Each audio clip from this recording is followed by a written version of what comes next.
Chapter 1, Part 1 of Demian by Hermann Hesse. I will begin my story with an event of the time when I was 10 or 11 years old and went to the Latin school of our little town.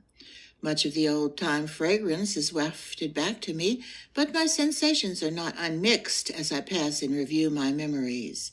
Dark streets and bright houses and towers, the striking of clocks and the features of men, comfortable and homely rooms, rooms full of secrecy and dread of ghosts. I sense again the atmosphere of cozy warmth, of rabbits and servant girls, of household remedies and dried fruit.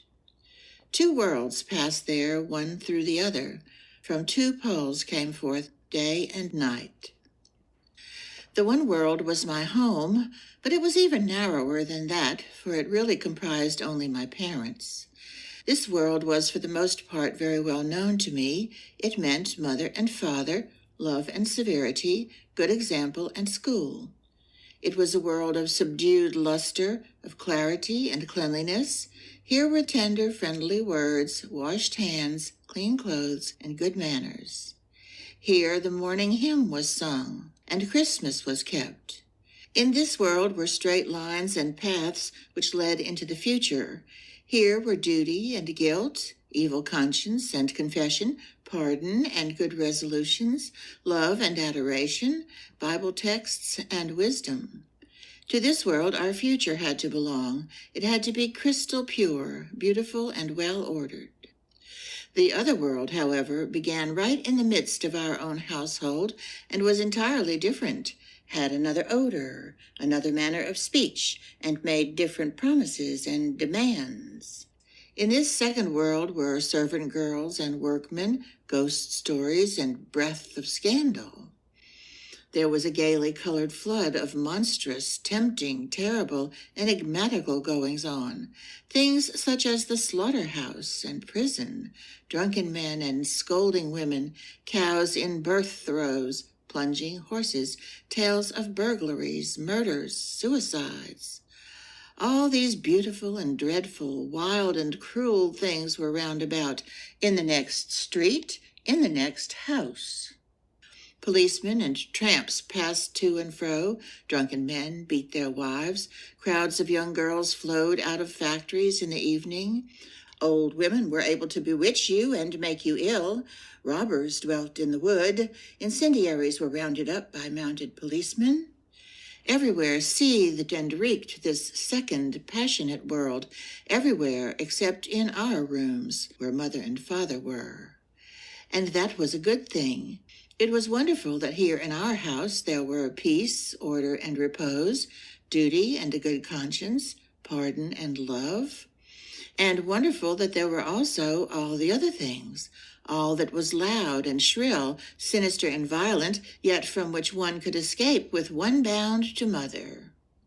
And the oddest thing was how closely the two worlds bordered each other, how near they both were. For instance, our servant Lena, as she sat by the sitting-room door at evening prayers and sang the hymn with her bright voice, her freshly washed hands laid on her smoothed-out apron, belonged absolutely to father and mother, to us, to what was bright and proper. Immediately after, in the kitchen or in the woodshed, when she was telling me the tale of the headless dwarf, or when she quarreled with the women of the neighborhood in the little butcher's shop, then she was another person, belonged to the other world, and was enveloped in mystery. It was the same with everything and everyone, especially with myself. To be sure, I belonged to the bright, respectable world.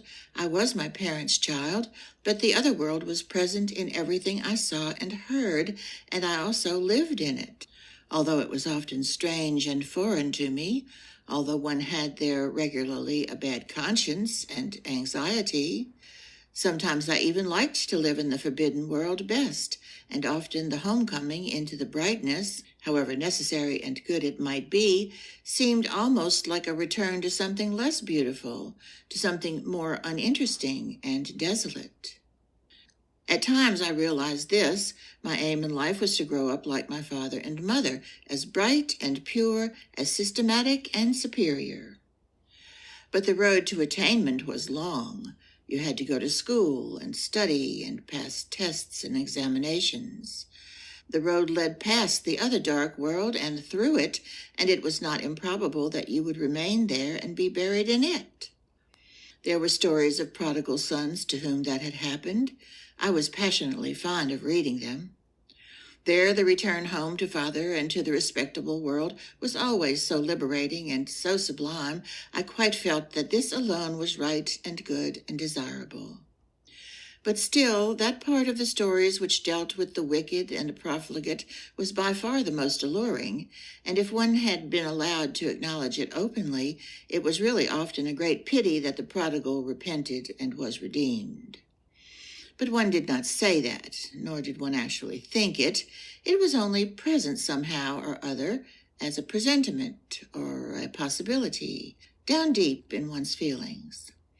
When I pictured the devil to myself, I could quite well imagine him down below in the street, openly or in disguise, or at an annual fair, or in the public house, but I could never imagine him with us at home. My sisters also belonged to the bright world. It often seemed to me that they approached more nearly to father and mother, that they were better and nicer mannered than myself, without so many faults. They had their failings. They were naughty, but that did not seem to me to be deep-rooted. It was not the same as for me, for whom the contact with evil was strong and painful, and the dark world so much nearer. My sisters, like my parents, were to be treated with regard and respect. If you had had a quarrel with them, your own conscience accused you afterwards as the wrongdoer and the cause of the squabble, as the one who had to beg pardon. For in opposing my sisters, I offended my parents, the representatives of goodness and law. There were secrets which I would much sooner have shared with the most depraved street urchins than with my sisters. On good, bright days when I had a good conscience, it was often delightful to play with my sisters, to be gentle and nice to them, and to see myself under a halo of goodness. That was how it must be if you were an angel. That was the most sublime thing we knew, to be an angel, surrounded by sweet sounds and fragrance, like Christmas and happiness. But oh, how seldom were such days and hours perfect. Often when we were playing one of the nice, harmless, proper games, I was so vehement and impetuous, and I so annoyed my sisters that we quarreled and were unhappy. Then when I was carried away by anger, I did and said things, the wickedness of which I felt deep and burning within me, even while I was doing and saying them.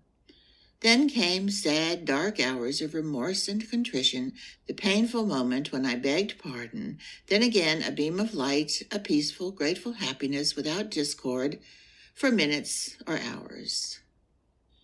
I used to go to the Latin school. The sons of the mayor and of the head forester were in my class and sometimes used to come to our house. They were wild boys, but still they belonged to the world of goodness and of propriety.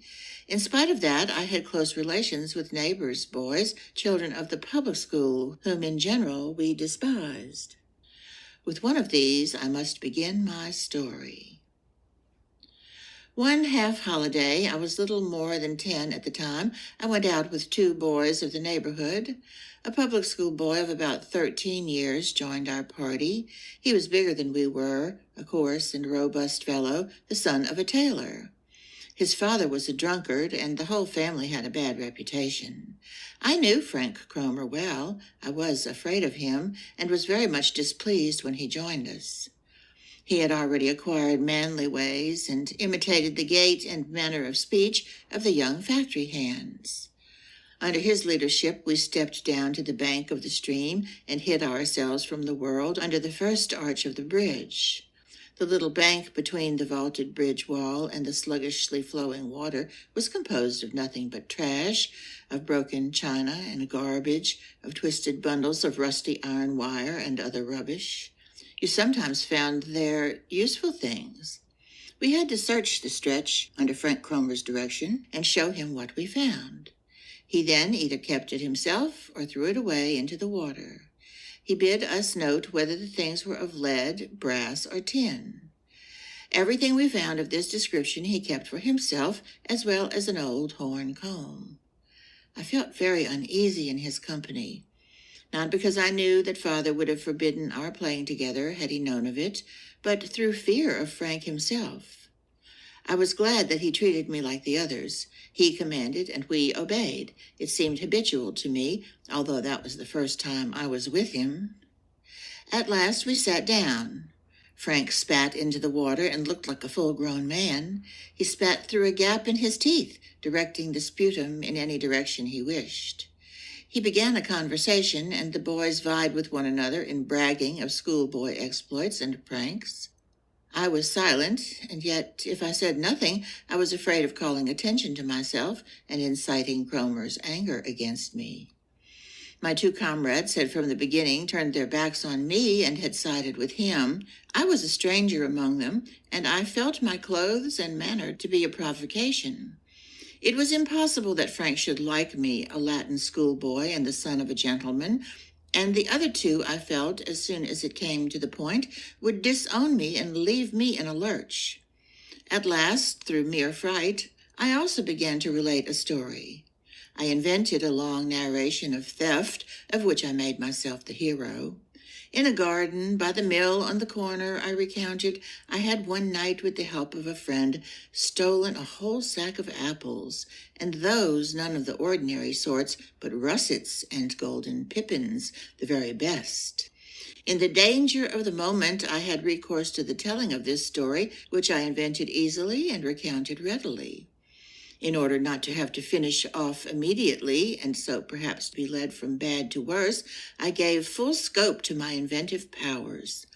One of us, I continued, always had to stand sentinel while the other was throwing down apples from the tree, and the sack had become so heavy that at last we had to open it again and leave half the apples behind. But we returned at the end of half an hour and took the rest away with us. I hoped at the end to gain some little applause. I had warmed to my work and had let myself go in my narration. The two small boys waited, quiet and expectant, but Frank Cromer looked at me penetratingly through half-closed eyes and asked me in a threatening tone, "Is that true?" "Yes," I said. "Really and truly?" "Yes, really and truly," I asserted defiantly, though inwardly I was stifling through fear. "Can you swear to it?" I was terribly frightened, but I answered without hesitation, "Yes." "Then say, 'I swear by God and all that's holy.'" I said, "I swear by God and all that's holy." "Ah, go on," said he, and turned away. I thought that everything was now all right, and was glad when he got up and made for the town. When we were on the bridge, I said timidly that I must go home now. "Don't be in such a hurry," laughed Frank. "We both go the same way." He dawdled on, and I dared not tear myself away, especially as he was actually taking the road to our house. As we arrived, I looked at the heavy brass knocker, the sun on the window, and the curtains in my mother's room, and I breathed a sigh of relief. Home at last. What a blessing it was to be at home again, to return to the brightness and peace of the family circle. As I quickly opened the door and slipped inside, ready to shut it behind me, Frank Cromer forced his way in as well. He stood beside me in the cool, dark stone corridor, which was only lighted from the courtyard, held me by the arm, and said softly, "Not so fast, you." Terrified, I looked at him. His grip on my arm was one of iron. I tried to think what he had in his mind, whether he was going to maltreat me. I wondered if I should scream, whether anyone would come down quickly enough to save me. But I gave up the idea. "What's the matter?" I asked. "What do you want?" "Nothing much. I only want to ask you something the others needn't hear." "Well, what do you want me to tell you? I must go upstairs, you know." "You know, don't you, whose orchard that is by the mill on the corner?" said Frank softly. "No, I don't know. I think it's the miller's." Frank had wound his arm around me, and he drew me quite close to him, so that I had to look up directly into his face. His look boded ill. He smiled maliciously, and his face was full of cruelty and power. Now, kid, I can tell you whose the garden is. I have known for a long time that the apples had been stolen, and I also know that the man said he would give 2 marks to anyone who would tell him who stole the fruit. Good heavens, I exclaimed. But you won't tell him anything? I felt it was useless to appeal to his sense of honor. He came from the other world. For him, betrayal was no crime. I felt that for a certainty. In these matters, people from the other world were not like us. Say nothing? Laughed Cromer. Look here, my friend. Do you think I am minting money and can make 2-shilling pieces myself? I'm a poor chap, and I haven't got a rich father like yours, and when I get the chance of earning 2 shillings, I must take it. He might even give me more. Suddenly he let me go free. Our house no longer gave me an impression of peace and safety. The world fell to pieces around me. He would report me as a criminal. My father would be told. Perhaps even the police might come for me. The terror of utter chaos menaced me. All that was ugly and dangerous was aligned against me. The fact that I had not stolen at all did not count in the least. I had sworn to it besides. Oh dear, oh dear. I burst into tears. I felt I must buy myself off. Despairingly, I searched all my pockets. Not an apple, not a penknife, absolutely nothing. All at once I thought of my watch. It was an old silver one which wouldn't go. I wore it for no special reason. It came down to me from my grandmother. I drew it out quickly. Cromer, I said, listen, you mustn't give me away. That wouldn't be nice of you. Look here, I'll give you my watch. I haven't anything else. Worse luck. You can have it. It's a silver one. The mechanism is good. There is only one little thing wrong, that's all. It needs repairing. He smiled and took the watch in his big hand. I looked at his hand and felt how coarse and hostile it was, how it grasped at my life and peace. It's silver, I said timidly. I wouldn't give a straw for your silver and your old watch, he said with deep scorn. Get it repaired yourself. But Frank, I exclaimed, quivering with fear lest he should go away. Wait a minute. Do take the watch. It's really silver, really and truly, and I haven't got anything else. He gave me a cold and scornful look. Very well, then, you know who I am going to, or I can tell the police. I know the sergeant very well. He turned to go. I held him back by the sleeve. I could not let that happen. I would much rather have died than bear all that would take place if he went away like that. Frank, I implored, hoarse with emotion, please don't do anything silly. Tell me it's only a joke, isn't it? Oh, yes, a joke, but it might cost you dear. Do tell me, Frank, what to do. I'll do anything. He examined me critically through his screwed-up eyes and laughed again. Don't be silly, he said with affected affability. You know as well as I do. I've got the chance of earning a couple of marks, and I'm not such a rich fellow that I could afford to throw it away. You know that well enough. But you're rich. Why, you've even got a watch. You need only give me just 2 marks, and everything will be all right. I understood his logic. But 2 marks? For me, that was as much and just as unobtainable as 10, as 100, as 1,000 marks. I had no money. There was a money box that my mother kept for me, with a couple of 10 and 5 pfennig pieces inside, which I received from my uncle when he paid us a visit, or from similar sources. I had nothing else. At that age, I received no pocket money at all. I have nothing, I said sadly. I have no money at all. But I'll give you everything I have. I've got a book about Red Indians, and also soldiers, and a compass. I'll get that for you. But Cromer only screwed up his evil mouth and spat on the ground. Quit your jawing, he said commandingly. You can keep your old trash yourself. A compass? Don't make me angry, do you hear? And hand over the money. But I haven't any. I never get money. I can't help it. Very well, then, you'll bring me the 2 marks in the morning. I shall wait for you in the market after school. That's all. If you don't bring any money, look out. Yes, but where shall I get it then? Good Lord, if I haven't any. There's enough money in your house. That's your business. Tomorrow after school, then. And I tell you, if you don't bring it. His eyes darted a terrible look at me. He spat again and vanished like a shadow. I could not go upstairs. My life was ruined. Chapter 1, Two Worlds, Part 2. I wondered if I should run away and never come back, or go and drown myself. But these thoughts were not clearly formulated. I sat crouched in the dark on the bottom step, and I surrendered myself to my misfortune. There Lena found me in tears as she came down with a basket to get wood. I begged her to say nothing on her return, and I went up. My father's hat and my mother's sunshade hung on the rack near the glass door. All these things reminded me of home and tenderness. My heart went out to them imploringly, and grateful for their existence, I felt like the prodigal son when he looked into his old homey room and sensed its familiar atmosphere.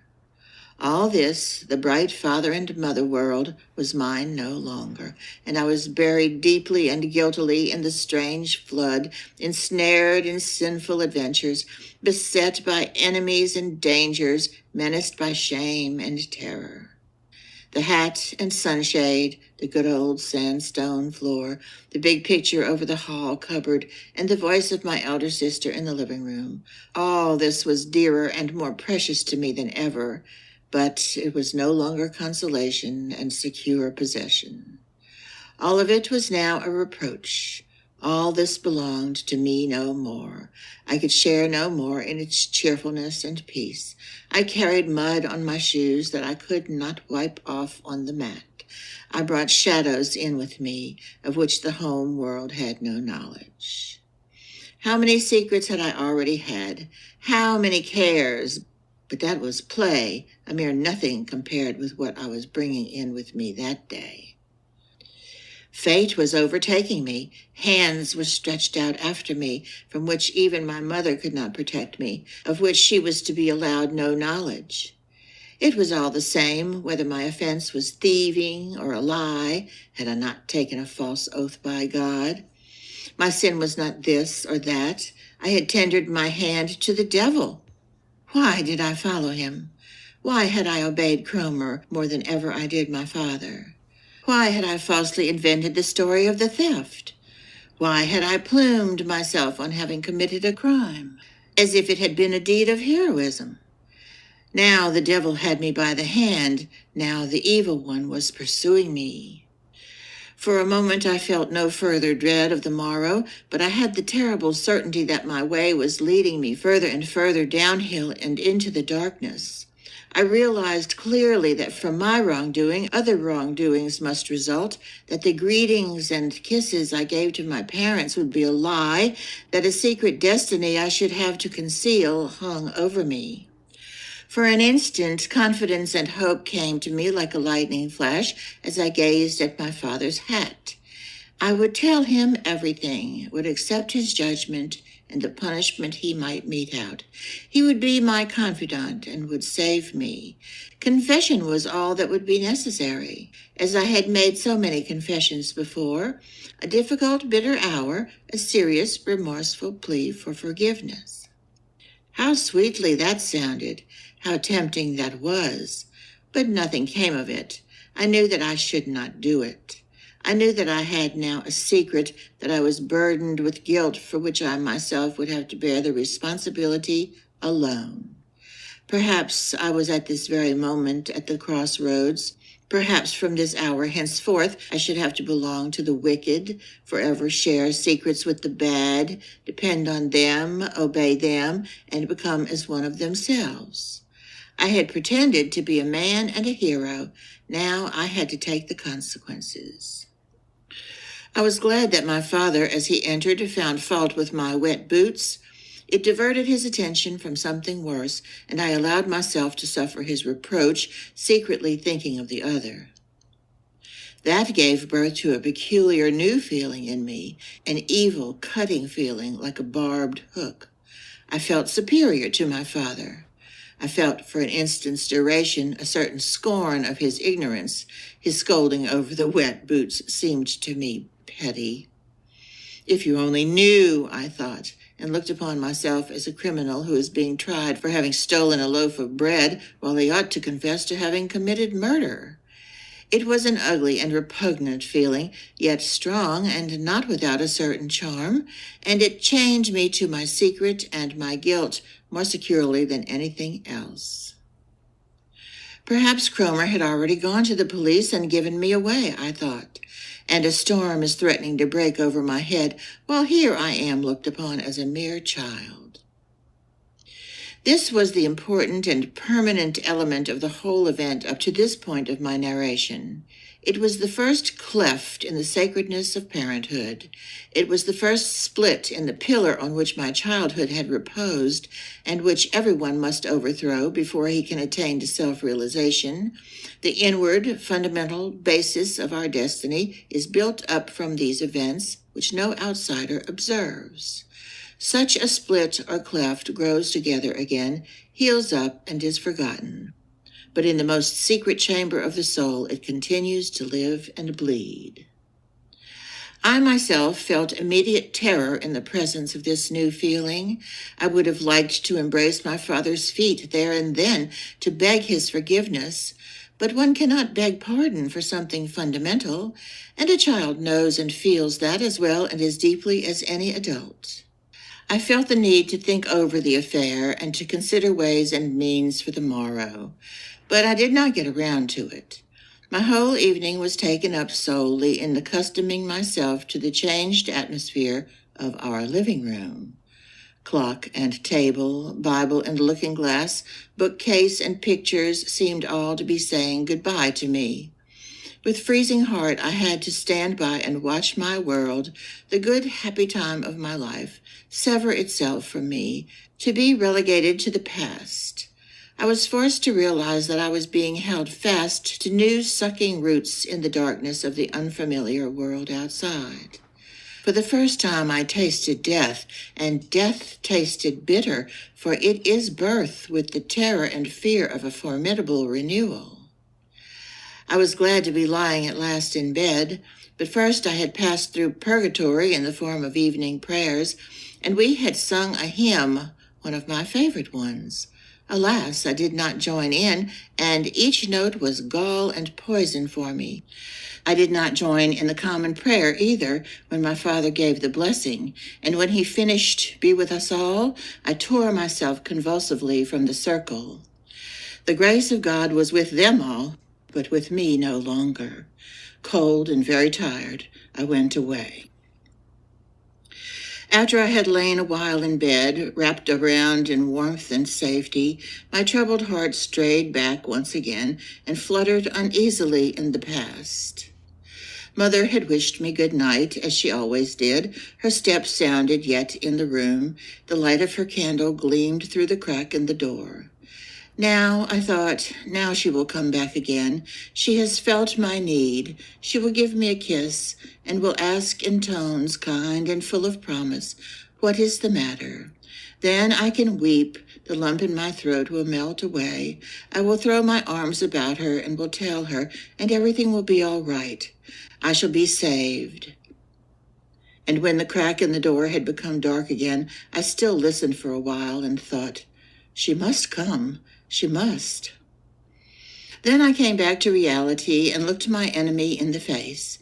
I saw him clearly. He had one eye closed, his mouth laughed uncouthly. While I gazed at him and the inevitable gnawed at my heart, he became bigger and more ugly, and his wicked eye lit up devilishly. He was close beside me until I dropped off to sleep. But I did not dream of him nor of the day's events. I dreamed instead that we were in a boat, my parents, my sisters, and I, lapped in peace and the brightness of a holiday. I woke up in the middle of the night with the aftertaste of bliss.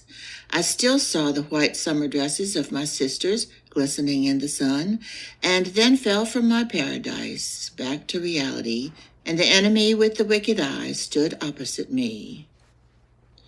I looked ill when Mother came in quickly in the morning and told me how late it was and wanted to know why I was still in bed, and when she asked what was the matter with me, I vomited. But I seemed to have gained a point. I rather liked to be somewhat ill and to be allowed to spend the morning in bed drinking chamomile tea, to listen to Mother clearing up in the next room, and to hear Lena outside in the corridor opening the door to the butcher. To stay away from morning school was rather like a fairy story, and the sun which played in the room was not the same you saw through the green curtains at school. But today all this had lost its charm for me. It had a false ring about it. If I had died, but I was only slightly ill, as I had often been before, and nothing was gained by that. It prevented me from going to school, but it did not protect me in any way from Cromer, who would be waiting for me in the market at 11 o'clock. And Mother's friendliness was this time without comfort. It was burdensome and painful. I soon pretended to be asleep again and thought the matter over, but all to no purpose. I had to be in the market at 11 o'clock. For that reason, I got up at 10 and said that I was better. As usual in such cases, I was told that either I must go back to bed or go to school in the afternoon. I said I would rather go to school. I had formed a plan. I dared not go to Cromer without money. I had to get possession of the little savings box which belonged to me. There was not enough money in it, far from enough, I knew, but it was still a little, and something told me that a little was better than nothing, for at least Cromer had to be appeased. I felt horrible as I crept in my socks into my mother's room and took my box from her writing table, but it was not so horrible as the previous day's experience. My heart beat so fast I nearly died, and it was no better when I found at the first look down below on the stairs that the box was locked.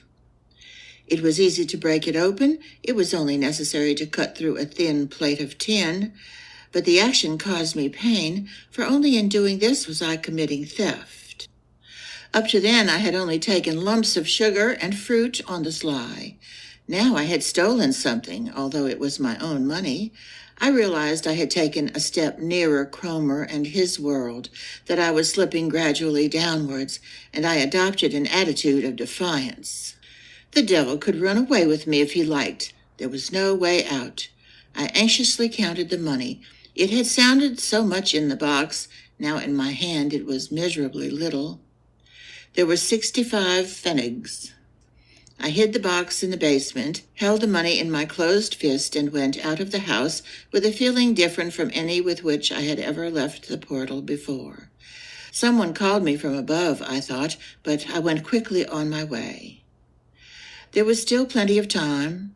I sneaked by a roundabout way through the streets of a changed town, beneath clouds I had never seen before, by houses which seemed to spy on me, and people who suspected me.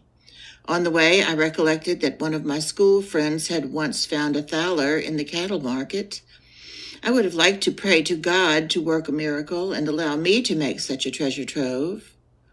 But I had no longer the right to pray, and even then the box would not be made whole again.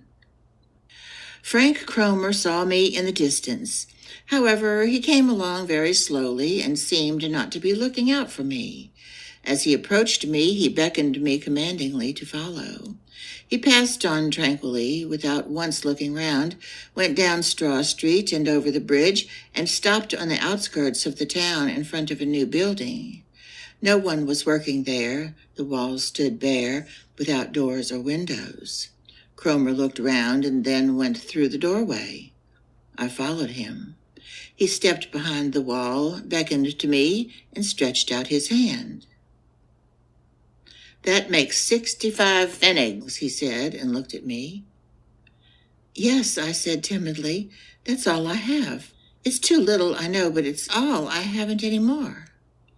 "I thought you were cleverer than that," he exclaimed, blaming me in what were almost mild terms. "Between men of honor there must be honest dealing. I will not take anything from you except what is right. You know that. Take your pfennigs back there. The other, you know who, doesn't try to beat me down. He pays." "But I have absolutely nothing else. That was my money box." "That's your affair, but I don't want to make you unhappy. You still owe me 1 mark, 35 pfennigs. When can I have it? Oh, you'll soon have it, certainly, Cromer. I don't know yet. Perhaps tomorrow or the day after. I shall have some more. You understand that I can't tell my father, don't you? That's no concern of mine. I don't want to harm you. If I liked, I could get the money before noon, you see, and I'm poor. You wear nice clothes, and you get something better to eat for dinner than I do. But I won't say anything. I am willing to wait a few days. The day after tomorrow, in the afternoon, I will whistle for you. Then you will bring it along. You can recognize my whistle? He gave me a whistle that I had often heard before. Yes, I said, I know it. He went away as if I didn't belong to him. It had been only a transaction between us, nothing further. Even today, I believe, Cromer's whistle would terrify me if I heard it again suddenly. From then on, I heard it often. It seemed I heard it continually and always. No place, no game, no work, no idea in which this whistle would not sound. I was dependent on it. It was now the messenger of my fate. On mild, glowing autumn afternoons, I was often in our little flower garden, which I loved dearly. A peculiar impulse made me take up again boyish games, which I had played formerly. I played as if it were that I was a boy who was younger than I was, and still good and free, innocent and secure. But in the middle of the game, always expected and yet always terribly disturbing and surprising, sounded Cromer's whistle, destroying the picture my imagination had painted. Then I had to go. I had to follow my tormentor to evil and ugly places, had to render an account, and let myself be dunned. The whole business may have lasted a few weeks, but it seemed to me like a year or an eternity. I seldom had money, a 5 or 10 pfennig piece stolen from the kitchen table when Lena left the market basket standing there. Each time I was blamed by Cromer and heaped with abuse. It was I who deceived him and kept back what was his due. It was I who robbed him and made him unhappy.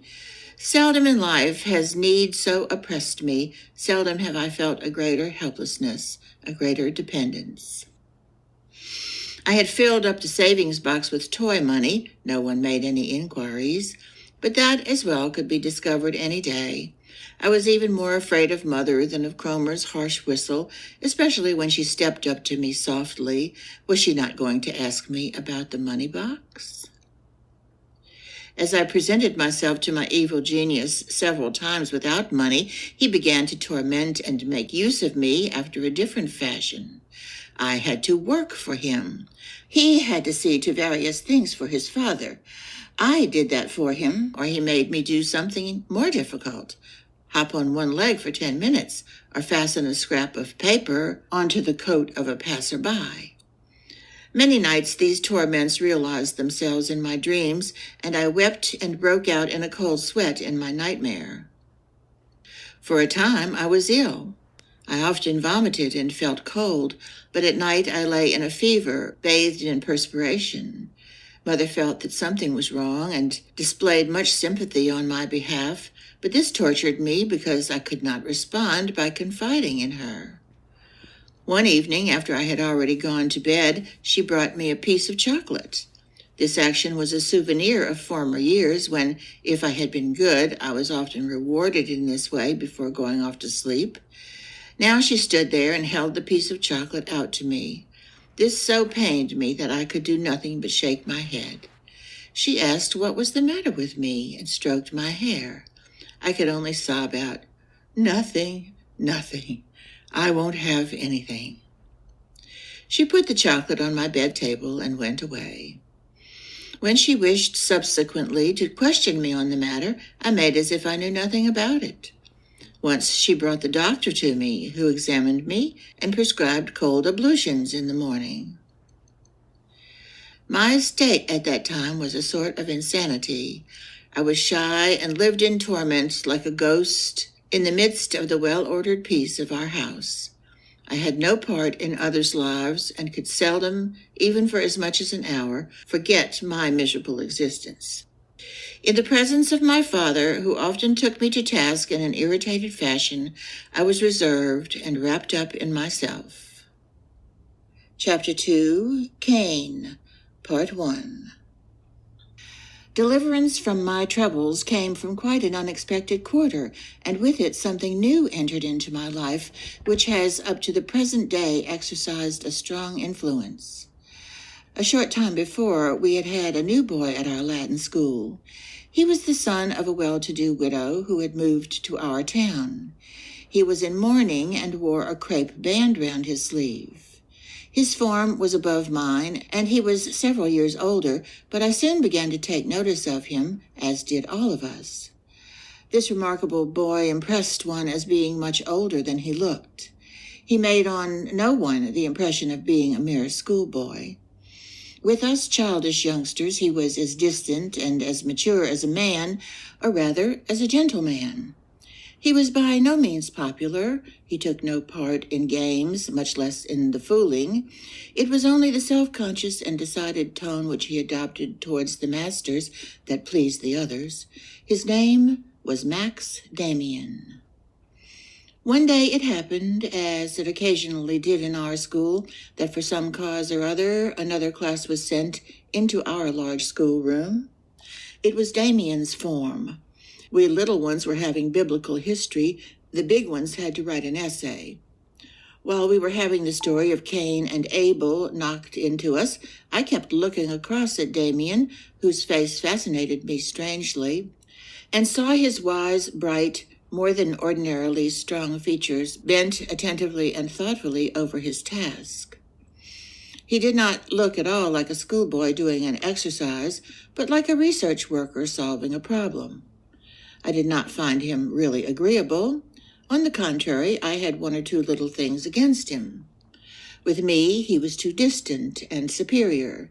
He was much too provokingly sure of himself, and the expression of his eyes was that of an adult, which children never like, rather sad, with occasional flashes of scorn. Yet I could not resist looking at him, whether I liked him or not. But the minute he looked in my direction, I looked away, somewhat frightened.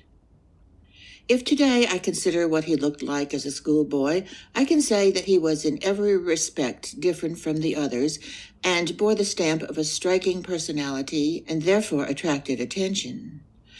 But at the same time, he did everything to prevent himself from being remarked. He bore and conducted himself like a disguised prince who finds himself among peasant boys and makes every effort to appear like them. He was behind me on the way home from school. When the others had run on, he overtook me and said, "Hello." Even his manner of greeting, although he imitated our schoolboy tone of voice, was polite and like that of a grown-up person. "Shall we go a little way together?" he questioned in a friendly way. I was flattered and nodded. Then I described to him where I lived. "Oh, there," he said laughingly. "I know the house already. There is a remarkable work of art over your door, which interested me at once." I did not guess immediately to what he was referring, and was astonished that he seemed to know our house better than I did. There was indeed a sort of crest which served as a keystone over the arch of the door, but in course of time it had become faint and had often been painted over. As far as I knew, it had nothing to do with us or with our family. "I don't know anything about it," I said timidly. "It's a bird or something like it. It must be very old. They say that the house at one time belonged to the abbey." "Very likely," he nodded. "We'll have another good look at it. Such things are often interesting. It is a hawk, I think." We continued our way. I was considerably embarrassed. Suddenly Demian laughed as if something funny had struck him. "Oh, I was present at your lesson," he said with animation. "The story of Cain, who carried the mark on his forehead, was it not? Do you like it?" Generally, I used not to like anything of all the things we had to learn, but I did not dare to say so. It was as though a grown-up person were talking to me. I said I liked the story very much. Demian tapped me on the shoulder. "No need to pretend with me, old fellow, but the story is really rather remarkable. I think it is much more remarkable than most of the others we get at school. The master didn't say very much about it, only the usual things about God and sin, etc. But I believe, he broke off, smiled, and questioned, but does it interest you? Well, he continued, I think one can conceive this story of Cain quite differently. Most things we are taught are certainly quite true and right, but one can consider them all from a different standpoint from the masters, and most of them have a much better meaning then. For instance, we can't be quite content with the explanation given us with regard to this fellow Cain and the mark on his forehead. Don't you find it so too? It certainly might happen that he should kill one of his brothers in a quarrel. It is also possible that he should afterwards be afraid and have to come down a peg. But that he should be singled out into the bargain with a decoration for his cowardice, which protects him and strikes terror into everyone else, that is really rather odd. Certainly, I said, interested. The case began to interest me. But how else should one explain the story? He clapped me on the shoulder. Quite simply. The essential fact and the point of departure of the story was the sign. Here was a man who had something in his face which terrified other people. They did not dare to molest him. He made a big impression on them, he and his children. Perhaps, or rather certainly, it was not really a sign on his forehead like an office stamp. Things are not as simple as that in real life. I would sooner think it was something scarcely perceptible, of a peculiar nature, a little more intelligence and boldness in his look than people were accustomed to. This man had power. Other people shrank from him. He had a sign. One could explain that as one wished, and one always wishes what is convenient and agrees with one's opinions. People were afraid of Cain's children. They had a sign. And so they explained the sign not as it really was, a distinction, but as the contrary. The fellows with this sign were said to be peculiar, and they were courageous as well. People with courage and character are always called peculiar by other people. That a race of fearless and peculiar men should rove about was very embarrassing. And so people attached a surname and a story to this race in order to revenge themselves on it, in order to compensate themselves more or less for all the terror with which it had inspired them. Do you understand? Yes. That means to say, then, that Cain was not at all wicked, and the whole story in the Bible isn't really true? Yes and no. Such ancient primitive stories are always true, but they have not always been recorded and explained in the proper manner. In short, I mean that Cain was a thundering good fellow, and this story got attached to his name simply because people were afraid of him. The story was merely a report, something people might have set going in a gossiping way, and it was true insofar as Cain and his children did actually wear a sort of sign and were different from most people. I was much astonished. And do you believe, then, that the affair of the murder is absolutely untrue? I asked, much impressed. Not at all. It is certainly true. The strong man killed a weak one. One may doubt, of course, whether it was really his brother or not. It's not important, for in the end, all men are brothers. A strong man, then, has killed a weak one. Perhaps it was a deed of heroism, perhaps it was not. But in any case, the other weak people were terrified. They lamented and complained, and when they were asked, "Why don't you simply kill him as well?" they did not answer, "Because we are cowards," but they said instead, "You can't. He has a sign. God has singled him out." The humbug must have arisen something after this style. "Oh, I'm keeping you from going in. Goodbye, then." He turned into Old Street and left me alone, more astonished than I had ever been before. Scarcely had he gone when everything that he had said seemed to me quite unbelievable. Cain, a noble fellow? Abel, a coward? Cain's sign a distinction? It was absurd. It was blasphemous and infamous. What was God's part in the matter? Had he not accepted Abel's sacrifice? Did he not love Abel? Demian's story was nonsense. I suspected him of making fun of me and of wishing to mislead me. The devil of a clever fellow, and he could talk. But, well, still, I had never thought so much about any of the biblical or other stories before, and for some time past I had never so completely forgotten Frank Cromer for hours, for a whole evening. At home, I read through the story once again, as it stands in the Bible, short and clear. It was quite foolish to try to find a special secret meaning. If it had one, every murderer could look upon himself as a favorite of God. No, it was nonsense. But Demian had a nice way of saying such things, so easily and pleasantly, as if everything were self-evident. And then his eyes. My ideas were certainly a little upset, or rather they were very much confused. I had lived in a bright, clean world. I myself had been a sort of Abel, and now I was so firmly fixed in the other and had sunk so deeply. But really, what could I do to help it? What was my position now? A reminiscence glowed in me, which for the moment almost took away my breath. I remembered that wretched evening from which my present misery dated, when I looked for an instant into the heart of my father's bright world and despised his wisdom. Then I was Cain and bore the sign. I imagined that it was in no way shameful, but a distinction, and in my wickedness and unhappiness I stood on a higher level than my father, higher than good and pious people.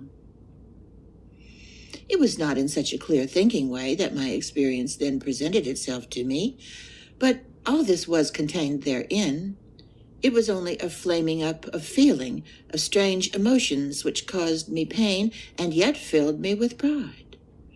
When I considered the matter, I saw how strangely Demian had spoken of the fearless and the cowards, how curiously he had explained the mark on Cain's forehead, how singularly his eyes had lit up, those peculiar eyes of a grown person. And indistinctly it shot through my brain, is not he himself, this Demian, a sort of Cain? Why did he defend him if he did not feel like him? Why had he this force in his gaze? Why did he speak so scornfully of the others, of the fearsome, who are really the pious and the well-considered of God? This thought led me to no definite conclusion. A stone had fallen into the well, and the well was my young soul. And this business with Cain, the murderer, and the sign was for a very long time, the point from which my seekings after knowledge, my doubts, and my criticisms took their departure. I noticed that the other boys also occupied themselves a good deal with Demian. I had not told anyone of his version of the story of Cain, but he appeared to interest the others as well. At least many rumors concerning the new boy became current. If only I still knew all of them, each would help to throw fresh light on him, each would serve to interpret him. I only remember the first rumor was that Demian's mother was very rich. It was also said that she never went to church, nor the son either. Another rumor had it that they were Jews, but they could just as easily have been, in secret, Mohammedans. Furthermore, tales were told of Max Demian's strength. So much was certain that the strongest boy in his form, who challenged him to a fight, and who at his refusal branded him a coward, suffered a terrible humiliation at his hands. Those who were there said that Demian had simply taken him by the nape of the neck with one hand and had brought such a pressure to bear that the boy went white and afterwards crawled away, and that for several days he was unable to use his arm. For a whole evening, a rumor even ran that he was dead. For a time, everything was asserted and believed, everything that was exciting and wonderful. Then there was a satiety of rumors for a while. A little later, new ones circulated, which asserted that Demian had intimate relations with girls and knew everything. Meanwhile, my affair with Frank Cromer took its inevitable course. I could not get away from him, for although he left me in peace for days together, I was still bound to him. In my dreams, he lived as my shadow, and thus my fantasy credited him with actions which he did not in reality do. So that in dreams, I was absolutely his slave. I lived in these dreams. I was always a deep dreamer, more than in reality. These shadowy conceptions wasted my strength and my life force.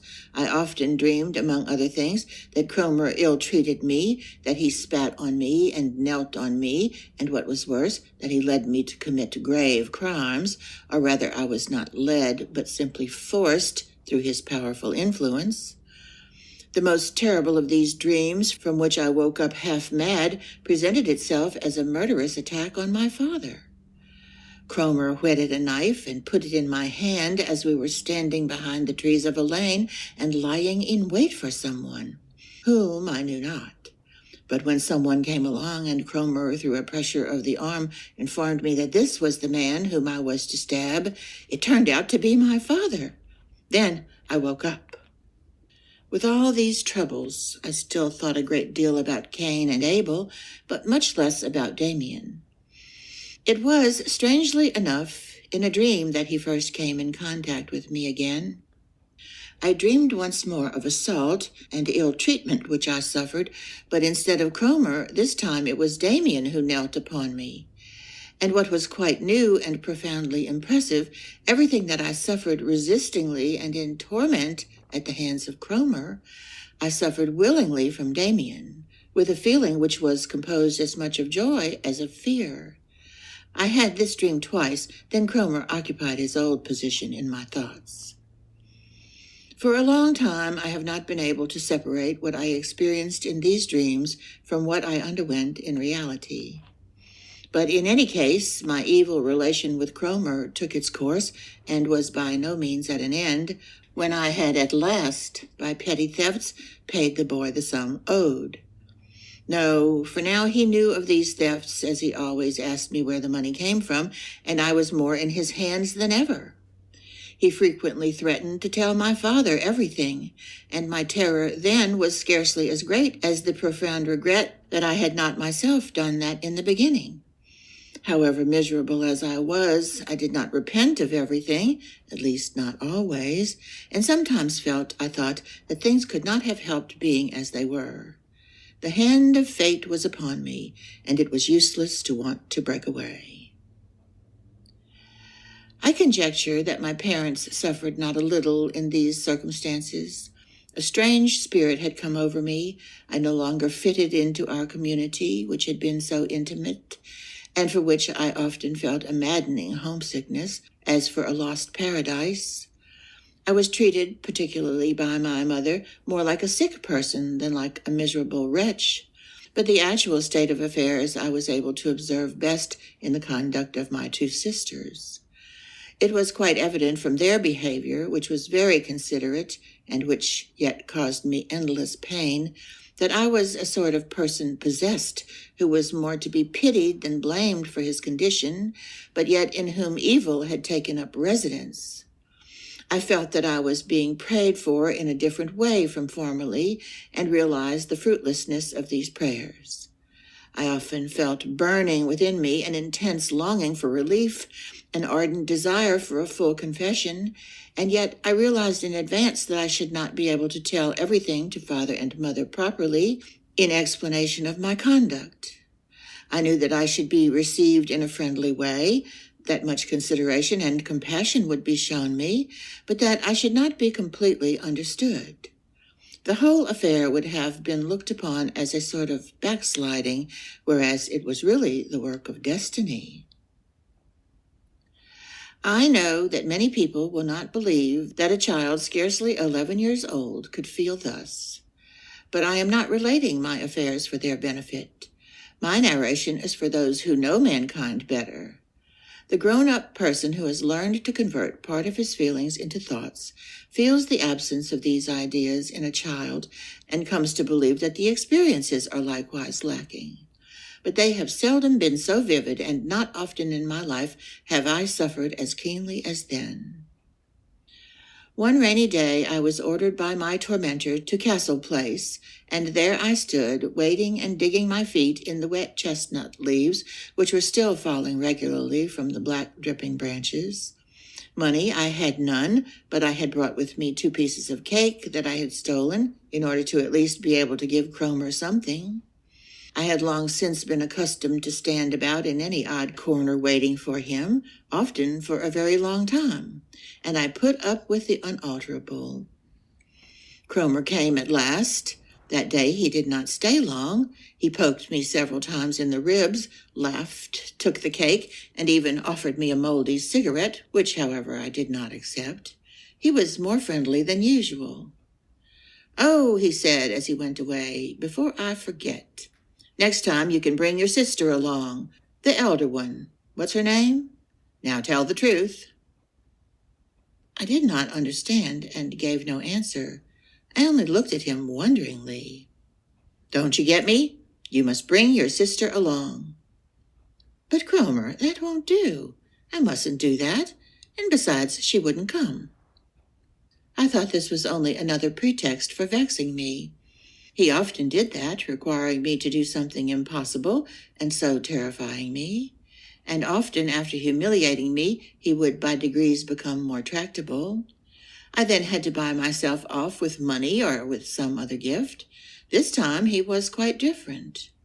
He was really not at all angry at my refusal. "Well," he said airily, "you'll think about it, won't you? I should like to make your sister's acquaintance. It will not be so difficult. You simply take her out for a walk, and then I come along. Tomorrow I'll whistle for you, and then we can talk more about it." When he had gone, a glimpse of the meaning of his request dawned on me. I was still quite a child, but I knew by hearsay that boys and girls, when they were somewhat older, did things which were forbidden, things of a secret and scandalous nature. And now I should also have to. It was suddenly quite clear to me how monstrous it was. I immediately resolved never to do that. But I scarcely dared think of what would happen in that case, and how Cromer would revenge himself on me. A new torment began. I had not yet been tortured enough. Chapter 2, Cain, Part 2. I walked disconsolately across the empty square, my hands in my pockets. Fresh torments, a new servitude. Suddenly, a fresh, deep voice called to me. I was terrified and began to run on. Someone ran after me. A hand gripped me from behind. It was Max Demian. I let myself be taken prisoner. I surrendered. "It's you," I said uncertainly. "You frightened me so." He looked at me, and never had his glance been more like that of an adult, of a superior and penetrating person. For a long time past we had not spoken with one another. "I am sorry," he said in his courteous and at the same time very determined manner. "But listen, you mustn't let yourself be frightened like that."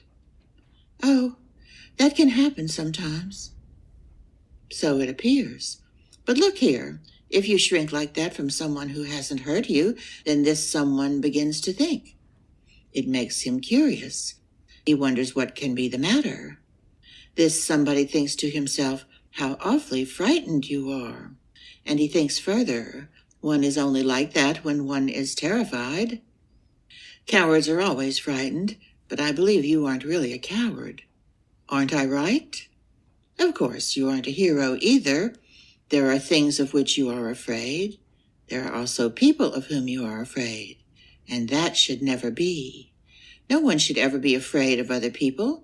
You aren't afraid of me. Or are you, perhaps? Oh, no, of course not. There, you see, but there are people you are afraid of. I don't know. Let me go. What do you want of me?" He kept pace with me. I was going quicker with the idea of escaping. I felt his look directed on me from the side. "Just assume," he began again, "that I mean well with you. In any case, you needn't be afraid of me. I would very much like to try an experiment with you. It's funny, and you can learn something that's very useful. Listen, I often practice an art which is called mind reading. There's no witchcraft in it, but it seems very peculiar if someone doesn't know how to do it. You can surprise people very much with it. Well, let us try it. I like you, or I interest myself in you, and I would like to find out what your real feelings are. I have already made the first step toward doing that. I have frightened you. You are, then, easily frightened. There are things and people of which and of whom you are afraid. Why is it? One need be afraid of no one.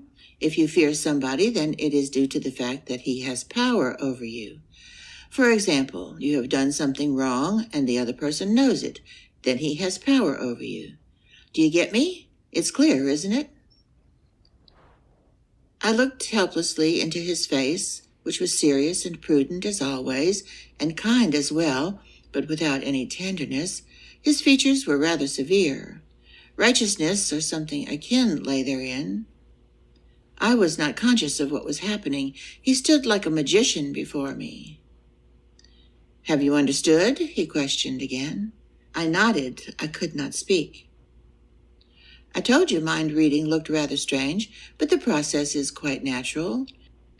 I could, for example, tell you more or less exactly what you thought about me when I once told you the story of Cain and Abel, but that has nothing to do with the matter in hand.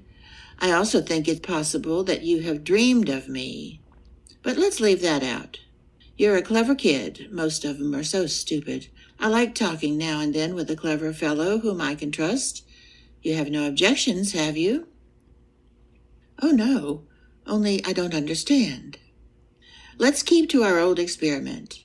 We have found that the boy S is easily frightened. He is afraid of somebody. He apparently shares a secret with this other person, which causes him much disquietude. Is that about right? As in a dream, I lay under the influence of his voice, of his personality. I only nodded. Was not a voice talking there, which could only come from myself, which knew all in a better, clearer way than I myself? Demian gave me a powerful slap on the shoulder. That's right, then. I thought so. Now, just one question more. Do you know the name of the boy who has just gone away? I sank back. He had the key to my secret, this secret which twisted back inside me as if it did not want to see the light. What sort of fellow? There was no one there except myself. He laughed. Don't be afraid to tell me, he said laughingly. What's his name? I whispered, Do you mean Frank Cromer? He nodded contentedly. Bravo! You're a smart chap. We shall be good friends yet. But now I must tell you something else.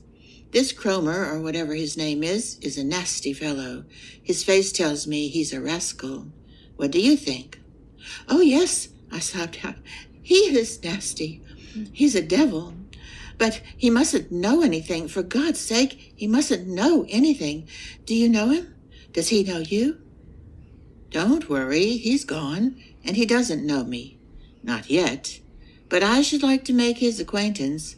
He goes to the public school? Yes. In which standard? In the 5th.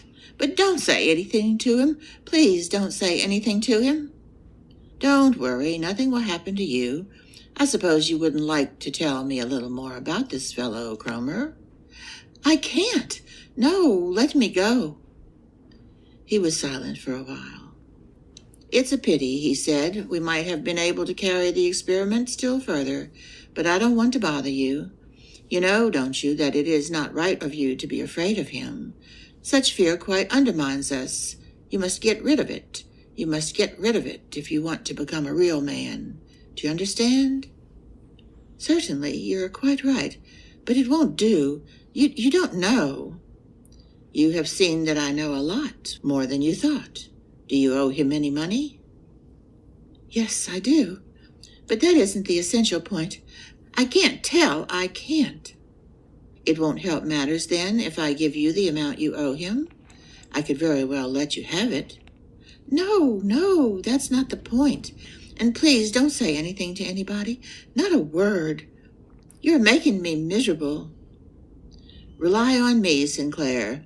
Later you can share your secrets with me." "Never, never," I exclaimed vehemently. "Just as you please. I only mean perhaps you will tell me something more later on. Only of your own free will, you understand. Surely you don't think I shall act like Cromer." "Oh, no. But you don't even know anything about it." "Absolutely nothing. But I think about it, and I shall never act like Cromer, believe me. Besides, you don't owe me anything." We remained a long time silent, and I became more tranquil. But Damian's knowledge became more and more of a puzzle to me. "I'm going home now," he said, and in the rain he drew his coat more closely about him. "I should only like to repeat one thing to you, since we have gone so far in the matter. You ought to get rid of this fellow. If there is nothing else to be done, then kill him. It would impress me and please me if you were to do that. Besides, I would help you." I was again terrified. I suddenly remembered the story of Cain. I had an uncanny feeling, and I began to cry softly. So much that was weird seemed to surround me. "All right," Max Demian said, smiling. "Go home now. We will put things square, although murder would have been the simplest. In such matters, the simplest way is always the best. You aren't in good hands with your friend Cromer." I came home, and it seemed to me as if I had been away a year. Everything looked different. Between myself and Cromer there now stood something like future freedom, something like hope. I was lonely no longer. And then I realized for the first time how terribly lonely I had been for weeks and weeks. And I immediately recollected what I had on several occasions turned over in my mind, that a confession to my parents would afford me relief, and yet would not quite liberate me. Now I had almost confessed to another, to a stranger, and as if a strong perfume had wafted to me, sensed the presentiment of salvation. Still, my fear was far from being overcome, and I was still prepared for long and terrible mental wrestlings with my evil genius. So it was all the more remarkable to me that everything passed off so very secretly and quietly. Cromer's whistle remained absent from our house for a day, 2 days, 3 days, a whole week. I dared not believe my senses, and lay inwardly on the watch to see whether he would not suddenly stand before me just at that moment when I should expect him no longer. But he was and remained away. Distrustful of my new freedom, I still could not bring myself to believe in it wholeheartedly, until at last I met Frank Cromer. He was coming down the street straight in my direction. When he saw me, he drew himself together, twisted his features in a brutal grimace, and turned away without more ado in order to avoid meeting me. That was a wonderful moment for me. My enemy ran away from me. My devil was afraid of me. Surprise and joy shook me through and through. In a few days, Demian showed himself once again. He waited for me outside school. "Hello," I said. "Good morning, Sinclair. I only wanted to hear how you're getting on. Cromer leaves you in peace, doesn't he?" "Did you manage that? But how did you do it? How? I don't understand it. He hasn't come near me." "Splendid. If he should come again, I don't think he will, but he's a cheeky fellow, then simply tell him to remember Demian." "But what does it all mean? Have you had a fight with him and thrashed him?" "No, I'm not so keen on that. I simply talked to him as I did to you, and I made it clear to him that it is to his own advantage to leave you in peace." "Oh, but you haven't given him any money?" "No, kid, you've already tried that way yourself." I attempted to pump him on the matter, but he disengaged himself.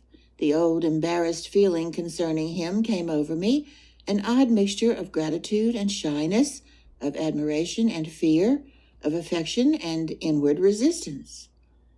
I had the intention of seeing him again soon, and then I wanted to talk more about everything, about the Cain affair as well.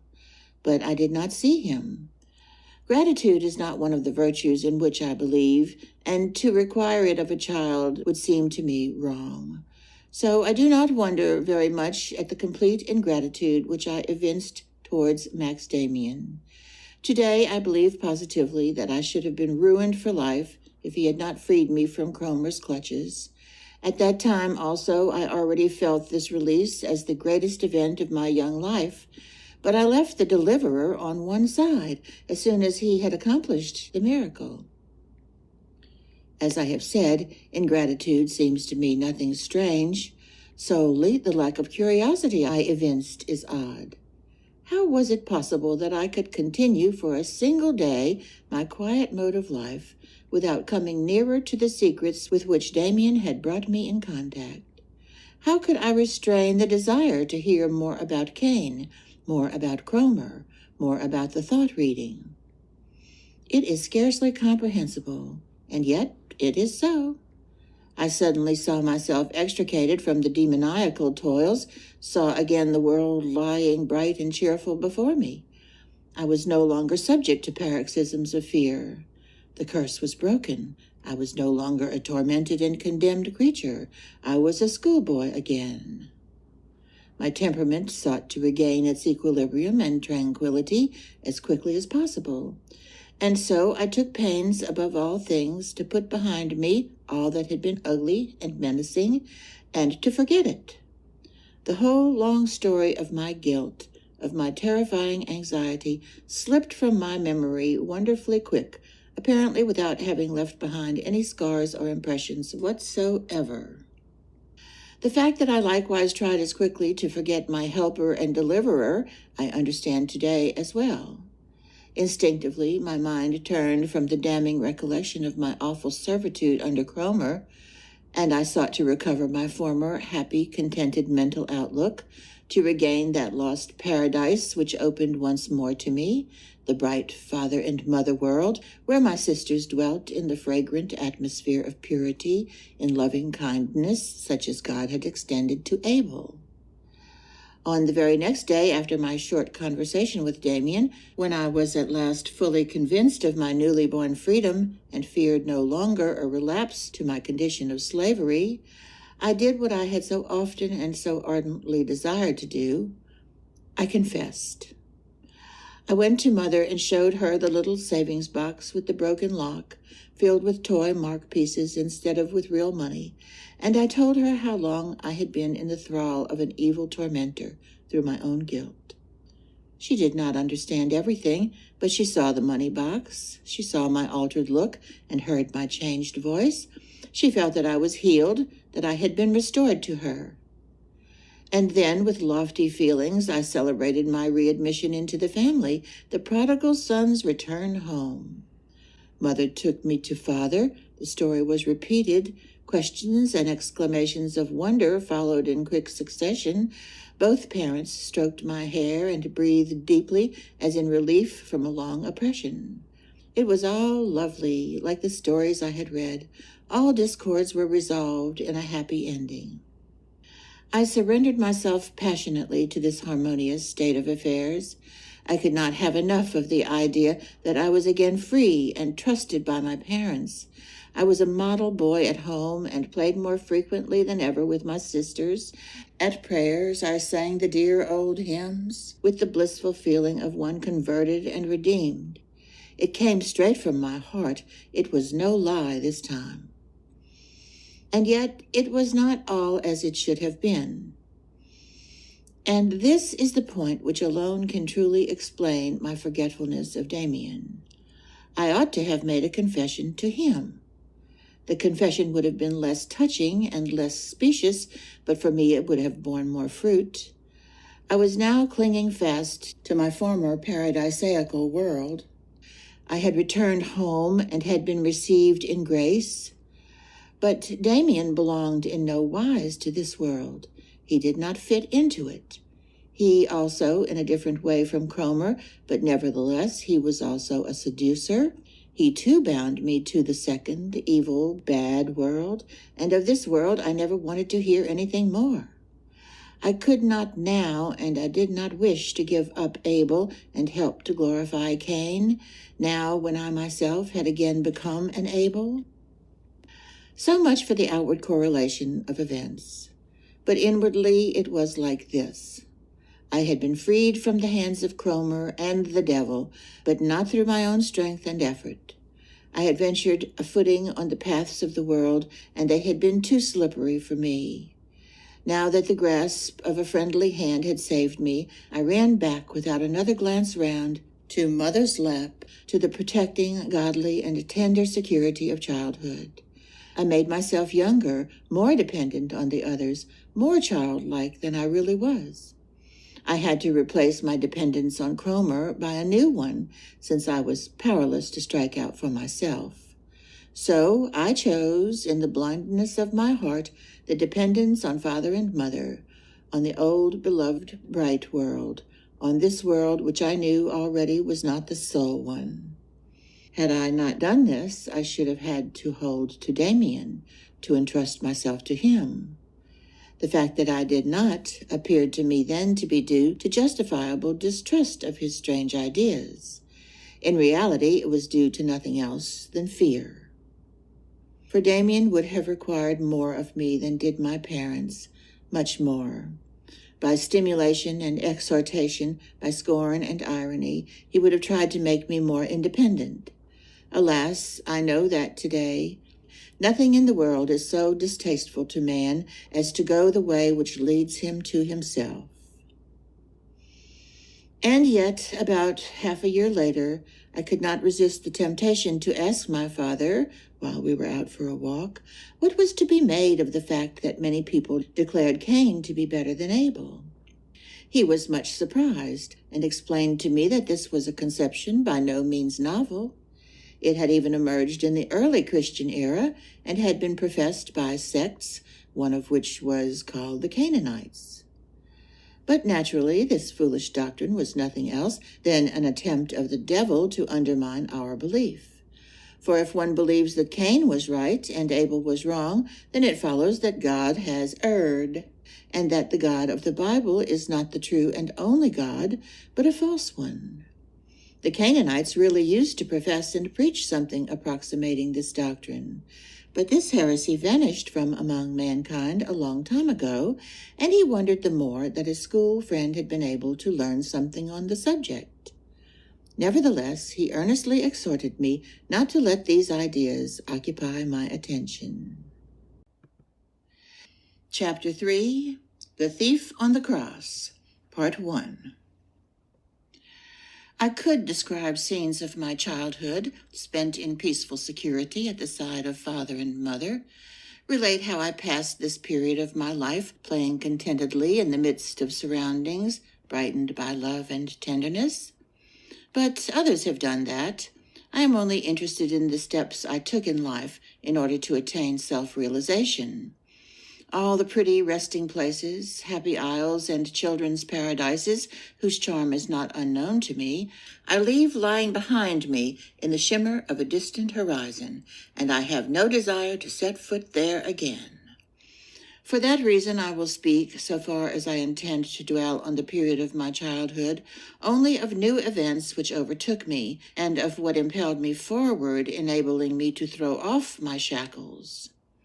These impulses always came from the other world.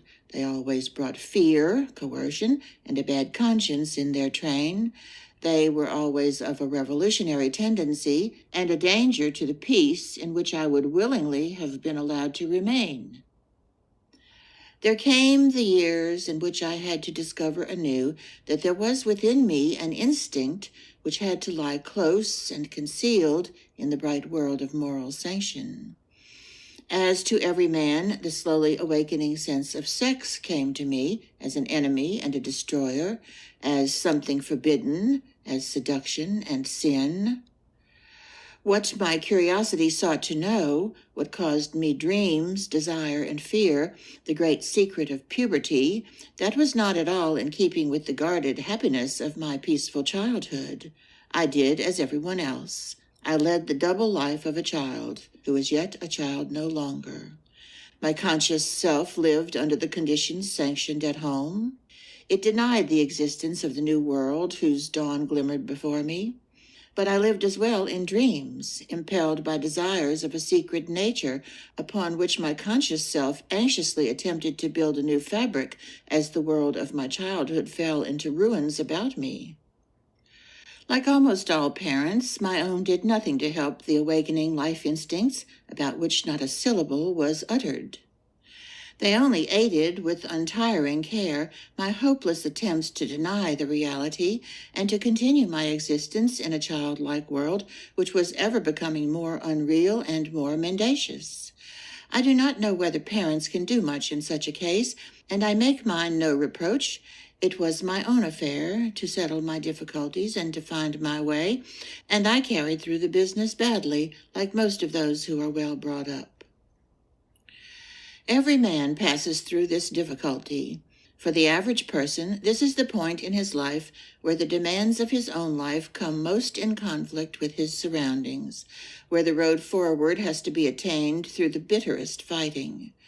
For many people, this is the only time in their lives that they experience the sequence of death and rebirth that is our fate, when they become conscious of the slow process of the decay and breaking up of the world of their childhood, when everything beloved of us leaves us, and we suddenly feel the loneliness and deathly cold of the universe around us. And for very many, this pitfall is fatal. They cling their whole life long painfully to the irrevocable past, to the dream of a lost paradise, the worst and most deadly of all dreams. But to return to the story. The sensation and dream pictures in which the close of childhood presented itself to me are not important enough to be described. The important point was that I was once again conscious of the existence of the dark world, the other world. What Frank Cromer had once been to me was now present within myself. And so, from the outside as well, the other world once more gained power over me. Several years had passed since my affair with Cromer. The dramatic and guilty time of my life lay far behind me at that time and seemed to have passed like a quick nightmare into nothingness. Frank Cromer had long since disappeared from my life. I scarcely gave it a moment's thought if I chanced to meet him. But the other important figure in my tragedy, Max Demian, never entirely disappeared from my life. However, for a long time he stood on the far horizon, visible but not affecting me. Only by degrees he approached me again, and I came once more under the ray of his power and influence. I will try to recollect what I know of Demian in that period. Perhaps for a year or longer I did not have a single conversation with him. I avoided him, and he in no wise forced himself on me. Once or twice when we met, he nodded to me in friendly greeting. Then it seemed to me at times that there was a note of scorn or ironical reproach in his friendliness, but that might only have been imagination on my part. My relation with him and the strange influence he had exercised over me were as if forgotten by him as well as by me. I tried to recall his face. As I recollect him, I see that I was conscious of his existence after all, and took notice of him. I can see him going to school, alone, or with some of the other big boys. I see him walking among them like a stranger, lonely and still like a celestial body, enveloped in a different atmosphere and subject to his own laws. No one liked him. He was intimate with no one except his mother, and his relations with her did not seem like those of a child, but those of a grown-up person. The masters left him as much as possible in peace. He was a good pupil, but he did not go out of his way to please them. From time to time we heard in gossip of a word, a comment, or a retort he had made to a master, and which left nothing to be desired in the way of blunt challenge or irony. I call him to mind as I close my eyes, and I see his picture emerge. Where was it? Ah, now I have it again. It was in the street in front of our house. There one day I saw him standing, a notebook in his hand. I saw that he was drawing. He was drawing the old crest with the bird over the door of our house. and I stood at a window, concealed behind a curtain, and gazed at him. I saw with astonishment his attentive, cool, bright features turned to the crest, the features of a man, of a research worker, or an artist, superior and full of willpower, oddly bright and cool, with knowing eyes. And again I can see him. It was a little later, in the street. We had come out of school and were all standing round a horse that had fallen down. It lay, still harnessed to the shaft, in front of a peasant's cart, and sniffed the air pitifully with open nostrils, while blood flowed from an invisible wound, so that the white dust in the street darkened as it became slowly saturated. As I, with a feeling of nausea, turned my gaze away, I saw Demian's face. He had not pressed forward. He stood furthest back of all, rather elegant, quite at his ease, as was proper to him. His gaze seemed to be directed at the horse's head, and expressed again that deep, quiet, almost fanatical and yet calm attentiveness. I could not resist watching him some considerable time, and I remember feeling, though quite unconsciously, that there was something very peculiar about him. I saw Demian's face. I saw not only that he had not the face of a boy, but that of a man. I saw still more. I thought I saw or felt that it was not the face of a man either, but something else besides.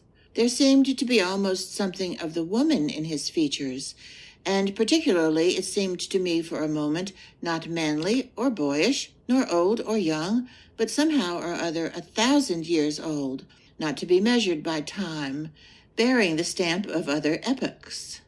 Animals could look like that, or trees or stones. I did not realize that precisely. I did not experience the exact sensation which I, a grown-up person, am now describing, but what I felt then approximated in some way to what I have just related.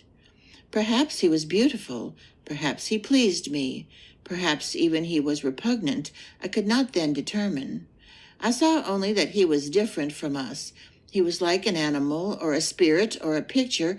I know not what he was like, but he was different, inconceivably different from us all. My reminiscence tells me nothing more, and perhaps even what has been described has arisen in part from later impressions. Until I was several years older, I did not come into close contact with him again. Contrary to custom, Demian had not been confirmed with the boys of his year, and in consequence, fresh rumors concerning him were set afloat. In school, they were again saying that he was really a Jew, or no, a heathen, and others pretended to know that he and his mother professed no religion, or that they belonged to a bad sect in mythology. In connection with this, I seem to remember that he was suspected of living with his mother as with a mistress. Presumably, the facts were that he had been, up to that time, brought up without any denominational creed, and that it was now thought that this might be disadvantageous for his future career. In any case, his mother now decided, after all, to allow him to be prepared for confirmation 2 years later than the boys of his own age. Hence it came about that for months he was my classmate in the confirmation class. For a time I kept out of his way. I did not want to have anything to do with him. Too many mysterious rumors had become attached to his name. But above all things, I was worried by a sense of obligation implanted in me since my affair with Cromer.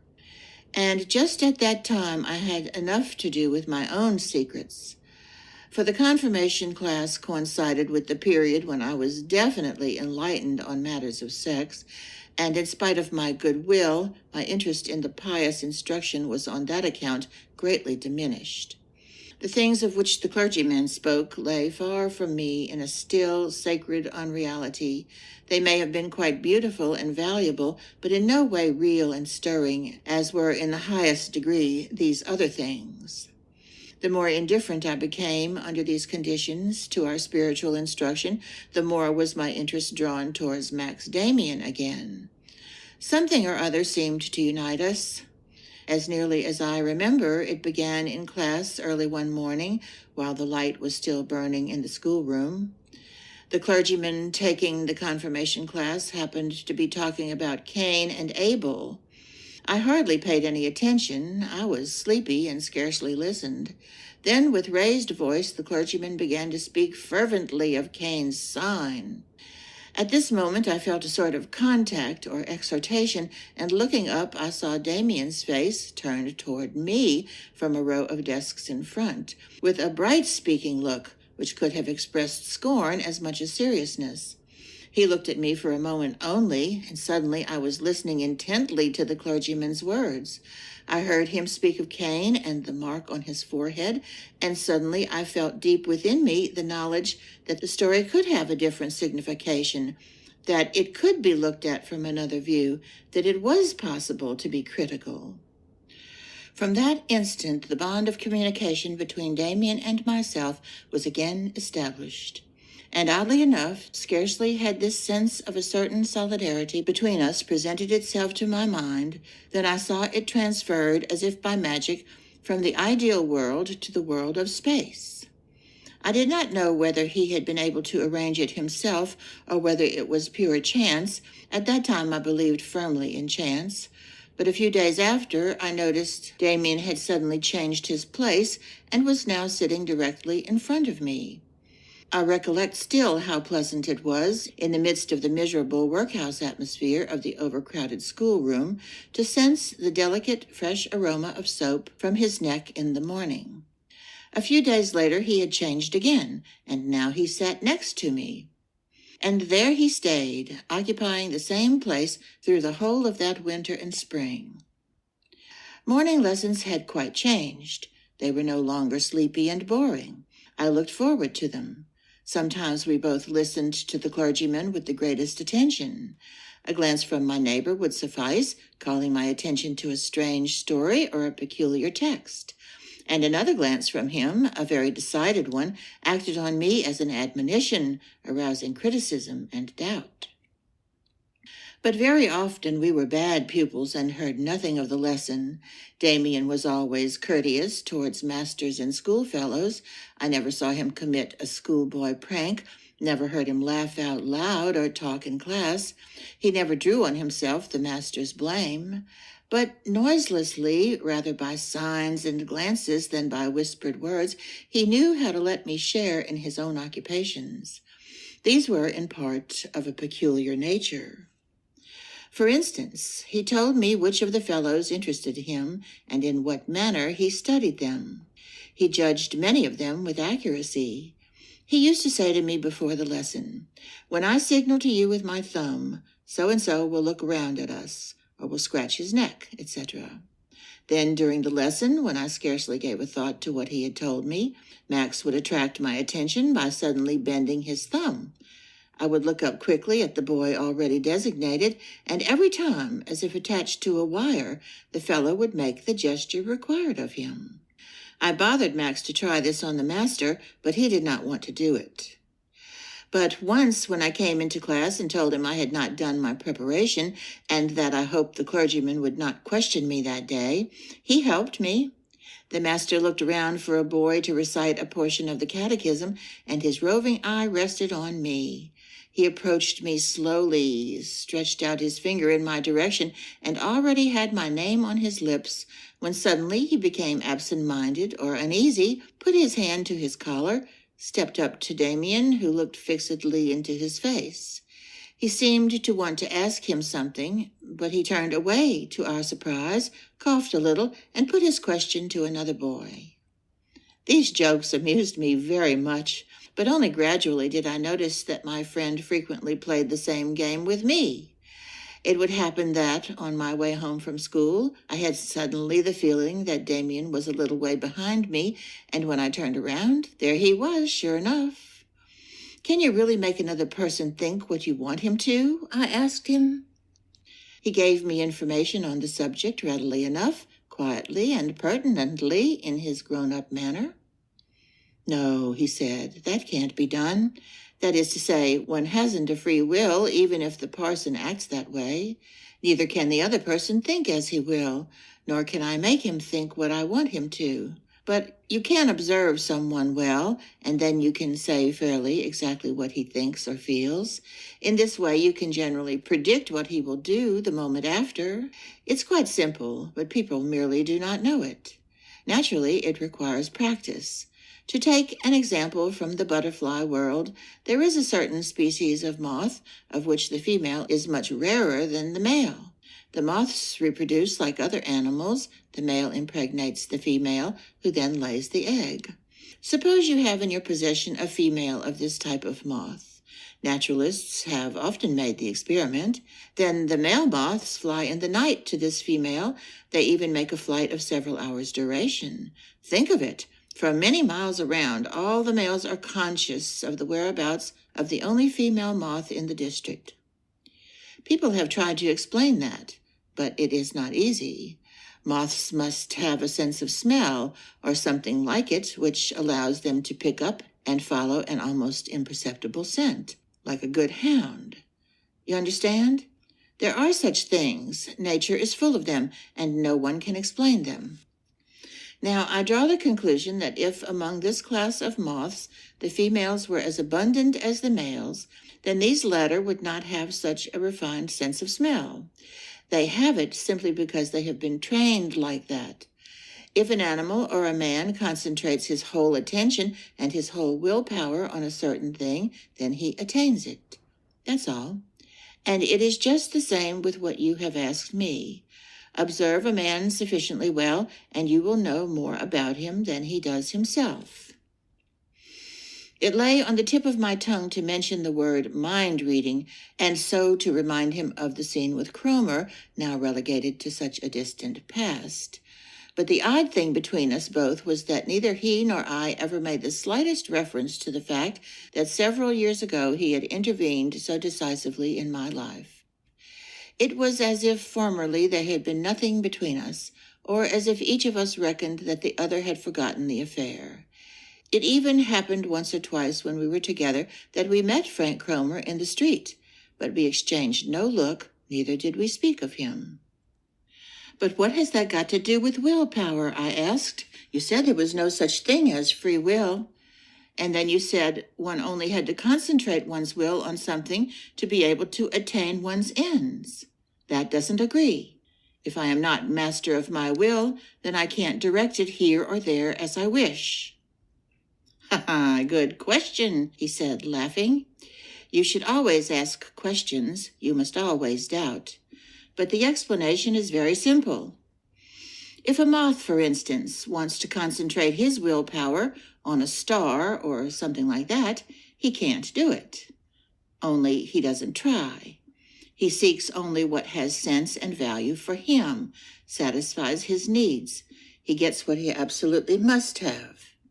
And it is just there that the unbelievable succeeds.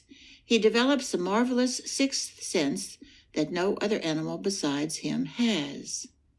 People in our position have more elbow room, certainly, and more interests than an animal. But even we are confined to a comparatively small space beyond which we cannot go.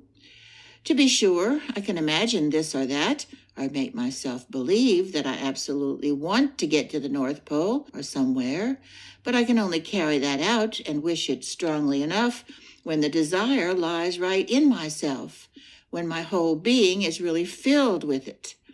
As soon as that is the case, as soon as you try to carry out an inward command, then you succeed. Then you can harness your will as you would a good nag. If, for instance, I resolve that our good Mr. Parson shall not wear his spectacles for the future, then that wouldn't work. That is merely play. But when last autumn I had the fixed intention of getting myself moved to another desk, I succeeded. Someone suddenly arrived who came before me in the alphabet and who up to then had been ill. Because someone had to make room for him, it was naturally I who did it, because my willing it had made me ready to seize the opportunity. Yes, I said, that seemed to me very strange at the time. From the moment we began to get interested in one another, you managed to get nearer and nearer to me. But how was that? You did not immediately take a place next to me. For a few lessons at first you were sitting in the row of desks in front of me, weren't you? How did that come about? It was like this. I wasn't quite certain where I wanted to go when I wished to move from my first place. I only knew that I wanted to sit further back. It was my wish to move towards you, but I was not conscious of this at the time. Simultaneously, your own will was working with mine and helped me. It was only when I sat in front of you that I realized my wish was only half fulfilled. I noticed that really I had desired nothing else than to sit next to you. But on that occasion, no newcomer arrived. No, but then I simply did what I wished and sat next to you without hesitation. The boy with whom I changed places was simply surprised and let me do it without further say. And the parson indeed noticed once that a change had taken place. In fact, whenever he looks at me, something worries him secretly. That is to say, he knows my name is Demian, and that something must be wrong, that I, whose initial is D, am sitting back there among the S's. But that does not penetrate his consciousness, because my will is against it, because I prevent him again and again from becoming conscious of it. He notices now and then that something is wrong. He looks at me and begins to study the question, the good fellow. But I have a simple means at my disposal. I look at him very, very fixedly in the eyes. Hardly anyone can bear that. They always get restive. If you want to get something out of a person, and you fix him unexpectedly with your eyes, and if he doesn't get restive, then give it up. You won't get anything out of him, ever. But that happens seldom. I know only one single person with whom this trick won't help me. Who is that? I asked quickly. He looked at me with eyes somewhat closed, as his fashion was when he meditated. Then he looked away and gave no answer, and in spite of my lively curiosity, I could not bring myself to repeat the question. But I believe he was referring to his mother. He seemed to live on very intimate terms with her, but he never spoke about her, never invited me to his house. I scarcely knew what his mother looked like. Chapter 3, The Thief on the Cross, Part 2. Several times I attempted to imitate Demian's example by concentrating my willpower on something so firmly that I would have to attain it. I had desires which seemed to me sufficiently pressing, but nothing came of it. I could not bring myself to talk matters over with Demian. I should not have been able to make him understand what I wanted. He did not ask either. My faith in matters of religion had meanwhile suffered many a breach. Yet in my manner of thinking, which was entirely under the influence of Demian, I was to be distinguished from those of my schoolfellows who professed an entire disbelief. There were a few such who let occasional phrases be overheard to the effect that it was laughable and unworthy of man's dignity to believe in a God, and that stories such as those of the Trinity and the Immaculate Conception of the Virgin Mary were simply a joke. It was disgraceful, they said, that such rubbish was peddled about today. This was by no means my way of thinking. Even where I had doubts, the whole experience of my childhood taught me to believe in the efficacy of a godly life, such as that led by my parents, which I knew to be neither contemptible nor hypocritical. On the contrary, now as before, I had the greatest reverence for the spirit of religion. Only Demian had accustomed me to consider and explain the stories and articles of belief from a more liberal and more personal point of view, a point of view in which fantasy and imagination had their share. At least I always took great pleasure and enjoyment in the interpretations he suggested to me. To be sure, much seemed to me too crude, such as the affair of Cain. And once, during the preparation for confirmation, I was terrified by a conception which, if that were possible, seemed to me even still more daring. The Master had been speaking of Golgotha. The biblical account of the passion and death of Christ had, from my earliest years, made a deep impression on me. As a little boy, on such days as Good Friday, after my father had read out to us the story of the Passion, I had lived in imagination and with much emotion in Gethsemane and on Golgotha. in that world so poignantly beautiful, pale and ghost-like, and yet so terribly alive. And when I listened to the Passion according to St. Matthew by Bach, I felt the mystical thrills of this dark, powerful, mysterious world of passion and suffering. I find in this music, even today, and in the Actus Tragicus, the essence of all poetry and of all artistic expression. At the conclusion of the lesson, Demian said to me contemplatively, "There's something in this, Sinclair, which I don't like. Read through the story, consider it, there's something there which sounds insipid. I mean this business of the two thieves. It's sublime, the three crosses standing side by side on the hill, but what about the sentimental story of the honest thief, which reads more like a tract? First, he was a criminal who had perpetrated crimes and God knows what, and now he breaks out in tears and is consumed by feelings of contrition and repentance. I ask you, what's the sense of such a repentance 2 steps from the grave? It's nothing but a real parson's story, mawkish and mendacious, larded with emotion, and having a most edifying background. If today you had to choose one of the 2 thieves as your friend, or if you consider which of the 2 you would sooner have trusted, it would most certainly not be this weeping convert. No, it's the other one, who's a real fellow with plenty of character. He doesn't care a straw about conversion, which in his case can mean simply nothing more than pretty speeches. He goes his way bravely to the end, without being such a coward as to renounce the devil in the last moment, who up to that point has had to help him. He is a character, and in biblical history, people of character always come off second best. Perhaps he's a descendant of Cain. Don't you think so?" I was dismayed. I had believed myself to be quite familiar with the story of the crucifixion. And now I saw for the first time what little personal judgment I had brought to bear on it, with what little force of imagination and of fantasy I had listened to it and read it. Damian's new ideas, therefore, were quite annoying, threatening to overthrow conceptions the stability of which I had believed it necessary to maintain. No, one could not deal with anything and everything like that, certainly not with the all-holiest. As always, he noticed my opposition immediately, even before I had spoken a word. "I know," said he, in a tone of resignation. "It's the old story. Everything is all right until you're serious about it. But I'll tell you something. This is one of the points where one can clearly see the shortcomings of this religion. The fact is that this God of the old and of the new dispensation may be an excellent conception, but he is not what he really ought to be. He is everything that is good, noble, fatherly, beautiful, sublime, and sentimental, certainly. But the world consists of other things, which are simply ascribed to the devil. All this part of the world, a good half, is suppressed and hushed up, just the same as they praise God as the Father of all life, but pass over the whole sex life, on which all life depends, and declare it to be sinful and the work of the devil. I have nothing to say against honoring this God Jehovah, nothing at all. But I think we should reverence everything and look upon the whole world as sacred, not merely this artificially separated, official half of it. We ought then to worship the devil as well as God. I should find that quite right.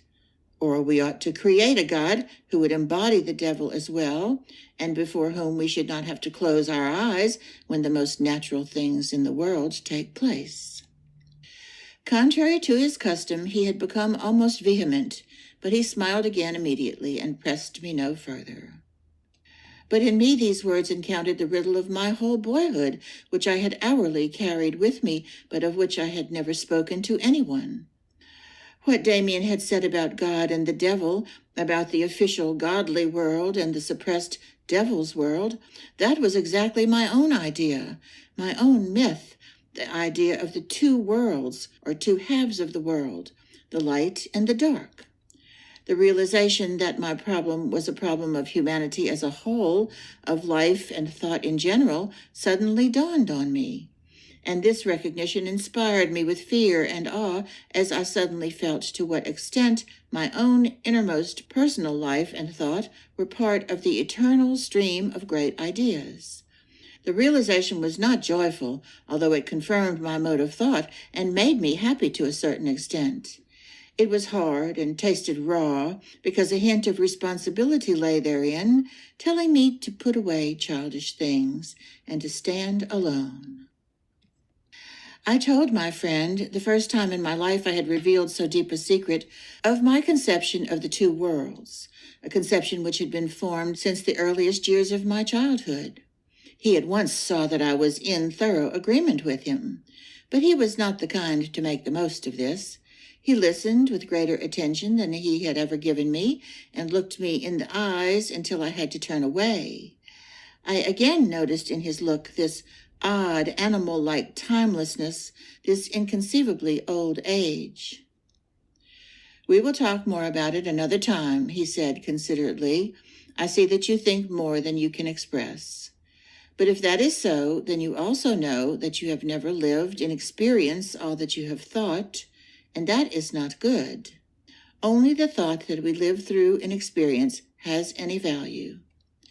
You knew that your world of sanction was simply one half of the world, and yet you tried to suppress the other half in you, as do the parsons and teachers. You will not succeed. No one succeeds who has once begun to think." This impressed me deeply. "But," I almost shouted, "there are horrible things which are really and actually forbidden. You can't deny that fact. And they are forbidden once for all, and so we must renounce them.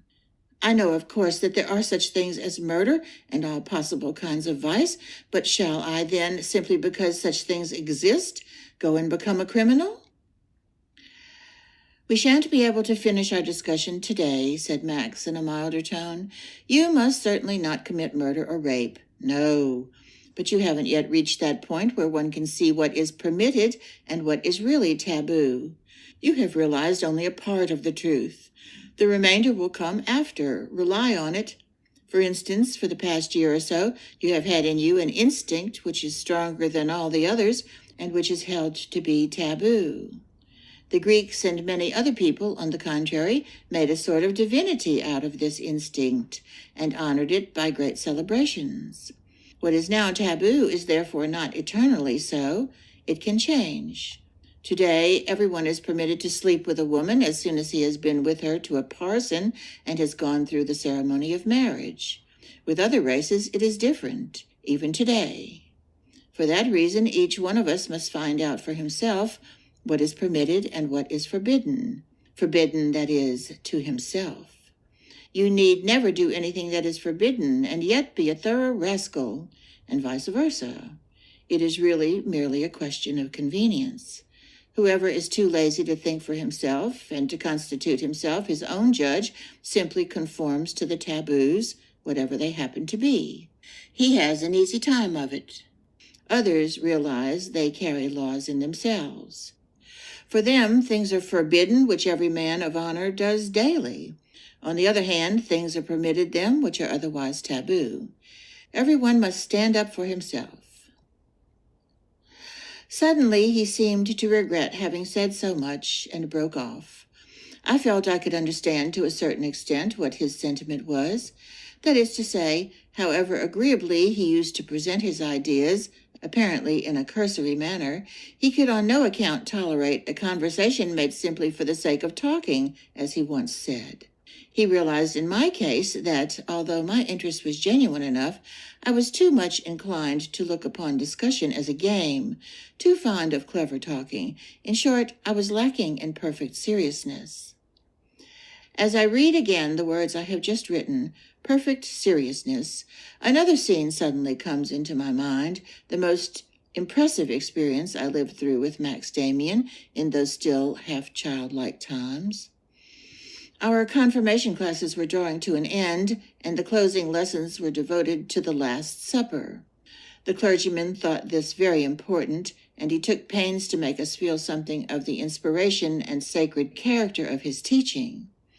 However, precisely in those last few lessons, thoughts were diverted to another object, to the person of my friend. Looking forward to my confirmation, which was explained to us as being our solemn admission into the community of the church, the thought presented itself imperatively to me that the value of this half-year's religious instruction did not lie for me in what I had learned in class, but rather in Demian's presence and influence. It was not into the church that I was ready to be received, but into something else, into an order of ideas and of personalities which surely existed somewhere or other on earth, and of which I felt my friend was the representative or messenger. I tried to repress this thought. In spite of everything, I earnestly intended to go through the ceremony of confirmation with a certain dignity, and the new notions I was forming seemed scarcely compatible with this. Yet, do what I would, the idea was there, and gradually identified itself with the approaching religious ceremony. I was ready to celebrate it in a different fashion from the other confirmation candidates. For me, it would mean admission into the world of ideas, with which I had become acquainted through Demian.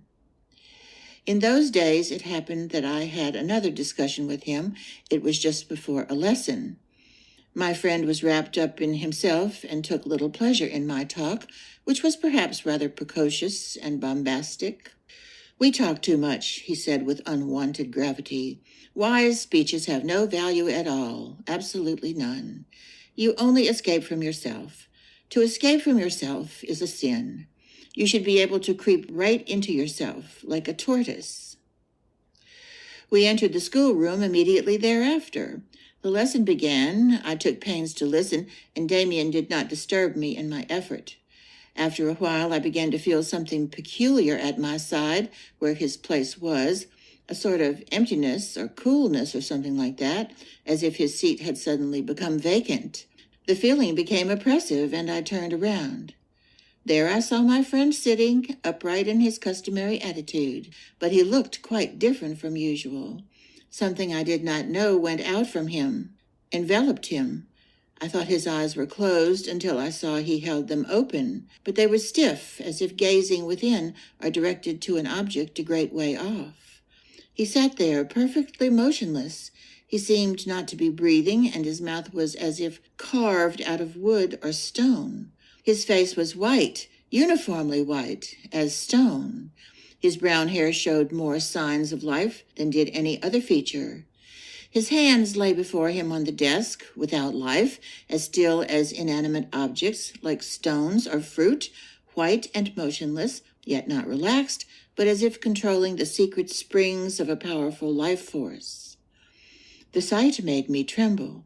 "He is dead," I thought. I almost said it out loud, but I knew he was not dead. Mesmerized, I hung on his look.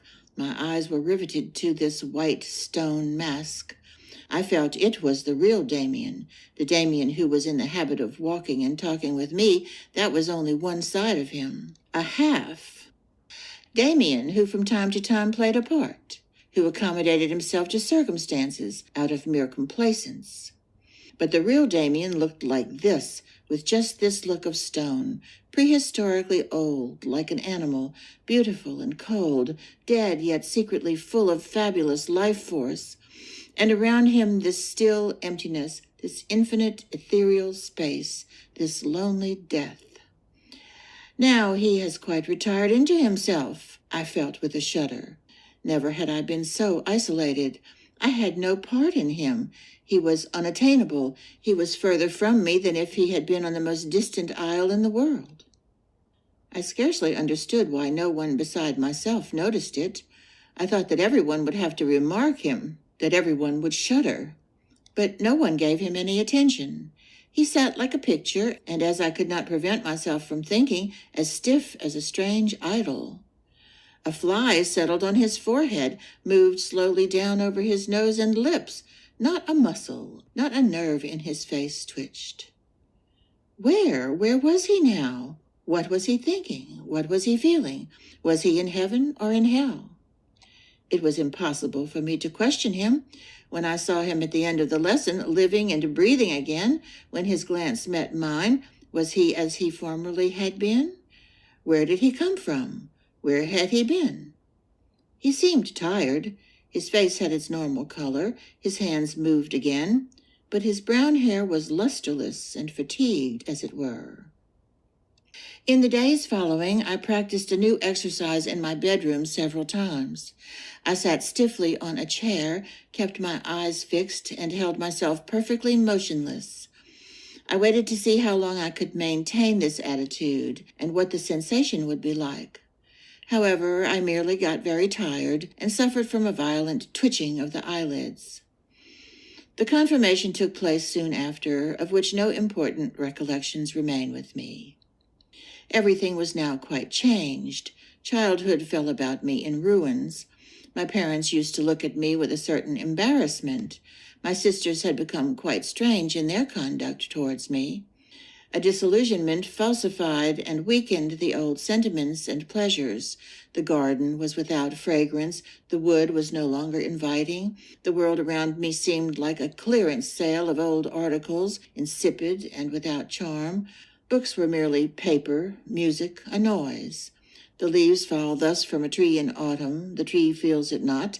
Rain drips on it, sun comes, and frost, and the life in it recedes slowly into the narrowest and most inward recess. The tree is not dying. It is waiting. It was decided that after the holidays I should go to another school, leaving home for the first time. My mother, meanwhile, approached me with especial tenderness, a sort of preliminary goodbye, endeavoring to charm me with a love from which I should go with homesickness and unforgetfulness in my heart. Demian had gone away. I was alone. Chapter 4, Beatrice, Part 1. Without having seen my friend again, I traveled at the end of the holidays to Saint Blanc.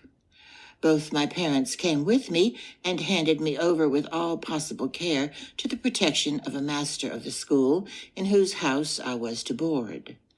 They would have been numb with horror had they only known to what sort of fate they were leaving me. It still hung in the balance whether I should become, with time, a good son and a useful citizen, or whether my nature would break out in other directions.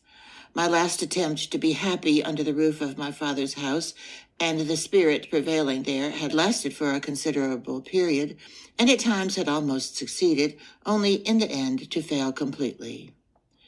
The curious emptiness and isolation which I had begun to feel for the first time in the holidays after my confirmation, how I learned to know it later, this emptiness, this thin atmosphere, did not pass immediately. The parting from home was for me peculiarly easy. I was really rather ashamed of not being sadder. My sisters wept without reason. I could not. I was astonished at myself. I had always been an emotional child, and at bottom tolerably good. Now I was quite changed. I was completely indifferent towards the outside world. For days together, my sole occupation was hearkening to my inner self, listening to the flood of dark, forbidden instincts which roared subterraneously within me. I had grown very quickly in that last half-year and appeared lanky, thin, and immature. The amiability of boyhood had completely disappeared from my character. I realized myself that it was impossible to like me thus, and I by no means loved myself. I had often a great longing for Max Demian. On the other hand, I hated him not seldom, and looked upon him as responsible for the moral impoverishment of my life, to which I resigned myself as to a sort of nasty disease. In the beginning, I was neither liked nor respected in our school boarding house.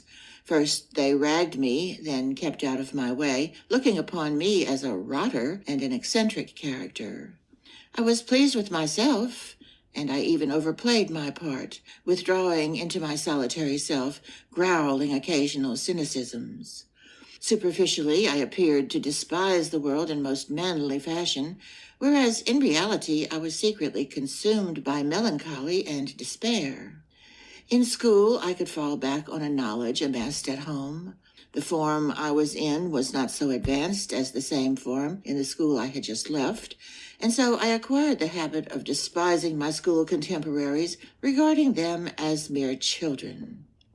This attitude lasted a year and longer. My first holiday visits at home brought no change. I went gladly away again. It was in the beginning of November. I had formed the habit of taking short, meditative walks in all kinds of weather, during which I often experienced a sort of joy, a joy full of melancholy, contempt of the world, and contempt of self. I was sauntering thus one evening through the damp, foggy twilight in a suburb of the town. The broad drive of the public park stood completely deserted, inviting me to enter. The road lay thick with fallen leaves, into which I dug voluptuously with my feet. It smelt damp and bitter. In the distance, the trees stood up tall and shadowy, ghost-like in the fog. At the end of the drive, I stood still and undecided, staring into the black foliage, scenting eagerly the damp odor of decomposition and death, which seemed to be in harmony with my own mood. Oh, how insipid life tasted! A man, with the collar of his raincoat blowing about him, came out of a side path. I was just going on when he called me. "Hello, Sinclair." It happened to be Alphonse Beck, the senior boy of the house. I was always glad to see him and had nothing against him, except that he always treated me as he did all the younger boys, in an ironical and grandfatherly manner. He passed for being as strong as a bear, was said to have great influence on the housemaster, and was the hero of many school stories. "What are you doing here?" he asked affably, in the tone the seniors always used when they condescended on occasion to talk to us. "Composing verse, I bet?" "Shouldn't dream of it," I disclaimed gruffly. He laughed, came up to me, and we chatted together in a manner to which I had not been accustomed for some time past. "You needn't be afraid, Sinclair, that I shouldn't understand. I know the feeling when one goes for a walk on a foggy evening, the thoughts autumn inspires in one. And one writes poetry about dying nature, of course, and spent youth, which is very much like it. Read Heinrich Heine?" "I'm not so sentimental," I said in self-defense. "Oh, all right. But in this weather, I think it does a man good to find a quiet place where one can take a glass of wine or something. Are you coming with me for a bit? I happen to be quite alone, or wouldn't you care to? I wouldn't like to lead you astray, old man, if you are one of those model boys." A little while after, we sat clinking our thick glasses in a little tavern in the suburbs, drinking wine of a doubtful quality. At first I wasn't much pleased. Still, it was rather a novelty for me. But, unaccustomed to wine, I soon became talkative. It was as if a window had been flung open within me, and the world shining in. For how long, how terribly long, had I not eased my heart by talking? I gave full play to my imagination, and once started, I related the story of Cain and Abel. Beck listened to me with pleasure, someone at last to whom I was giving something. He clapped me on the shoulder, told me I was the devil of a good fellow and a clever rascal. How I reveled in communicating my opinions, as I relieved myself of all the pent-up thought of the past months. My heart swelled with pride at finding my talents recognized by someone older than I was. When he called me a clever rascal, the effect was like a sweet, strong wine running through me. The world lit up in new colors. Thoughts came to me as from 100 sources. Wit and fire blazed up in me. We spoke of masters and schoolfellows, and I thought we understood one another wonderfully well. We talked of Greeks and of pagans, and Beck wished absolutely to draw me out on the subject of women. But on this point I could not converse. I had no experience, nothing to relate. True, all that I had felt and imagined was burning within me, but I could not impart my thoughts, not even under the influence of wine. Beck knew much more about girls, and I listened to his tales with glowing eyes. The things I heard were unbelievable. What I should never have conceived to be possible entered the sphere of commonplace reality and seemed self-evident. Alphonse Beck, who was perhaps 18 years old, was already a man of experiences. Among other things, he told me that girls liked boys to play the gallant with them, but in general were too frightened to go any further. You could hope for more success with women. Women were much cleverer. For instance, there was Mrs. Jaggelt, who sold pencils and copybooks, who was much easier to deal with. All that had happened behind the counter in her shop was unprintable in any book. I sat on captivated. My head was swimming. To be sure, I could not exactly have loved Mrs. Jaggelt, but still it was unheard of. It seemed as if things happened, at least to older people, of which I had never dreamed. There was a false ring about it, to be sure.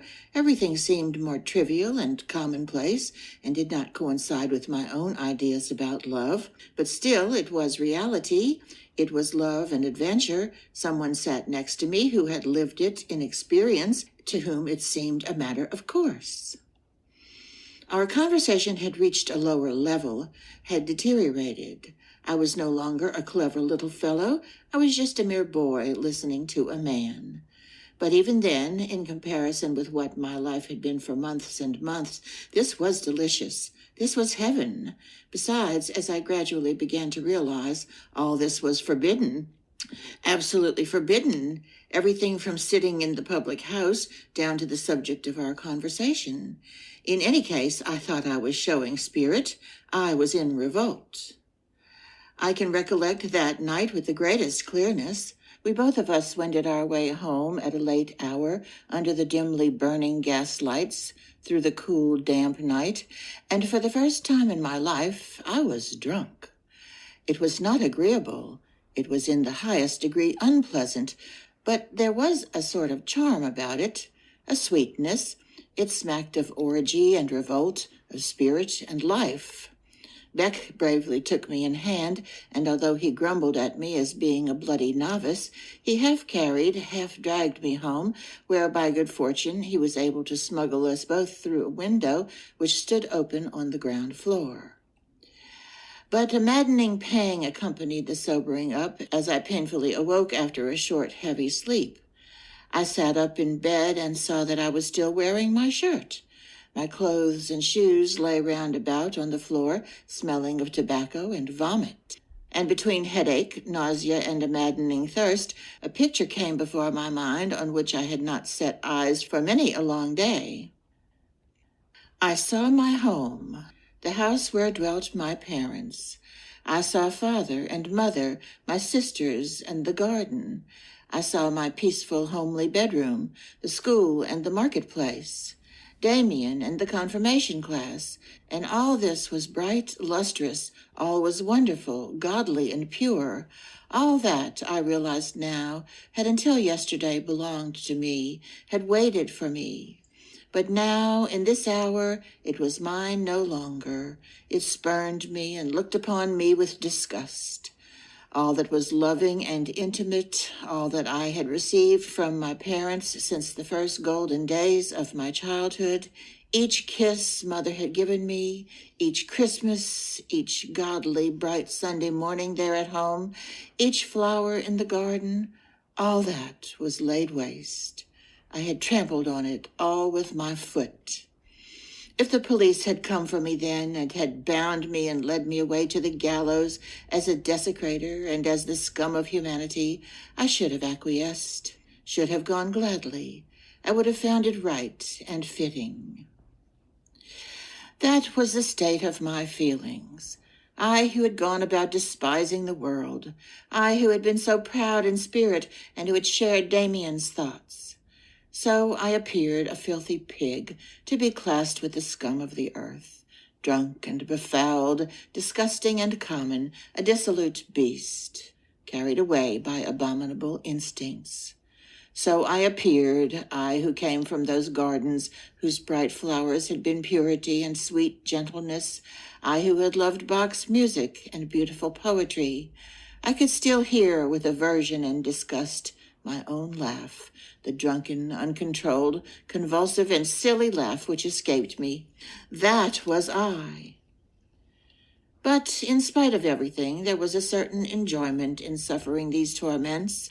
I had lived for so long a blind, dull existence, for so long had my heart been silent, impoverished, and shut up, that even this self-accusation, this self-aversion, this entirely dreadful feeling was welcome. At least it was feeling. Flowers were flaring up, emotion was quivering therein. I experienced in the midst of my misery a confused sensation of liberation, of the approach of spring. However, as far as outward appearances went, I was going fast down the hill. The first debauch was soon followed by others. There was much drinking at school and other things not in accord with study. I was among the youngest who carried on in this way, but from being just tolerated and looked upon as a mere youngster, I soon rose to be considered as a leader and a star. I was renowned as a daredevil who could drink with the best. Once again, I belonged entirely to the dark world, to the devil, and I passed in this world for being a splendid fellow. But at the same time, I was in a pitiful state of mind. I lived in a whirl of self-destroying debauchery, and while I was looked up to by my friends as a leader and the devil of a good fellow, as a cursed, witty, and spirited drinking companion, my anxious soul was full of apprehension. I remember on one occasion tears started to my eyes when on coming out of a tavern one Sunday morning I saw children playing in the street, bright and contented, with freshly combed hair and in their Sunday clothes. And while I amused and often terrified my friends with monstrous cynicisms as we sat at dirty tables stained with puddles of beer in low public houses, I had in my heart a secret, deep reverence for everything at which I scoffed. Inwardly, I was weeping bitterly at the thought of my past life, of my mother, of God. There is a good reason for the fact that I was never one with my companions, that I remained lonely even in their midst, that I suffered in the manner above described. I was a hero of drinking bouts with the roughest of them. I was a scoffer after their own heart. I showed courage and wit in my ideas and in my talks about masters, school, parents, the church. I listened to their smutty stories unflinchingly and even ventured one or two myself. But I was never about when my boon companions went off with girls. I remained behind alone, filled with an ardent desire for love, a hopeless longing, whereas to judge from my conversation, I must have been a hardened rake. No one was more vulnerable, no one more chaste than I. And when from time to time I saw young girls pass by in the town, pretty and clean, bright and charming, they seemed to me like wonderful, pure dream women, 1,000 times too good and too pure for me. For a long time I could not bring myself to enter Mrs. Jaggelt's stationery shop because I blushed when I saw her and thought of what Alphonse Beck had told me about her. The more I realized how different I was from the members of my new set, how isolated I was in their midst, the less easy was it, for that very reason, to break with them. I do not really know whether the toping and bragging ever caused me much pleasure, and I could never so accustom myself to hard drinking that I did not feel the painful consequences after each bout. I was as if coerced into doing this. I did it because I had to, because I was otherwise absolutely ignorant of a course to follow. I knew not where to begin. I was afraid of being long alone. I was frightened of the many tender, chaste, intimate moods to which I constantly felt myself inclined. I was afraid of the tender notions of love which so often came to me. One thing I lacked most of all, a friend.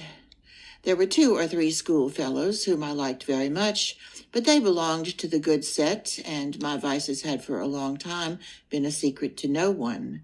They avoided me. With all, I passed for a hopeless gamester under whose feet the very earth quaked. The masters knew much about me. Severe punishments were several times inflicted on me. My final expulsion from the school was waited for with more or less certainty.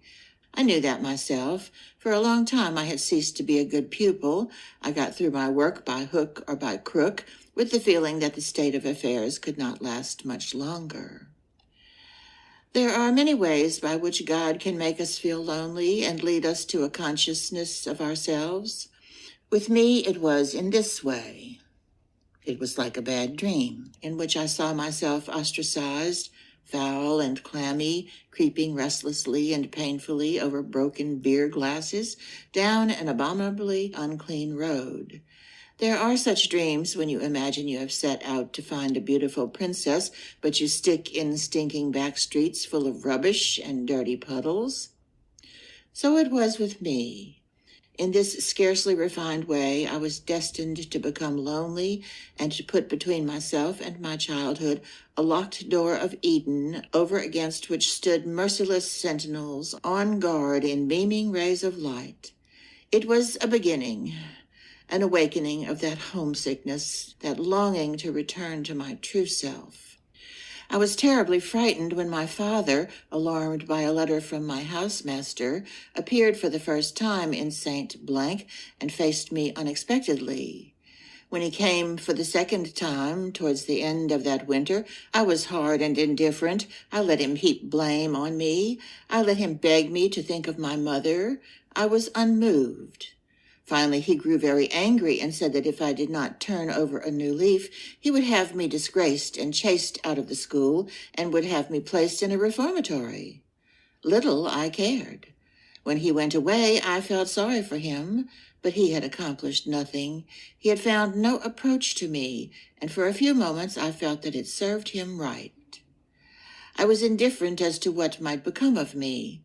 In my peculiar and unlovely manner, with my carrying on and my frequenting of public houses, I was at odds with the world. This was my way of protesting. I was ruining myself thereby, but what of it? Sometimes the case presented itself to me in this wise. If the world had no use for such as me, if there was no better place for us, if there were no higher duties, then people like myself simply went to the devil. So much the worse for the world. The Christmas holidays of that year were exceedingly unpleasant. My mother was terrified when she saw me again. I had grown taller, and my thin face looked gray and ravaged by dissipation, with flabby features and inflamed rings round the eyes. My first indications of a mustache and the spectacles which I had but lately taken to wearing made me look stranger still. My sisters started back and giggled when they saw me. It was all very pleasant. Unpleasant was the conversation with my father in his study, unpleasant the greeting of a couple of relations, unpleasant, above all, was Christmas night. That has been since my birth the great day of our house, the evening of festivity and love, of gratitude, of the renewal of the bond between my parents and myself. This time everything was depressing and embarrassing. As usual, my father read the portion of the gospel about the shepherds in the field, keeping watch over their flock by night. As usual, my sisters stood radiantly before the table on which the presents were laid out. But my father's voice was sad, and he looked old and constrained.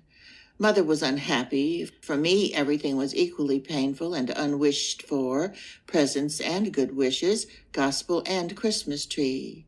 The gingerbread smelt delicious and exhaled thick clouds as of sweet remembrances. The Christmas tree was fragrant and told of things which existed no longer. I longed for the end of the evening and of the holidays.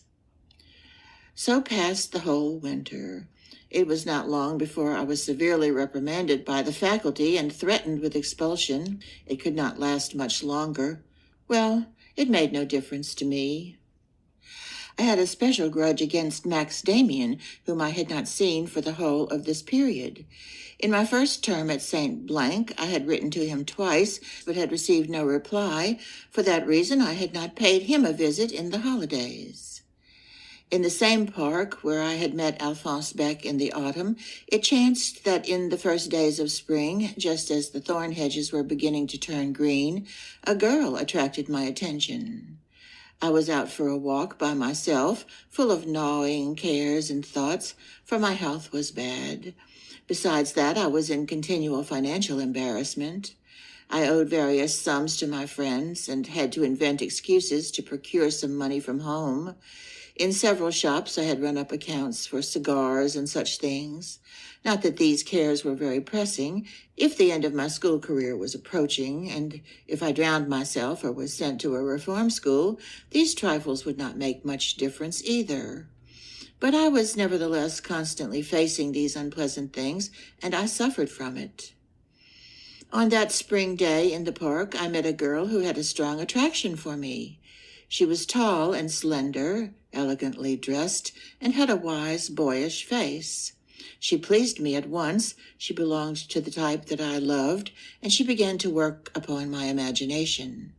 She was scarcely older than I, but she was more mature. She was elegant and possessed a good figure, already almost a woman, but with a touch of youthful exuberance in her features which pleased me exceedingly. It was never my good fortune to approach a girl with whom I could have fallen in love, neither was it my luck in this case. But the impression was deeper than all the former ones, and the influence of this infatuation on my life was powerful. Suddenly I had again a picture standing before me, a revered picture. And no impulse was so deep or so strong in me as the desire to revere, to adore. I gave her the name of Beatrice, of whom, without having read Dante, I knew something from an English painting, a reproduction of which I had in my possession. The picture was of an English pre-Raphaelite girlish figure, very long-limbed and slender, with a small, long head and spiritualized hands and features. My beautiful young girl did not completely resemble this, although she had the same slenderness and boyish suppleness of figure which I loved, and something of the spiritualization of the face, as if her soul lay therein. I never spoke a single word to Beatrice, yet at that time she exercised the deepest influence over me. Her picture fastened itself on my mind. In my imagination she opened a sanctuary for me. She caused me to pray in a temple. From one day to another I remained absent from the drinking bouts and the nightly excursions. Once more I could bear being alone. I read gladly. I liked to go for walks again. I was much scoffed at for my sudden conversion, but I had now something to love and to worship. I had again an ideal. Life was once more full of suggestion, of gaily colored secret nuances that made me insensible to the jeers of my companions. I again felt at home with myself, although I was now the servant and slave of a picture which I revered. Chapter 4, Beatrice, Part 2. I cannot think of that time without a certain emotion. With earnest striving, I again endeavored to build a bright world out of the ruins of that period of my life which had broken up around me. I again lived entirely and single-mindedly in the desire to put away the dark and the bad, and to dwell completely in the light, on my knees before my gods. Still, this bright world I built up was to a certain extent my own creation. It was not the action of flying back or of crawling back to mother, to a security without responsibilities. It was a new service upon which I entered, invented by myself for my own requirements, with responsibilities and discipline of self. The sex consciousness from which I suffered and before which I was in constant flight was now transmuted into this sacred fire to spirit and devotion. The grim and horrible would disappear. I should groan through no more agonizing nights. There would be no more heart beatings in front of lewd pictures, no more listening at forbidden doors, no more lasciviousness. Instead of all this, I set up my altar with the picture of Beatrice, and in dedicating myself to her, I dedicated myself to the Spirit and to the gods. That part of myself which I withdrew from the powers of darkness, I brought as a sacrifice to the powers of light. Not lust was my aim, but purity, not happiness, but beauty and spirituality. This cult for Beatrice completely changed my life. A precocious cynic but a short while before, I had now become a servant in the temple, whose aim it was to be a saint. I not only renounced the evil life to which I had accustomed myself, but I endeavored to change everything, to set myself a standard of purity, nobility, and dignity, which I even applied to eating and drinking, to my manner of speech and dress. I began each morning to wash with cold water, to the use of which I had in the beginning to force myself. I behaved with gravity and dignity, carried myself erect, and acquired a slower and more dignified gait. To an observer, it might have seemed rather ludicrous, but to me it was the performance of a divine worship. Of all the ways in which I sought to find expression for my new faith, one bore fruit. I began to paint. To start with, the English picture of Beatrice I had in my possession did not bear a sufficient resemblance of Beatrice. I wanted to try to paint her for myself. Full of new pleasure and hope, I carried into my room — I had recently been given a room to myself — beautiful paper, colors, and a paintbrush. I made ready my palette, porcelain bowls, glass, and pencils. The fine watercolors in little tubes which I had bought captivated me. There was a bright chromic green which I think I can see yet as it flashed out for the first time from the little white tube. I began with caution. To paint a face was difficult. I wished first of all to try something else. I painted ornaments, flowers, and small landscapes from imagination, a tree near a chapel, a Roman bridge with cypresses. I often lost myself completely in this pastime. I was as happy as a child with a box of paints. At last I began to paint Beatrice. The first few attempts were abortive, and I threw them away. The more I tried to conjure up in my mind the face of the girl, whom I met from time to time in the street, the less I seemed able to transfer my impressions to paper. Finally, I gave up the idea and began simply to paint a face according to the guidance of my imagination, a face which gradually grew out of the one already begun, as if by itself, at the mercy of color and brush.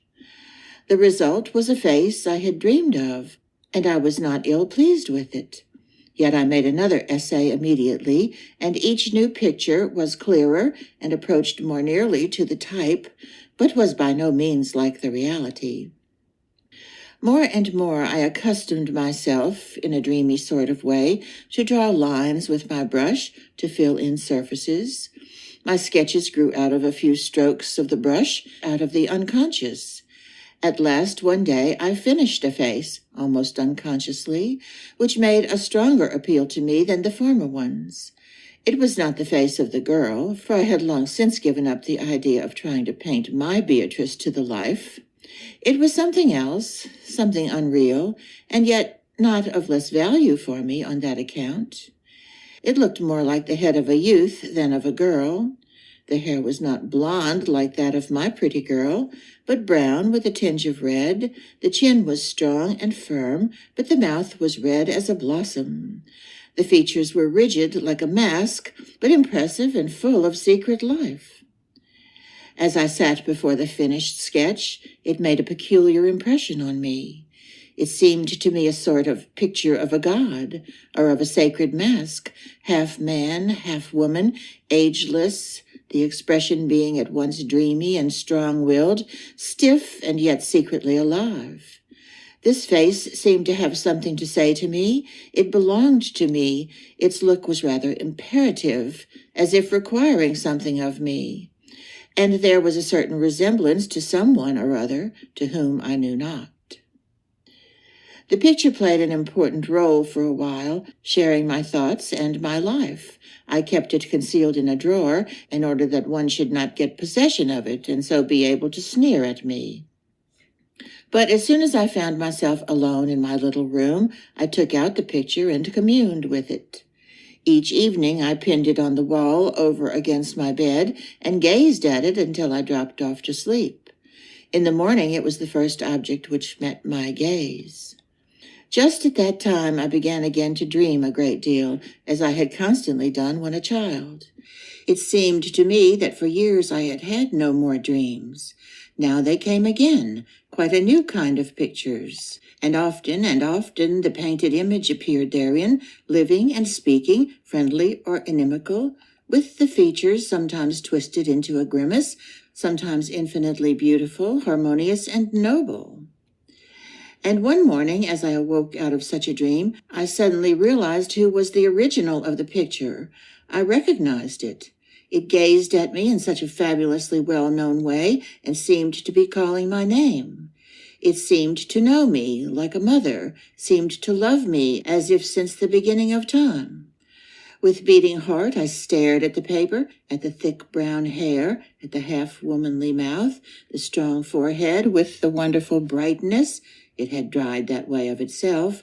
And more I felt in me the knowledge, the certainty of having somewhere met the original of this picture. I sprang out of bed, placed myself in front of the face, and gazed at it from the closest proximity, straight into the wide-open, greenish, staring eyes, the right eye somewhat higher than the other, and all at once this right eye twitched perceptibly but still decidedly, and from this twitching I recognized the picture. How was it that I had found it out so late? It was Demian's face. Later, I often compared the picture with Demian's real features as they had remained in my memory.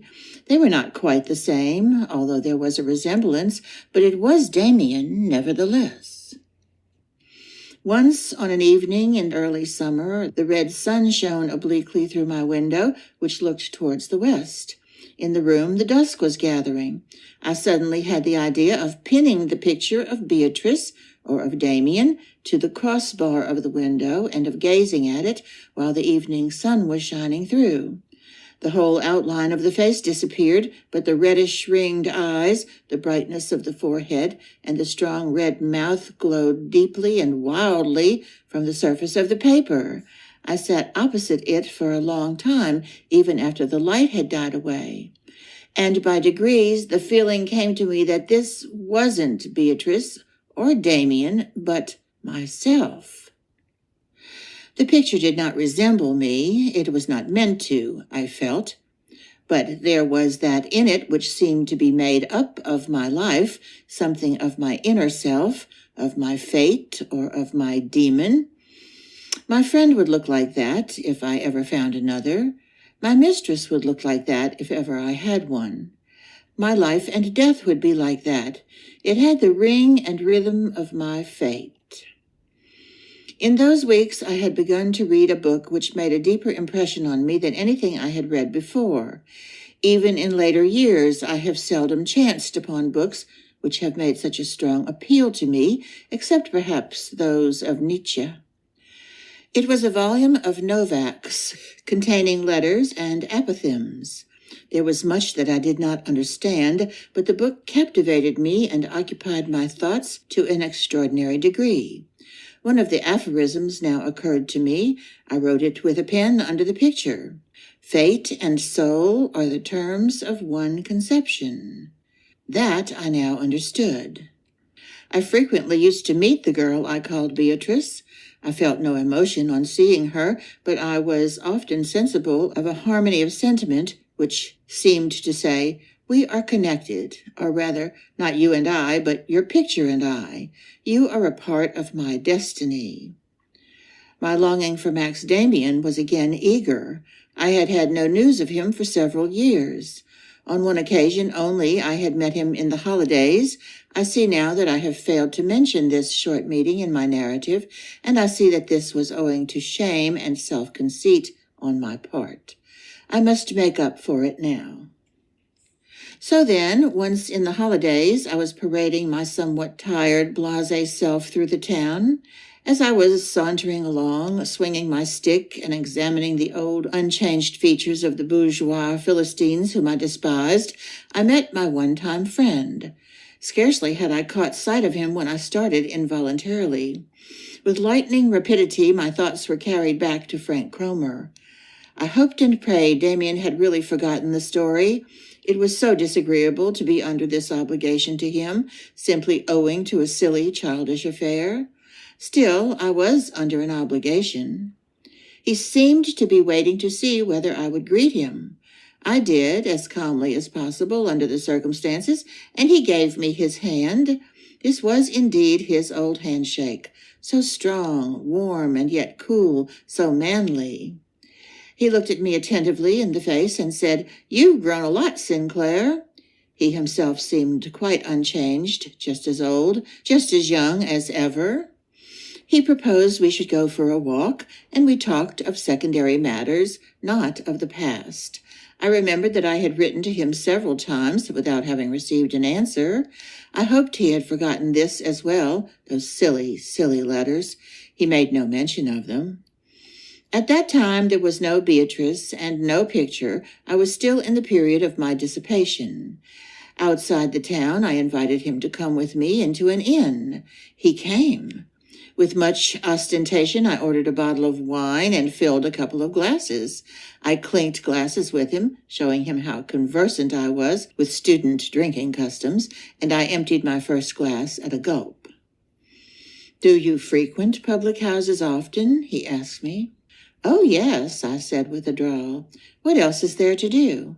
It's certainly more amusing than anything else, after all." "You think so?" "Perhaps. It may be so. There's certainly something very pleasing about it, intoxication, bacchanalian orgies. But I find with most people who frequent public houses, this sense of abandon is lost. It seems to me there is something typically Philistine, bourgeois in the public house habit. Of course, for just one night, with burning torches, to have a proper orgy and drunken revel. But to do the same thing over and over again, drinking one glass after another, that's hardly the real thing. Can you imagine Faust sitting evening after evening, drinking at the same table?" I drank and looked at him with some enmity. "Yes, but everyone isn't a Faust," I said curtly. He looked at me with a somewhat surprised air. Then he laughed in his old superior way. "What's the good of quarreling about it? In any case, the life of a toper, of a libertine, is, I imagine, more exciting than that of a blameless citizen. And then, I have read it somewhere, the life of a profligate is one of the best preparations for a mystic. There are always such people as St. Augustine, who become seers. Before, he was a sort of rake and profligate." I was distrustful and wished by no means to let him take a superior attitude towards me, so I said with a blasé air, "Well, everyone according to his taste. I haven't the slightest intention of doing that, becoming a seer or anything."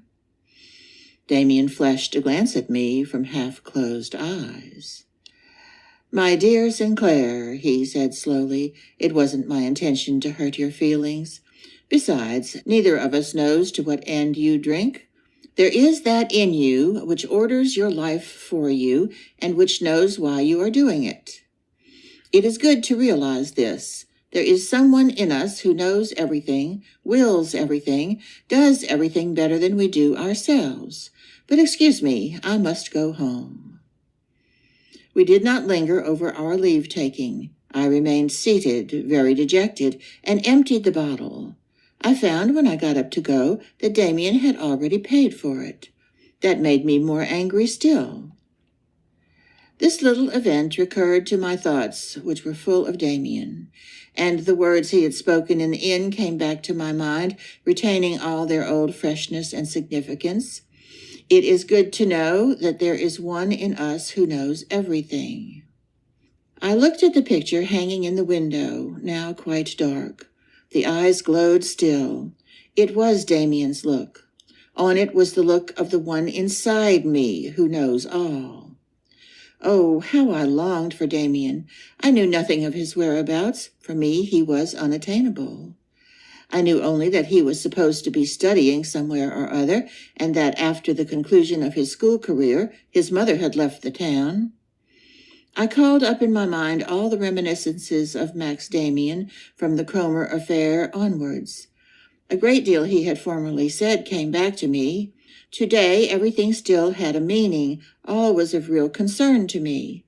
And what he had said at our last, not very agreeable meeting about the libertine and the saint suddenly crossed my mind.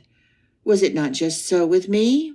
Had I not lived in filth and drunkenness, my senses blunted by dissipation, until a new life impulse, the direct contrary of the old, awoke in me, namely the desire for purity, the longing to be saintly? So I went on, from reminiscence to reminiscence. Night had long since fallen, and outside it was raining. In recollection as well, I heard it rain. It was the hour under the chestnut trees when he first questioned me concerning Frank Cromer, so guessing my first secrets. One after another, these souvenirs came to mind, conversations on the way to school, the confirmation class, and then I recollected my very first meeting with Max Demian. What had we been talking about? I could not for the moment recollect, but I took my time. I thought deeply. At last I remembered.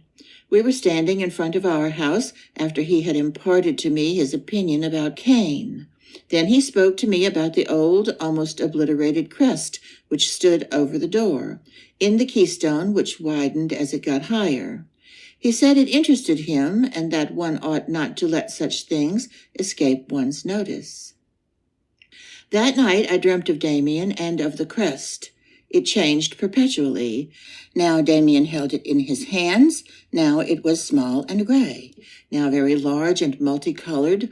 But he explained to me that it was always one and the same. But at last he forced me to eat the crest. As I swallowed it, I felt with terror that the bird on the crest was alive inside me. My stomach was swollen, and the bird was beginning to consume me. With the fear of death upon me, I commenced to struggle. Then I woke up. I felt relieved. It was the middle of the night, and I heard the rain blowing into the room. I got up to close the window, and in doing so I trod on a bright object which lay on the floor. In the morning I found it was my painting. It was lying there in the wet, and had rolled itself up. In order to dry it, I stretched it out between 2 sheets of blotting paper and placed it under a heavy book. When I looked at it the next day, it was dry, but it had changed. The red mouth had paled and become smaller. Now it was exactly Damian's mouth. I now began to paint a new picture, namely that of the bird on the crest.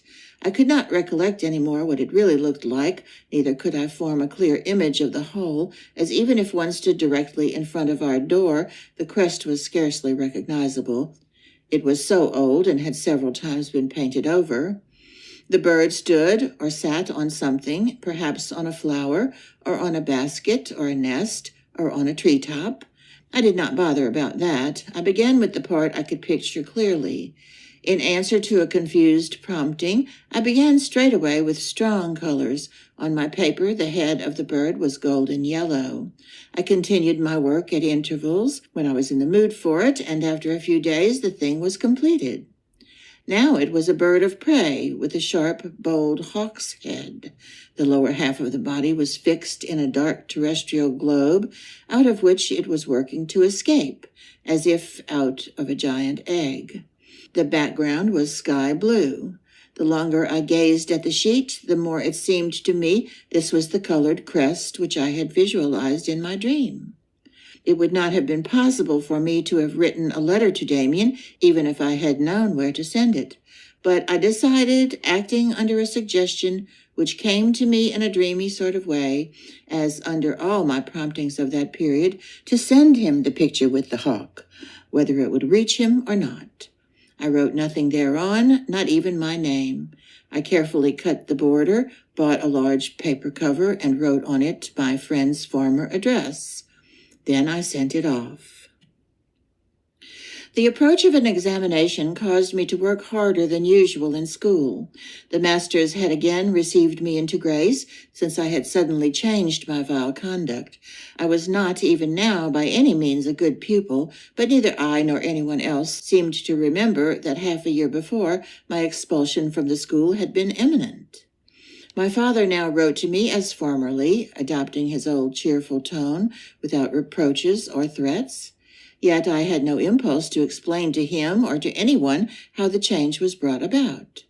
It was merely chance that this change coincided with the wishes of my parents and the masters.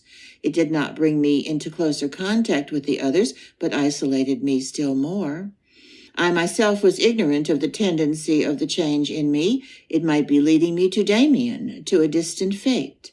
It had begun with Beatrice, but for some time past, I had been living in quite an unreal world, with my paintings and my thoughts of Demian, so that she quite disappeared from my mind, as she did from my view. I should not have been able to say a word to anyone of my dreams, of my expectations, of the inner change realized in me, not even if I had wished to do so. But I had not the faintest desire ever to broach the subject. Chapter 5. The bird fights its way out of the egg. My painted dream bird was on its way, searching out my friend. An answer came to me in the most curious manner. In my classroom in school, I found at my desk, in the interval between 2 lessons, a piece of paper slipped between the pages of my book. It was folded in the manner we used for passing notes to one another in class. I wondered who could have sent me such a note, as I was not so intimate with any of the boys that one of them should wish to write to me. I thought it was a summons to participate in some school rag or other, in which, however, I should not have taken part, and I replaced the note unopened in my book. During the lesson, it fell by chance into my hands again. I toyed with the paper, unfolding it without thinking, and discovered a few words written thereon. I threw a glance at the writing. One word riveted my attention. Terrified, I read on, while my heart seemed to become numb with a sense of destiny. The bird fights its way out of the egg. The egg is the world. Whoever will be born must destroy a world. The bird flies to God. The name of the God is Abraxas. I sank into deep meditation after I had read the words through several times. It admitted of no doubt this was Demian's answer. None could know of the bird except our 2 selves. He had received my picture. He had understood and helped me to explain its significance. But where was the connection in all this? And what worried me above all, what did Abraxas mean? I had never read or heard of the word. The name of the god is Abraxas.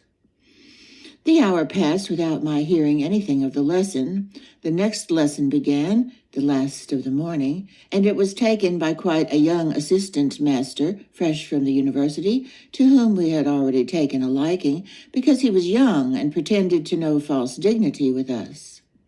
We were reading Herodotus under Dr. Fallon's guidance.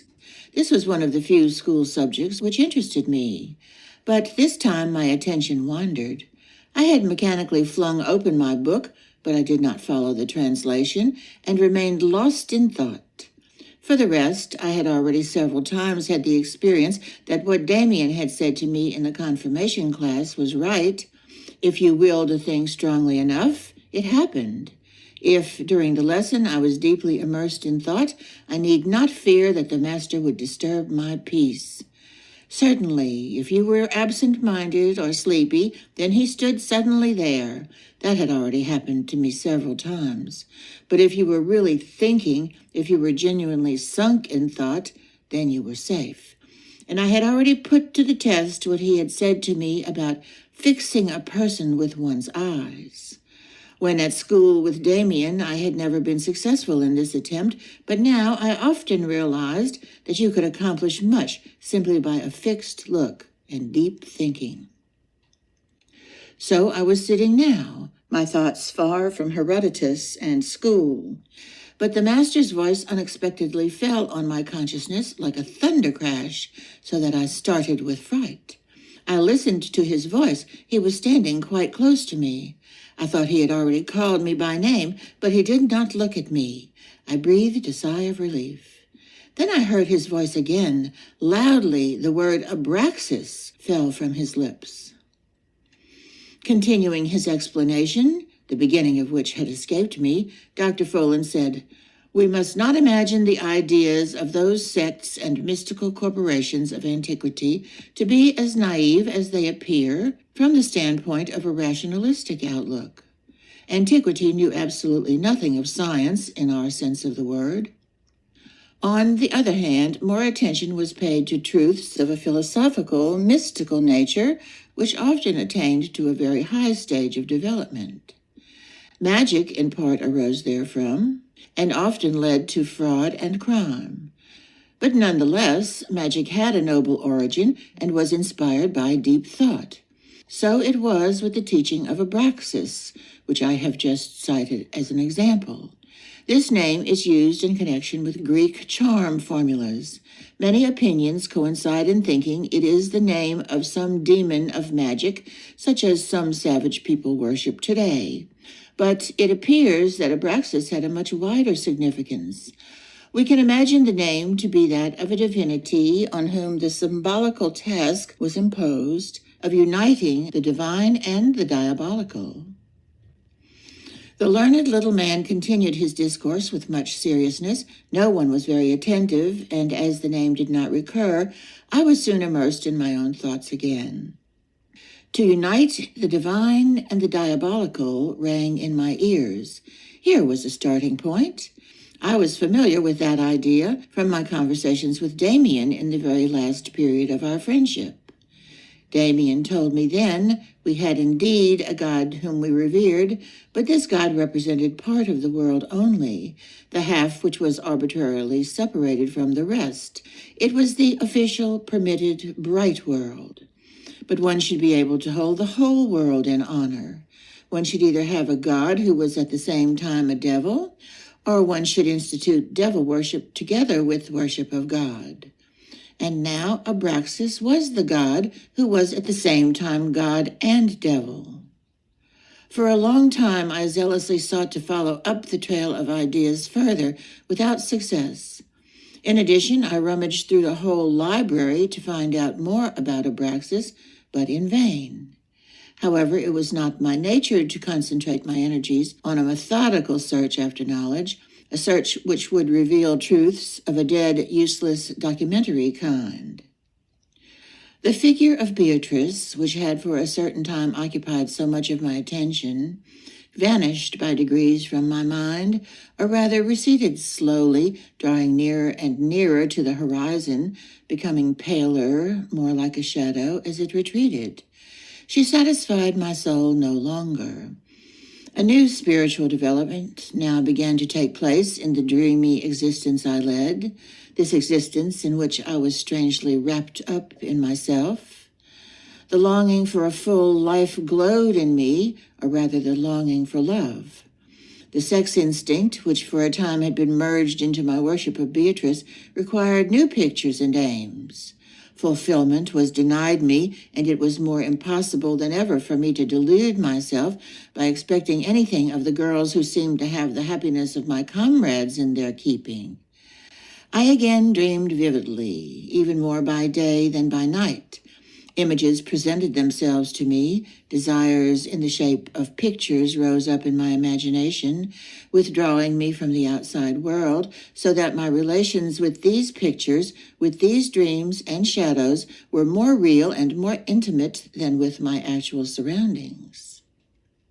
A certain dream or play of fantasy which recurred to me was full of significance. This dream, the most important and the most enduring of my life, was as follows. I returned home.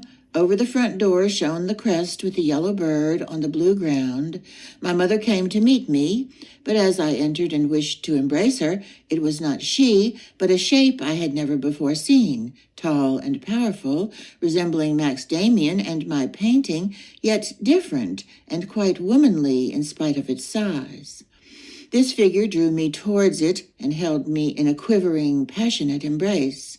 Rapture and horror were mixed. The embrace was a sort of divine worship, and yet a crime as well. Too much of the memory of my mother, too much of a memory of Max Demian was contained in the form which embraced me. The embrace seemed repulsive to my sentiment of reverence, yet I felt happy. I often awoke out of this dream with a deep feeling of contentment, often with the fear of death and a tormenting conscience as if I were guilty of a terrible sin. It was only gradually and unconsciously that I realized the connection between this mental picture and the hint which had come to me from outside concerning the God of whom I was in search. However, this connection became closer and more intimate, and I began to feel that precisely in this dream, this presentiment, I was invoking Abraxas. Rapture and horror, man and woman, the most sacred things and the most abominable, interwoven, the darkest guilt with the most tender innocence. Such was the dream picture of my love. Such also was Abraxas. Love was no longer a dark animal impulse, as I had felt with considerable anxiety in the beginning. Neither was it a pious, spiritualized form of worship any longer, such as I had bestowed upon the picture of Beatrice.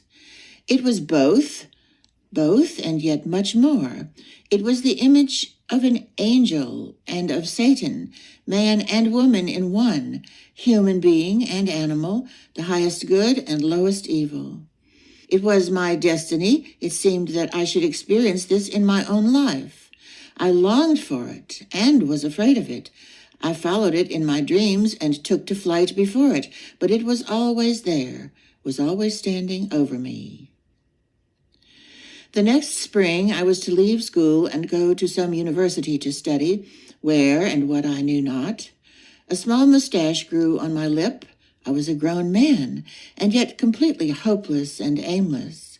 Only one thing was firm, the voice in me, the dream picture. I felt it my duty to follow this guidance blindly. But it was difficult, and daily I was on the point of revolting. Perhaps I was mad, I often used to think. Perhaps I was not as other men. But I could do everything the others did. With a little pains and industry, I could read Plato. I could solve a trigonometrical problem or work out a chemical analysis. Only one thing I could not do, discover the dark, concealed aim within me and make up my mind as others did. Others who knew well enough whether they wanted to be professors or judges, doctors or artists. They knew what career to follow and what advantages they would gain by it. But I was not like that. Perhaps I would be like them some day, but how was I to know? Perhaps I should have to seek and seek for years and would make nothing of myself, would attain no end. Perhaps I should attain an end, but it might be wicked, dangerous, terrible. I wanted only to try to live in obedience to the promptings which came from my true self. Why was that so very difficult? I often made the attempt to paint the powerful love figure of my dream, but I never succeeded. If I had been successful, I would have sent the picture to Demian. Where was he? I knew not. I only knew there was a bond of union between us. When should I see him again? The pleasant tranquility of those weeks and months of the Beatrice period was long since gone. I thought at that time I had reached a haven and had found peace, but it was ever so. Scarcely did I begin to adapt myself to circumstances. Scarcely had a dream done me good when it faded again. In vain to complain. I now lived in a fire of unstilled desires, of tense expectation, which often rendered me completely wild and mad. I frequently saw before me the picture of my dream mistress with extraordinary clearness, much more clearly than I saw my own hand. I spoke to it, wept over it, cursed it. I called it mother and knelt before it in tears. I called it my beloved and felt its ripe kiss of fulfilled desire.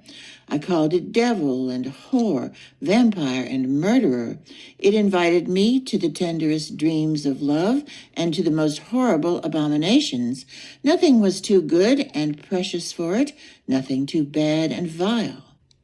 I passed the whole of that winter in a state of inward tumult difficult to describe. I had long been accustomed to loneliness. That did not depress me. I lived with Demian, with the hawk, with my picture of the big dream figure, which was my fate and my mistress. It sufficed to live in close communion with those things, since they opened up a large and broad perspective leading to abraxas. But I was not able to summon up these dreams, these thoughts, at will. I could not invest them in colors as I pleased. They came of themselves, taking possession of me, governing me, and shaping my life. I was secure insofar as the outside world was concerned. I was afraid of no one. My schoolfellows had learned to recognize that and observed a secret respect towards me, which often caused me to smile. When I wished, I could penetrate most of them with a look, thereby surprising them occasionally. Only I seldom or never wanted to do this. It was my own self which occupied my attention, always myself. And yet I longed ardently to live a bit of real life, to give something of myself to the world, to enter into contact and battle with it.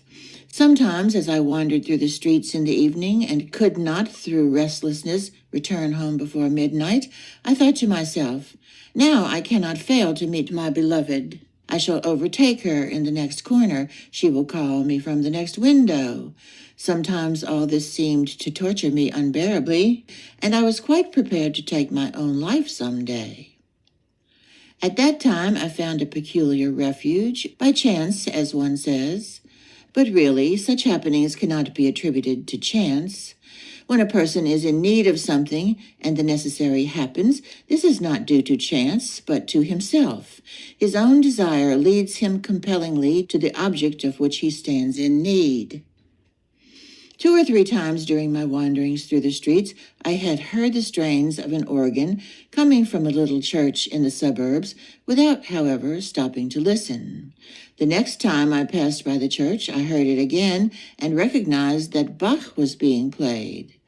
I went to the door, which I found to be locked.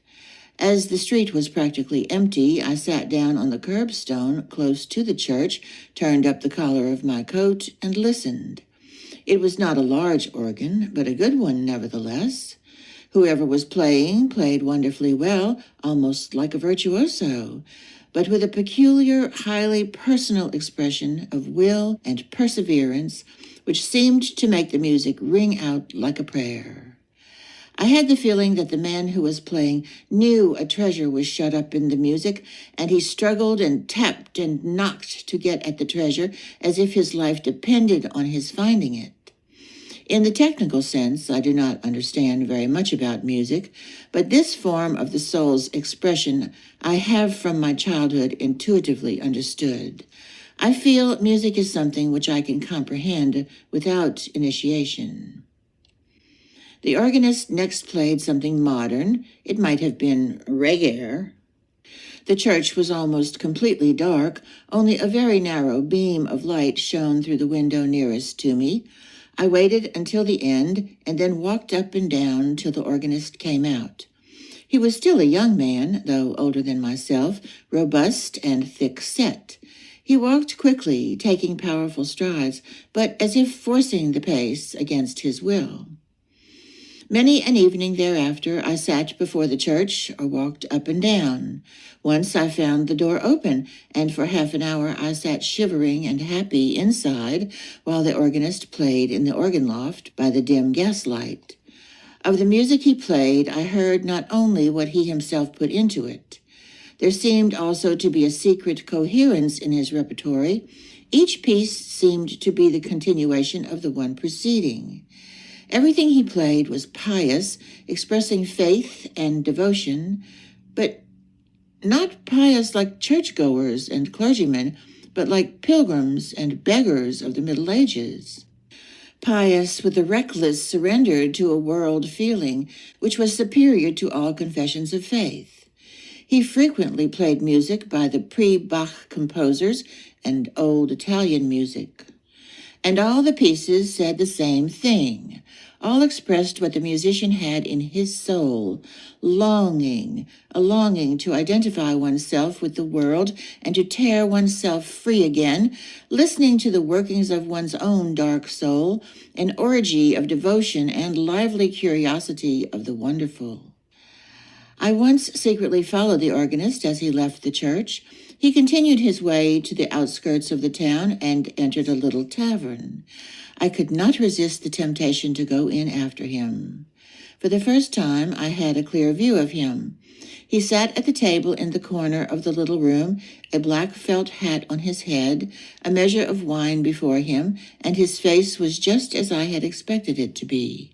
It was ugly and somewhat uncouth, with the look of a seeker and of an eccentric, obstinate and strong-willed, with a soft and childish mouth.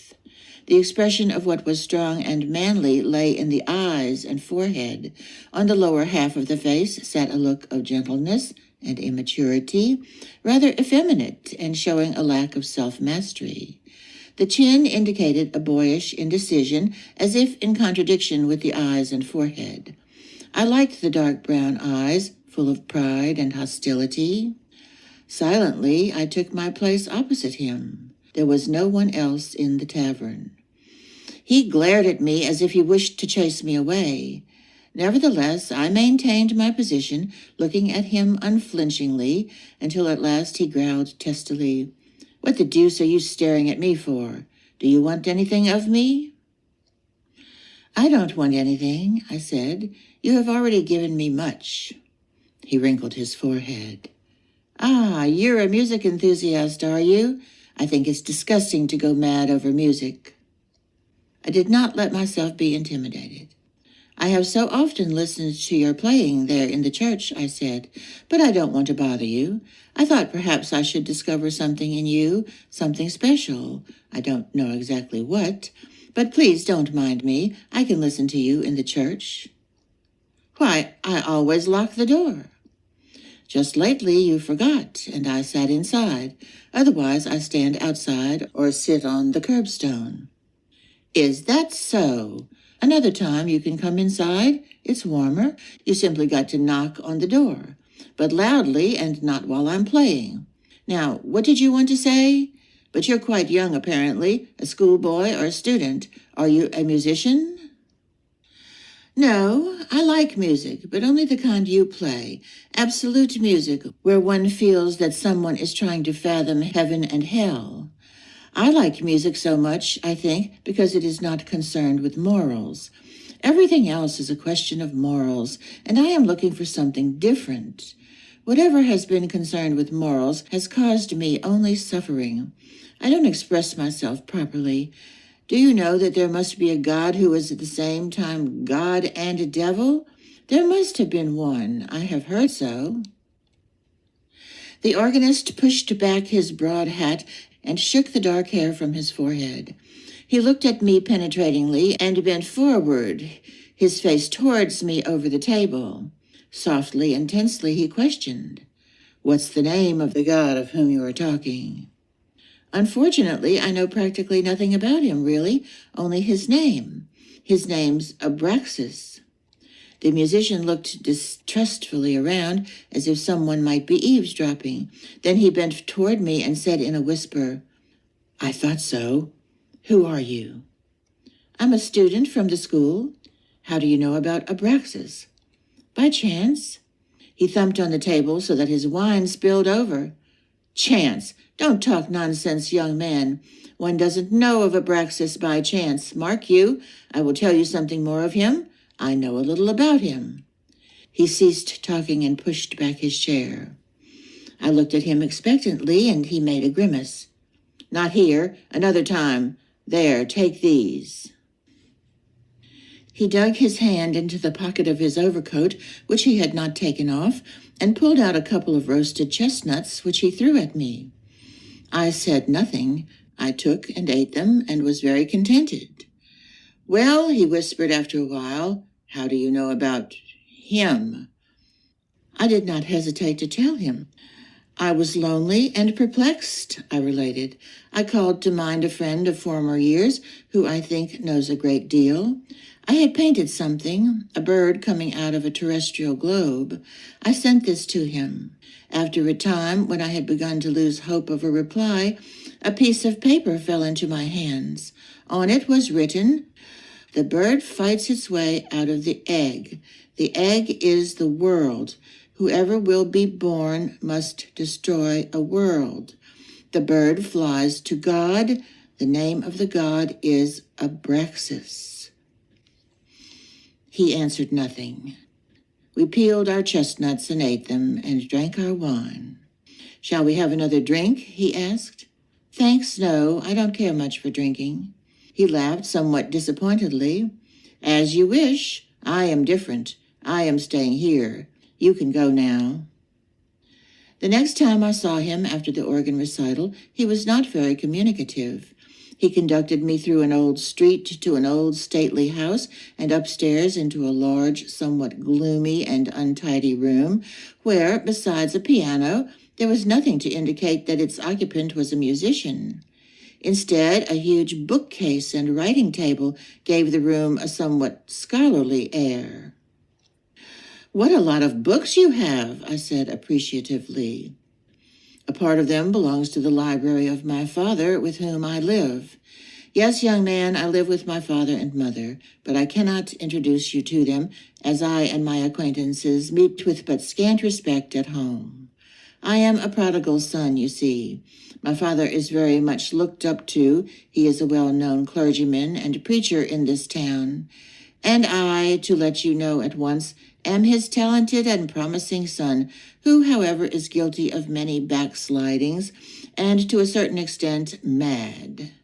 I was studying theology and deserted this wholly worthy faculty shortly before my final examination, although really I am still in the same line as far as concerns my private studies. For me, it is still of the highest importance and interest what sort of gods people have invented for themselves at various times. I am a musician into the bargain, and shall soon get a post as organist, I think. Then I shall be in the church again. I glanced over the backs of the books and found Greek, Latin, Hebrew titles, as far as I could see by the feeble light of the lamp on the table. My acquaintance, meanwhile, had taken up a position on the floor, in the dark, by the wall. "Come here," he called after a while. "We will practice a little philosophy. That means keeping one's mouth shut, lying on one's stomach, and thinking." He struck a match and applied it to the paper and wood in the fireplace in front of which he was lying. The flame leapt up. He poked and blew the fire with great skill. I lay down near him on the ragged carpet. He was staring into the flames, which drew my attention as well, and we lay silent for perhaps a whole hour, stretched out in front of the flaring wood fire. We watched it flame and roar, die down and flicker up again, until finally it settled down into a subdued glow. "Fire worship was not by any means the silliest form of worship invented," he murmured without looking up. Those were the only words spoken. With staring eyes, I gazed into the fire. Lulled by the tranquility of the room, I sank in dreams, seeing shapes in the smoke and pictures in the ashes. Once I started up. My companion had thrown a little bit of resin into the glow. A little slender flame shot up. I saw in it the bird with the gold hawk's head. In the glow which died away in the fireplace, golden glittering threads wove themselves together into a net, letters and pictures, memories of faces, of animals, of plants, of worms and serpents. When I woke from my reveries and looked across at my companion, he was absorbed, staring at the ashes with the fixed gaze of a fanatic, his chin in his hands. "I must go now," I said softly. "Well, go then. Goodbye." He did not get up, and as the lamp had gone out, I had to feel my way across the dark room, through dark corridors and down the stairs, and so out of the enchanted old dwelling. Once in the street, I stopped and looked up at the house. In not one of the windows was a light burning. The little brass plate shone in the gleam of the gas lamp before the door. "Pistorius, Vicar," I read thereon. As I sat in my little room after supper, I remembered that I had learned nothing about Abraxas or anything else from Pistorius. We had scarcely exchanged 10 words. But I was quite contented with the visit I had paid him, and he had promised to play next time an exquisite piece of organ music, a passacaglia by Buxtehude. Without my having realized it, the organist Pistorius had given me a first lesson as we lay on the floor in front of the fireplace of his melancholy hermit's room. Staring into the fire had done me good. It had confirmed and set in activity tendencies which I had always had, but had never really followed. Gradually and in part, I saw light on the subject. When quite a child, I had from time to time the propensity to watch bizarre forms of nature, not observing them closely, but simply surrendering myself to their peculiar magic, absorbed by the contemplation of their curling shapes. Long, dignified tree roots, colored veins in stone, flecks of oil floating on water, flaws in glass, all things of a similar nature had had great charm for me at that time. Above all, water and fire, smoke, clouds, dust, and especially little circulating colored specks which I saw when I closed my eyes. In the days following my first visit to Pistorius, this began to come back to me. I noticed that I was indebted solely to staring into the open fire for a certain strength and pleasure, for the increase in my depth of feeling which I had felt since. It was curiously beneficial and enriching, dreaming and staring into the fire. To the few experiences I had gained on the road to the attainment of my proper ends in life was added this new one. The contemplation of such shapes, the surrendering of oneself to these irrational, twisting, odd forms of nature, engenders in us a feeling of the harmony of our inner being with the will which brought forth these shapes. We soon feel the temptation to look upon them as our own creations, as if made by our own moods. We see the boundary between ourselves and nature waver and vanish. We learn to know the state of mind by outside impressions or by inward. In no way so simply and so easily as by this practice do we discover to what a great extent we are creators, to what a great extent our souls have part in the continual creation of the world. Or rather, it is the same indivisible Godhead which is active in us and in nature. If the outside world fell in ruins, one of us would be capable of building it up again, for mountain and stream, tree and leaf, root and blossom, all that is shaped by nature, lies modeled in us, comes from the soul, whose essence is eternity, of whose essence we are ignorant, but which is revealed to us for the most part as love force and creative power. Many years later, I found this observation confirmed in a book, one of Leonardo da Vinci's, who in one passage remarks how good and deeply moving it is to look at a wall on which many people have spat. He felt the same sensation before those spots on the wet wall as Pistorius and I before the fire. At our next meeting, the organist enlightened me still further on the subject. We confine our personality within much too narrow bounds. We count as composing our person only that which distinguishes us as individuals, only that which we recognize as irregular.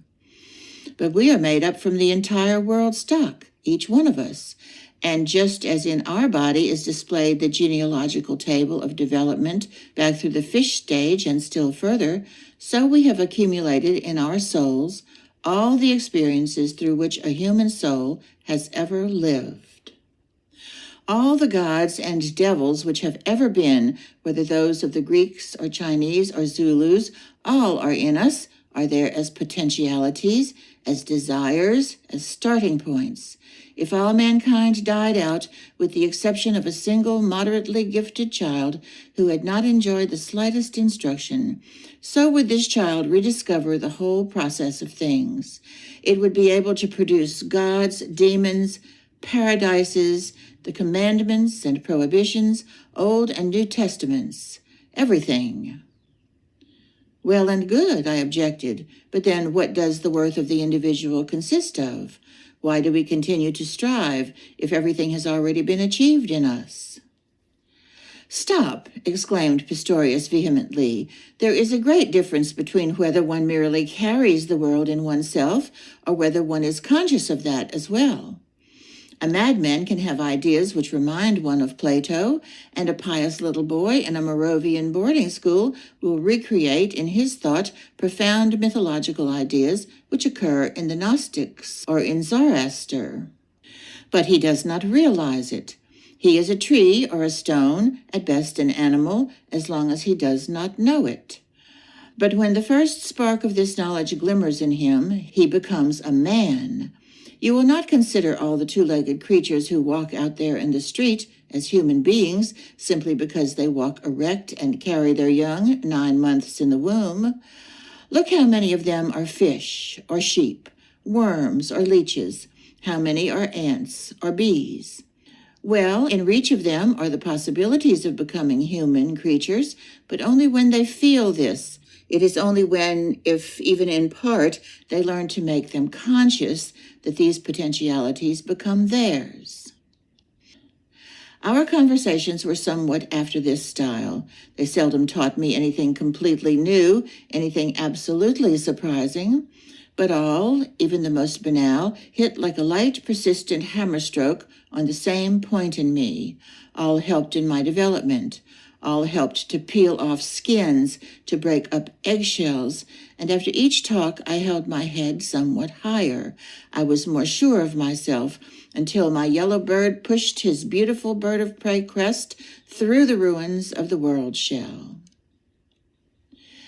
We frequently related our dreams to one another. Pistorius knew how to interpret them. A curious example comes to my mind. I dreamed I was able to fly. I was flung through the air, so to speak, impelled by a great force over which I had not the mastery. The sensation of this flight was exhilarating, but soon changed to fear as I saw myself snatched up involuntarily to risky heights. There I made the saving discovery that I could control my rise and fall by arresting my breath and by breathing again. Pistorius interpreted it as follows. The swing which sends you up into the air is the great property of mankind which everyone possesses.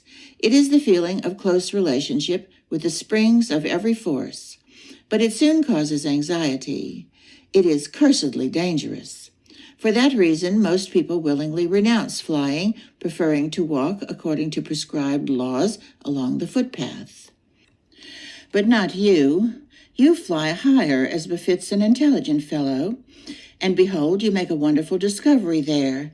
Namely, you gradually get the mastery over the impelling force. In other words, you acquire a fine little force of your own, an instrument, a rudder. That is splendid. Without that, one goes floating into the air without any will of one's own. Madmen, for instance, do that.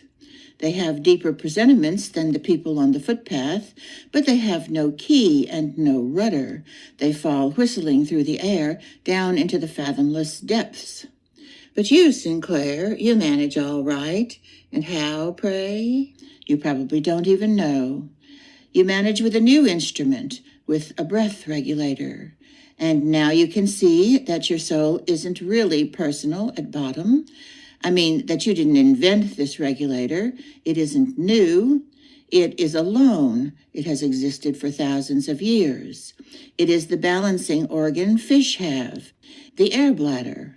Even today, we actually still have a few very rare kinds of fish whose air bladder is at the same time a sort of lung, and on occasion can use it to breathe with.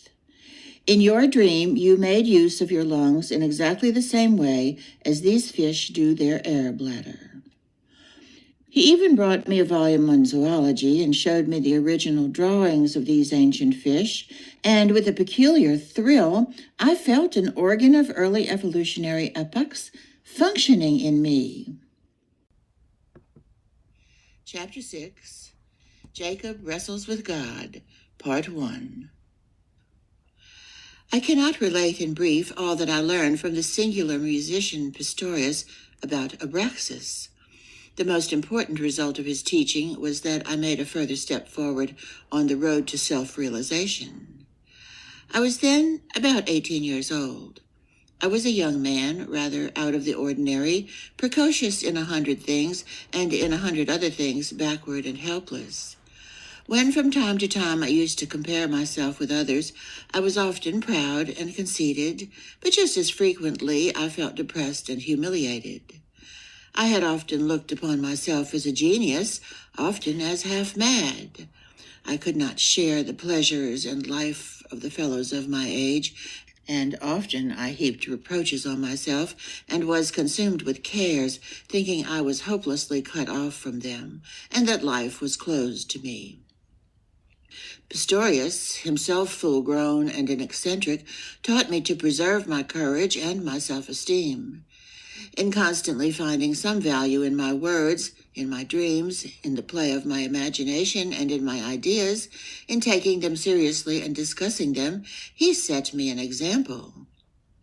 "You have told me," he said, "that you like music because it is not moral. Well, all right, but you should be no moralist yourself. You should not compare yourself with others. If nature had created you to be a bat, you ought not to want to make yourself into an ostrich. You often consider yourself as singular. You reproach yourself with going ways different from most people. You must get out of that habit. Look in the fire, look at the clouds, and as soon as you have presentiments and the voices of your soul begin to speak, yield to them, and don't first ask what the opinion of your master or your father would be, or whether they would be pleasing to some god or other. One spoils oneself that way. In doing that, one treads the common road, becomes a fossil. Sinclair, my dear fellow, the name of our God is Abraxas. He is God and he is Satan. He has the light and the dark world in him. Abraxas has no objection to urge against any of your ideas or against any of your dreams. Never forget that. But he deserts you if you ever become blameless and normal. He deserts you and seeks out another pot in order to cook his ideas therein. Of all my dreams, that dark love dream recurred most frequently. Often have I dreamed of it. Often I stepped under the crest with the bird on it into my house and wished to draw my mother to me. But instead of her, I found I was embracing the tall, manly, half-motherly woman of whom I was afraid, and yet to whom I was drawn by the most ardent desire. And I could never relate this dream to my friend. I kept it back, although I had opened my heart to him on everything else. It was my secret, my retreat, my refuge. When I was depressed, I used to beg Pistorius to play me the passacaglia of the old Buxtehude. I sat in the dark church in the evening, engrossed in this singularly intimate music, which seemed to be hearkening to itself, as if entirely self-absorbed. Each time it did me good and made me more ready to follow the promptings of my inward self. Sometimes we stayed a while in the church after the strains of the organ had died away. We sat and watched the feeble light shine through the high lancet window. The light seemed to lose itself in the body of the church. "It sounds funny," said Pistorius, "that I once did theology and almost became a parson. But it was only an error in form that I committed. To be a priest, that is my vocation and my aim.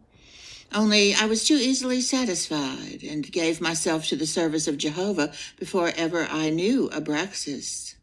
Ah, every religion is beautiful. Religion is soul.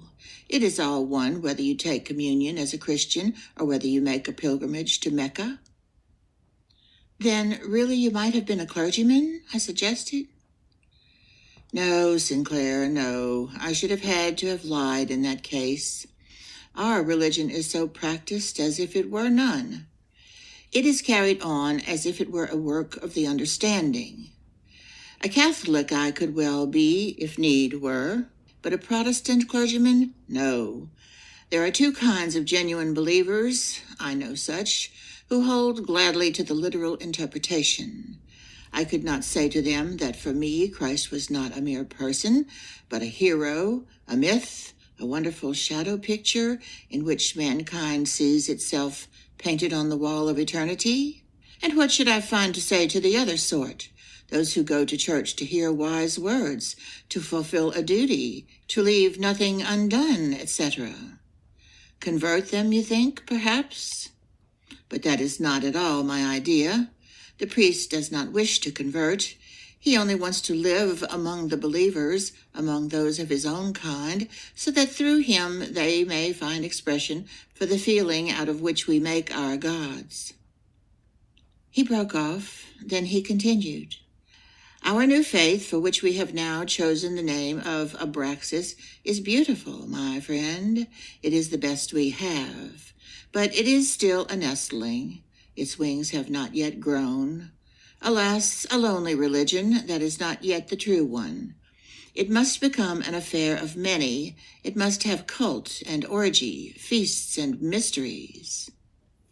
He was sunk in reflection. Can one not celebrate mysteries alone or in a very small circle? I asked hesitatingly. Yes, one can, he nodded. I have been celebrating them for a long time past. I have celebrated cults for which I should have been imprisoned for years in a convict station if they had been found out. But I know it is not the right thing. He suddenly clapped me on the shoulder, making me jump. Young friend, he said impressively, you also have mysteries. I know that you must have dreams of which you make no mention to me. I don't wish to know them, but I tell you, live them, these dreams. Play your destined part. Build altars to them. It is not yet the perfect religion, but it is a way. Whether you and I and a few other people will one day renew the world remains to be seen. But we must renew it daily within us. Otherwise, we are of no account. Think it over. You are 18, Sinclair. You don't go with loose women. You must have love dreams, desires. Perhaps they are such that you are frightened by them. They are the best you have. Believe me, I have lost a great deal by doing violence to those love dreams when I was your age. One should not do that. When one knows of Abraxas, one should do that no more. We should fear nothing. We should hold nothing forbidden which the soul in us desires. Frightened, I objected, but you can't do everything which comes into your mind. You can't murder a man because you can't tolerate him. He pressed closer to me. There are cases when you can, only generally it is a mistake.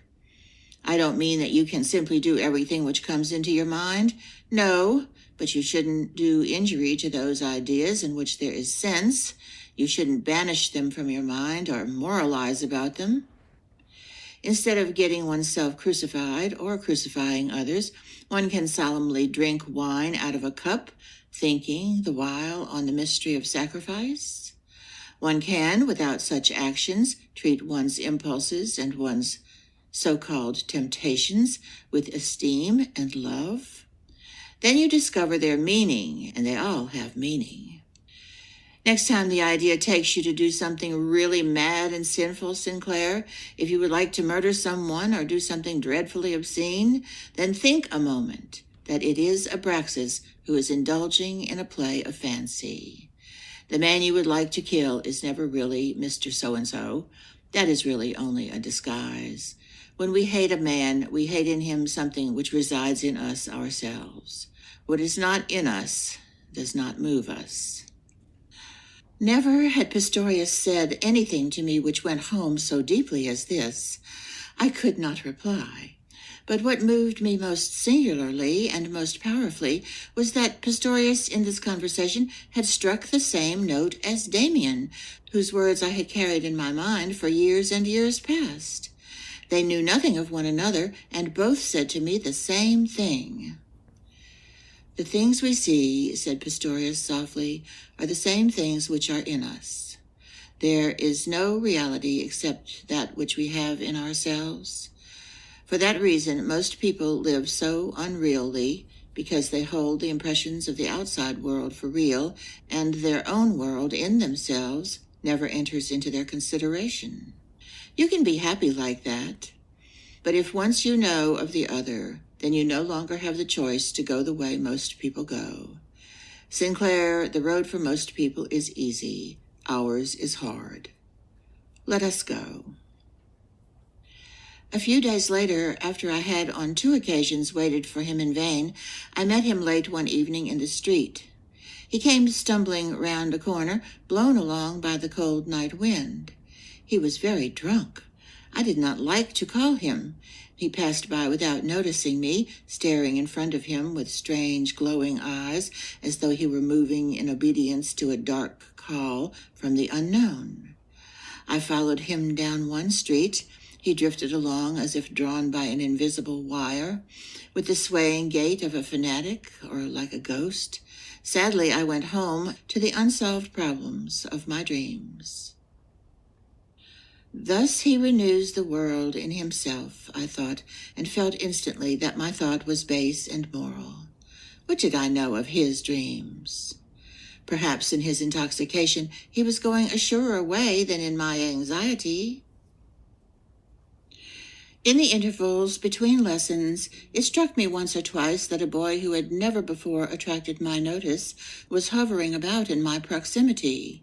It was a little, weak-looking, slim youngster with reddish-blonde, thin hair who had something peculiar in his look and behavior. One evening as I came home, he was on the watch for me in the street. He let me pass by, then walked behind me, and remained standing in front of the door of the house. "Can I do anything for you?" I asked. "I only want to speak to you," he said timidly.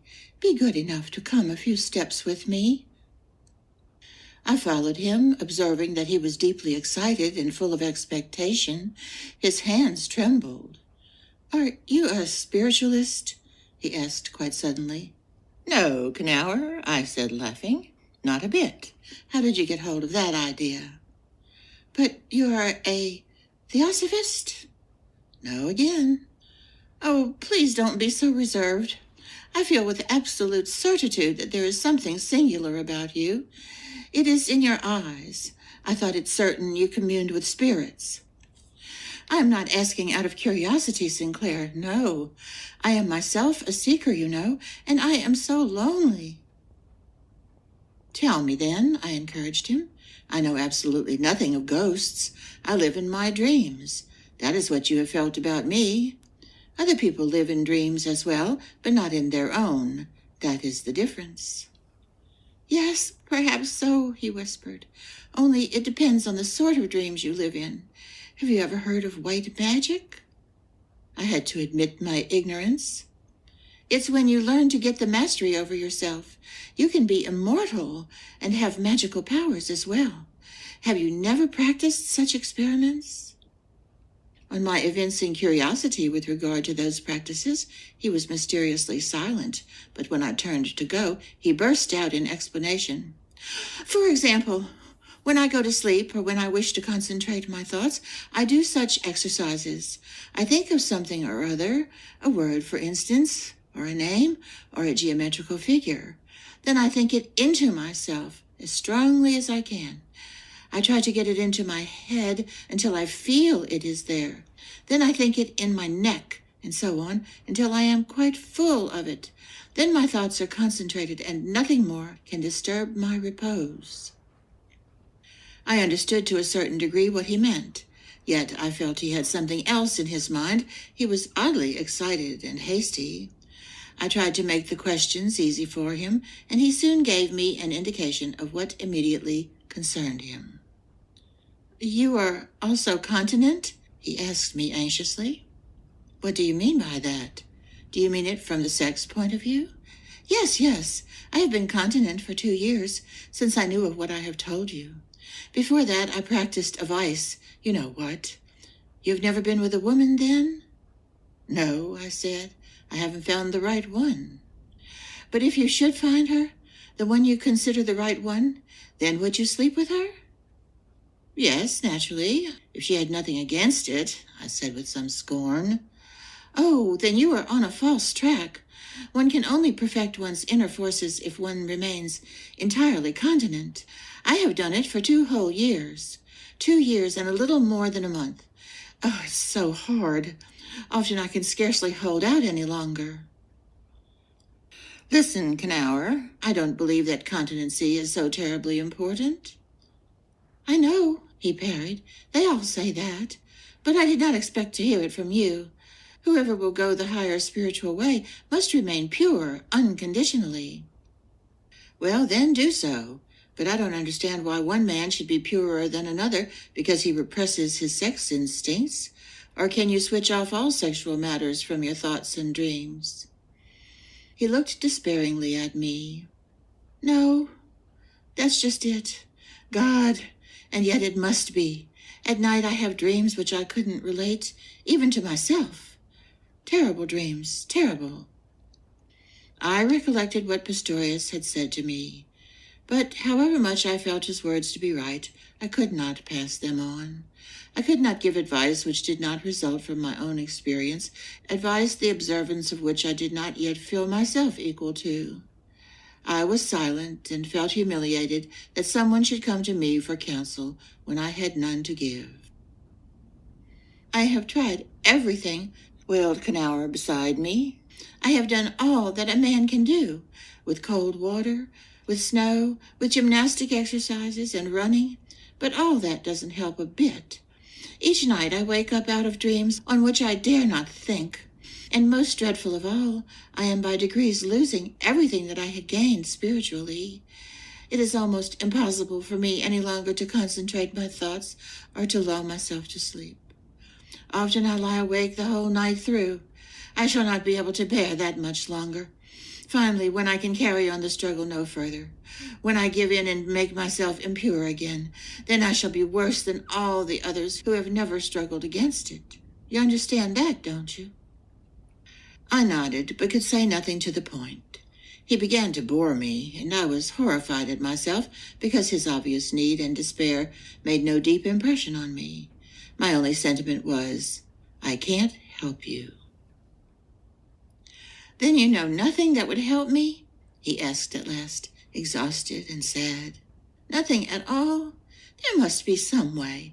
How do you manage?" "I can't tell you anything, Knauer. People can't help one another in this case. No one has helped me either. You must think of something yourself, and you must obey the prompting which really comes from your own nature. There is nothing else. If you cannot find yourself, you won't find any spirits either." Disappointed and suddenly become dumb, the little fellow looked at me. Then his look suddenly glowed with hate. He made a grimace at me and cried with rage, "Ah, you're a nice sort of saint. You have your vice as well, I know. You pretend to wisdom, and secretly you stick in the same filth as I and all of us. You're swine like myself. We're all swine." I went away and left him standing there. He made 2, 3 steps in my direction. Then he stopped, turned round, and ran away. I felt sick from a feeling of pity and horror. I could not get rid of the feeling until I got home to my little room, and placing my few pictures before me, I surrendered myself up with passionate fervor to my dreams. My dreams came back at once, the dream of front door and crest, of mother and the strange woman, and I saw the features of the woman so very clearly that I began to draw her picture the same evening. In a few days this drawing was finished, painted in as if unconsciously, in dreamy quarter-of-an-hour periods. In the evening I hung it on the wall, put the reading lamp in front of it, and stood before it as before a spirit with whom I had to fight until victory should be decided one way or the other. It was a face similar to the former, resembling my friend Demian in certain traits, even resembling myself. One eye stood perceptibly higher than the other. The look passed over me, sunk in a staring gaze, full of destiny. I stood before it. Such was my inward exertion that I became cold to the marrow. I questioned the picture. I abused it. I caressed it. I prayed to it. I called it mother. I called it beloved. I called it strumpet and whore, called it Abraxas. Meanwhile, words of Pistorius crossed my mind, or of Demian. I could not recollect on what occasion they had been spoken, but I thought I heard them again. They were the words of Jacob wrestling with the angel of God. "I will not let thee go, except thou bless me." The painted face in the lamplight changed at each appeal. It was bright and shining, was black and gloomy. It closed pale lids over dead eyes, opened them again, and flashed a burning look. It was a woman, man, girl. It was a little child, an animal, vanished to a speck, was again tall and clear. At last, in response to a strong inward prompting, I closed my eyes and saw the picture inwardly in me, stronger and more powerful. I wished to kneel down before it, but it was so much within me that I could separate it from myself no more. It seemed as if it had entirely identified itself with me. Then I heard a loud, confused roar as of a spring storm. I trembled in an indescribably new feeling of fear and excitement.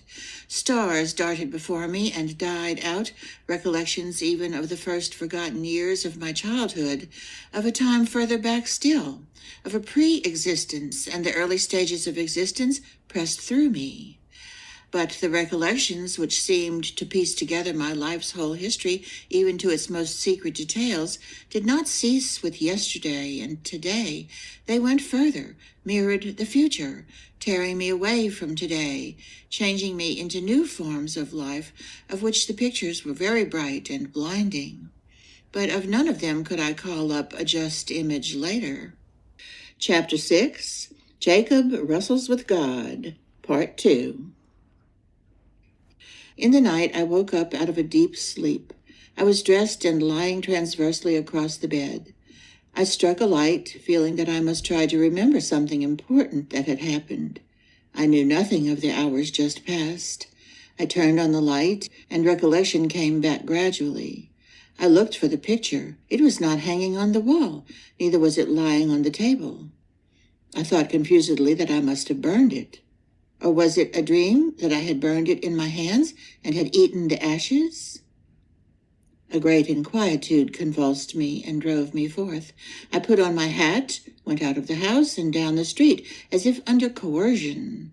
I walked and walked through streets and squares, as if blown along by a storm. I listened in front of the gloomy church of my friend, searched in obedience to a blind impulse, without knowing what I was looking for. I went through a suburb where brothels stood. Here and there a light was still shining. Further on stood new buildings and brick heaps covered in part with gray snow. I went on through this wilderness, driven forward by a strange impulse, like a man walking in a dream. The thought of the new building in my native town crossed my mind, that building to which my tormentor, Cromer, had drawn me to settle accounts with him. In the gray night, a similar building stood there in front of me, its black doorway yawning wide. I was drawn towards it, but wanted to shun it and stumbled over sand and rubbish. The impulse was stronger than I. I had to go in. I staggered over planks and broken bricks into the deserted room. There was a moldy smell of damp, cold stones. A heap of sand lay there, a gray, bright speck. Otherwise, all else was dark. Suddenly, a terrified voice called to me, "In God's name, Sinclair, where have you come from?" And a human figure rose out of the darkness close to me, a little thin shape like a ghost. I recognized, while yet my hair was standing on end, my school companion, Knauer. "How did you get here?" he asked as if mad with excitement. "How have you been able to find me?" I did not understand. "I wasn't looking for you," I said, dazed. I spoke with difficulty. The words came from me painfully, as if from dead, heavy, frozen lips. "You weren't looking for me?" "No, I was drawn here. Did you call me?" "You must have called." "But what are you doing here? It's still night." He put his thin arms convulsively round me. "Yes, night, but it must soon be morning. Oh, Sinclair, to think that you didn't forget me. Can you ever forgive me?" "What then?" I was so hateful." Then I recollected our conversation. Had that taken place 4 or 5 days ago? It seemed to me like a lifetime. But suddenly I knew all. Not only what had occurred between us, but also why I had come and what Knauer wanted to do there. "You wanted then to take your life, Knauer?" He shuddered through cold and fear. "Yes, I wanted to. I don't know whether I could have. I wished to wait until morning came." I drew him into the open. The first oblique rays of day glimmered indescribably cold through the gray atmosphere. I led the boy on my arm a little way. I heard my own voice saying, "Now go home and don't say anything to anybody. You were on a false track, and we are not swine as you think. We are men. We make gods, and we wrestle with them, and they bless us." Silently we went on and separated. When I came home, it was day. The best that mystery in Saint Blank had yet to give me was the hours with Pistorius at the organ or by the chimney fire. We read a Greek text about Abraxas together. He read to me portions of a translation of the Veda and taught me to say the sacred Om. However, it was not this learned instruction which was of service to my inner self, but rather the contrary. What did me good was the self-progression I made, the increasing confidence in my own dreams, thoughts, and presentiments, and the consciousness of the power that I carried in me. I had an excellent understanding with Pistorius in every way. I needed only to think intently of him, and I could be sure that he, or a greeting from him, would come to me. I could ask him, just as I could Demian, something or other, without his being there in person. I needed only to imagine his presence and put my questions to him as intensive thoughts. Then all the soul force I had put into the question came back to me as answer. Only it was not the person of Pistorius which I called up in my imagination, nor that of Max Demian, but it was the picture I had painted and of which I had dreamed. It was the half-man, half-woman dream picture of my demon to which I called. It lived now not only in my dreams, it was no longer painted on paper, but it was in me as a desire picture and an enhancement of my spiritual self. The relation into which the unsuccessful suicide Knauer entered with me was peculiar and sometimes amusing. Since the night I had been sent to him, he dogged my steps like a faithful servant or hound, sought to attach himself to me, and followed me blindly. He came to me with curious questions and wishes. He wanted to see spirits, to learn the Kabbalah, and he did not believe me when I assured him I understood nothing of all these things. He credited me with being able to do anything. But it was singular that he often came to me with his queer and silly questions just at the moment when I myself had a mental knot to be disentangled. His moody ideas and concerns often gave me the cue, the impulse which helped me in the solution of my own problems. He was often tiresome, and I imperiously drove him away. I felt, however, that he had been sent to me, and what I gave to him I received twofold in return. He also was a guide, or rather, a way. The mad books and publications he brought me, and in which he sought the key to happiness, taught me more than I realized at the time. This Knauer vanished later from my path, neither did I miss him. No arrangement, no understanding was necessary with him, but it was with Pistorius. Towards the close of my school career in Saint Blank, I lived through another peculiar experience with my friend. Even innocuous, innocent people are not altogether spared the shock of a conflict. Even they come once in their lives in conflict with the beautiful virtues of piety and gratitude. Each must make the step which parts him from his father, from his teachers. Each must once feel something of the bitterness of loneliness, though most people cannot support it for long and soon creep back to their homes again. It was not a great struggle for me to part from my parents and their world, the bright world of my beautiful childhood. But slowly and almost imperceptibly, I had got further from them and become more of a stranger to them. I regretted it. It often caused me bitter hours during my visits home, but it was not deep. I could bear it. But when we have offered love and reverence of our own accord, and not out of habit, when we have been disciples and friends with our innermost feelings, then it is a bitter and terrible moment when the realization is suddenly brought home to us that the guiding current of our life is bearing us away from those we love.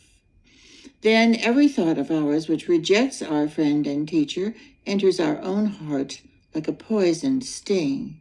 Every blow of self-defense strikes back into our own face. Then he who felt that the dictates of his own conscience were an authentic guide reproaches himself with the terms faithlessness and ingratitude. Then the terrified heart flees anxiously back to the valleys of childhood virtues and cannot believe that the rupture must take place, that another bond must be severed. In the course of time, a feeling had slowly developed in me which refused to recognize my friend Pistorius unconditionally as my guide. What I experienced in the most important moments of my youth was my friendship with him, his counsel, his consolation, his proximity. God had spoken to me through him. Through him, my dreams returned to me. From his mouth came their explanation. From him, I learned their significance. He had given me the courage to realize myself. And now, alas, I felt a growing opposition against him. In his conversation, he evinced too clearly a desire to instruct me. I felt it was only one side of my nature that he thoroughly understood. There was no quarrel, no scene between us, no rupture. I said to him only a single, really harmless word, but nevertheless it was the moment when an illusion between us fell in colored pieces. The presentiment had for some time already oppressed me, but one Sunday in his scholarly old room, this presentiment changed to a definite feeling. We were lying on the floor before the fire. He was speaking of mysteries and religious forms which he was studying and on which he was meditating. He occupied himself with trying to picture their possible future. To me, all this seemed curious and interesting, but scarcely of vital importance. It smacked of erudition. It was like a fatiguing search among the ruins of former worlds. And all at once I felt an aversion from the whole business, from this cult of mythology, from this sort of piecing together, this mosaic work of religious forms which had been handed down to posterity. "Pistorius," I said suddenly, in a malicious outburst, which surprised and frightened even myself, "relate a dream, a real dream, one that you have had in the night. What you have just been talking about is so cursedly antiquarian." He had never heard me speak thus. With shame and terror, I realized the very same moment that the arrow I had shot at him and which had entered his heart was taken from his own quiver. I realized that I had heard him reproach himself in an ironical tone on this very account, and that now I had maliciously turned one of his own reproaches against him like a resharpened arrow. He felt it instantly and was silent. I looked at him with terror in my heart and saw that he had become very pale. After a long, very heavy pause, he put some wood on the fire and said quietly, "You are quite right, Sinclair. You're a wise fellow. I will spare you all this antiquarian business." He spoke very quietly, but his tone told me how deeply he had been wounded. What had I done? I was on the point of tears. I wanted to beg his pardon with all my heart, to assure him of my affection and gratitude. Moving words came into my mind, but I could not utter them. He was silent as well. And so we lay there, while the flames leaped up and then sank, and with each flame that paled fell something beautiful and fervid that ceased to glow and had vanished, never again to come back. "I fear you have misunderstood me," I said at last, much crushed, and with a dry, hoarse voice. The silly, senseless words came as if mechanically from my lips, as if I had been reading them out of a news sheet. "I understood you perfectly," said Pistorius softly. "You are quite right." We waited. Then he continued slowly, so far as one man can be right in his judgment of another. "No, no," a voice inside me said. "I am wrong." But I could not say anything. I knew that I had aimed my single little word at his one essential weakness. I had touched the point of which he himself was distrustful. His idea was antiquarian. He was a seeker, but retrogressive. He was a romantic. And suddenly I realized that it was just what he had been to me and had given me that he could not be and give to himself. He had guided me to a point on the road beyond which he, the guide, could not go. God knows how I could have uttered such a word. I had not meant it badly. I had had no idea it would lead to a catastrophe. I had uttered something, the import of which I did not myself realize at the moment of utterance. I had surrendered myself to a somewhat witty, somewhat malicious inspiration, and fate used it as her instrument. I had been guilty of a little thoughtlessness, prudeness, and he had accepted it as a judgment. Oh, how much I wished then that he would have got angry, have defended himself, have shouted at me, but he did nothing. I had all that to do within myself. He would have smiled had he been able. The fact that he could not showed me more than anything else how hard I had hit him. And because Pistorius took the blow from me, his presumptuous and ungrateful pupil, so quietly, because he silently agreed with me, because he recognized my word as a judgment of fate, he caused me to hate myself. He made my thoughtlessness seem 1,000 times greater than it was. As I struck, I had thought to hit a strong man capable of defending himself. Now he was a meek, suffering creature, defenseless, who surrendered in silence. We remained a long time lying before the dying fire, in which each glowing figure, each crumbling ash heap called to my memory happy, beautiful, rich hours, making my guilt and my obligation to Pistorius greater and greater. Finally, I could bear it no longer. I got up and went. A long time I stood before his door. A long time I listened on the dark staircase. A long time I stood outside in front of the house, waiting to see whether perhaps he would come out to me. Then I went on, walking for hours and hours through town and suburbs, park and wood, until evening fell. At that moment I felt for the first time the mark of Cain on my forehead. I fell to pondering and rumination. I had every intention, in thinking matters over, to accuse myself and to defend Pistorius, but all ended to the contrary. 1,000 times I was ready to repent of my rash word and to withdraw it, but it had been true nevertheless.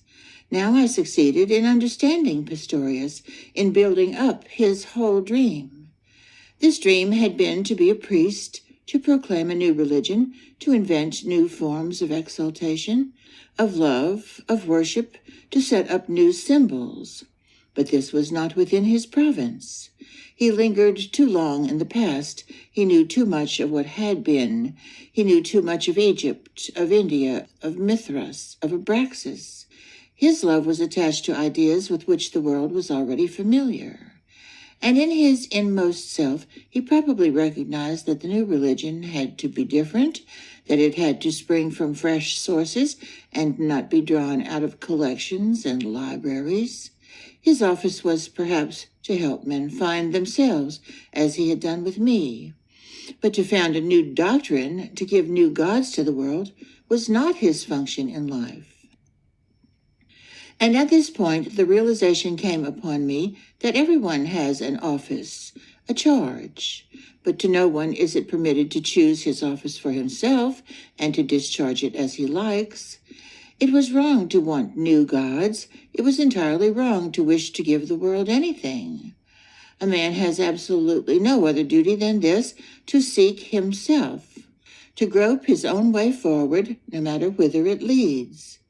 That thought impressed itself deeply on me. That was the fruit of this new event for me.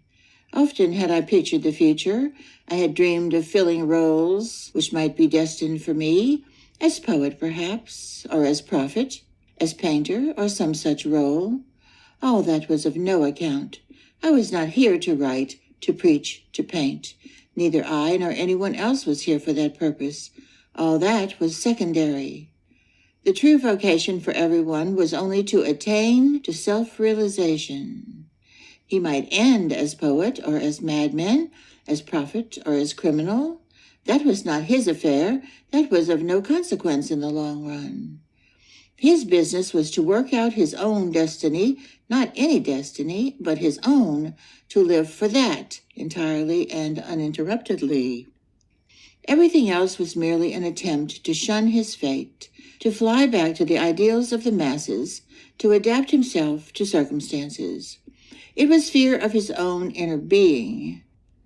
There rose before me this new picture, terrible and sacred, suggested to me 100 times ere this, perhaps often already expressed, but now for the first time lived. I was a throw from nature's dice box, a projection into the unknown, perhaps into something new, perhaps into the void, and my sole vocation was to let this throw up from primeval depths work itself out in me, to feel its will in me, and to make it mine. That solely. I had already known what it was to be very lonely. Now I felt I could be lonelier still, and that I could not escape from it. I made no attempt to reconcile myself with Pistorius. We remained friends, but our relation towards one another had changed. Only one single time did we mention it, or rather, it was only he who spoke of the matter. He said, "I want to be a priest, you know that. I would best of all like to be the priest of the religion of which we have so many presentiments. I can never be that, I know. I have known it already for some time, without fully admitting it. I will do some other priestly service, perhaps at the organ, perhaps in another way, but I must always be surrounded by something which I find beautiful and sacred. Organ music and mysteries, symbol and myth. I need that, and I cannot persuade myself to leave it. That is my weakness. I often realize, Sinclair, that I should not have such desires, that they are a luxury and a weakness. It would be greater, it would be more right, if I placed myself quite simply at the disposition of fate without pretensions. That is the sole thing I cannot do. Perhaps you will sometime be able to do it. It is hard. It is the only thing really hard there is, my friend. I have often dreamed of it, but I cannot do it. I tremble at the thought of it. I cannot stand so completely naked and alone. I am a poor, weak hound who needs a little warmth and food, who occasionally likes to feel the proximity of his own kind.